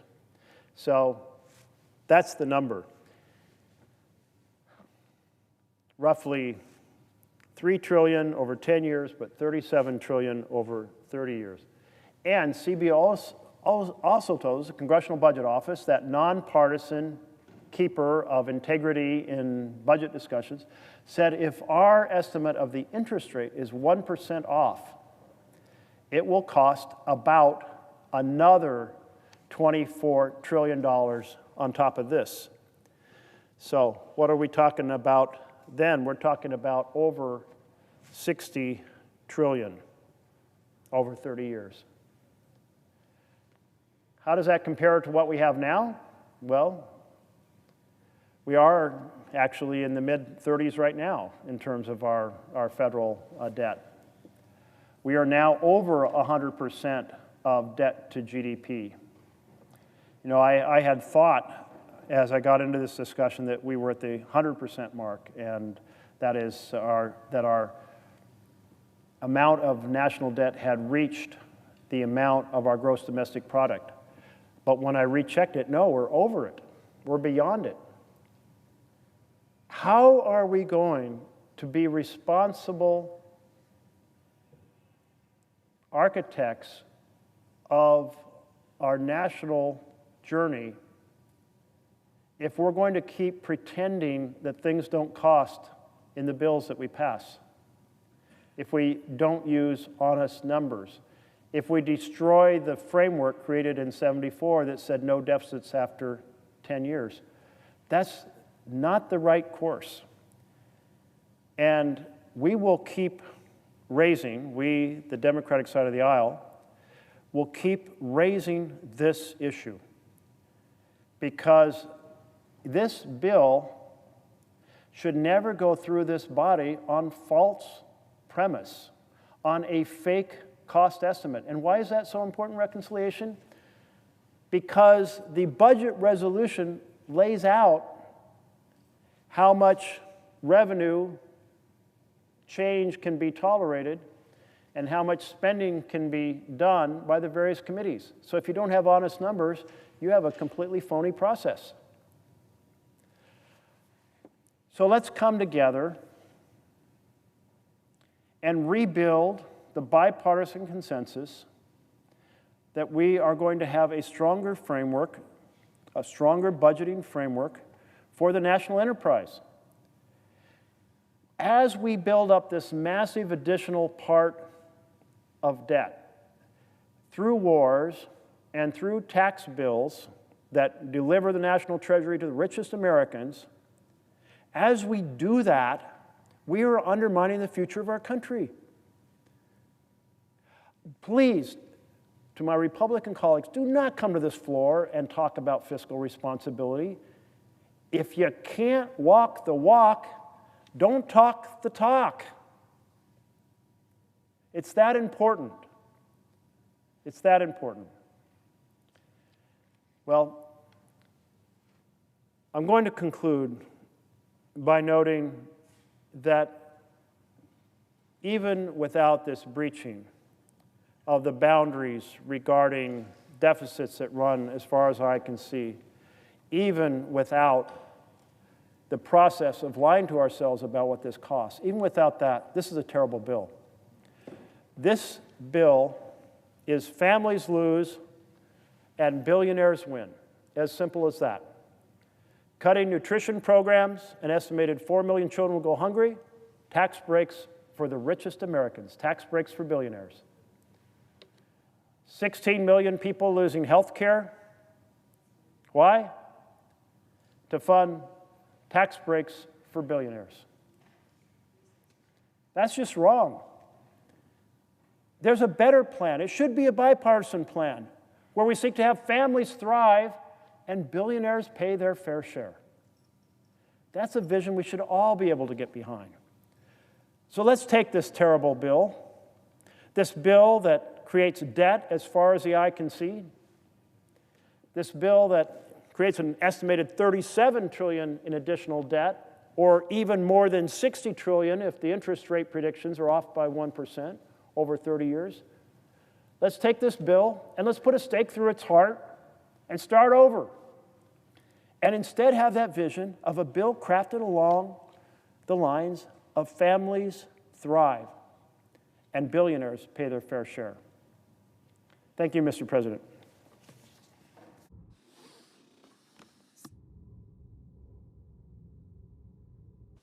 The Senate stands in recess until 3:30 p.m. tomorrow.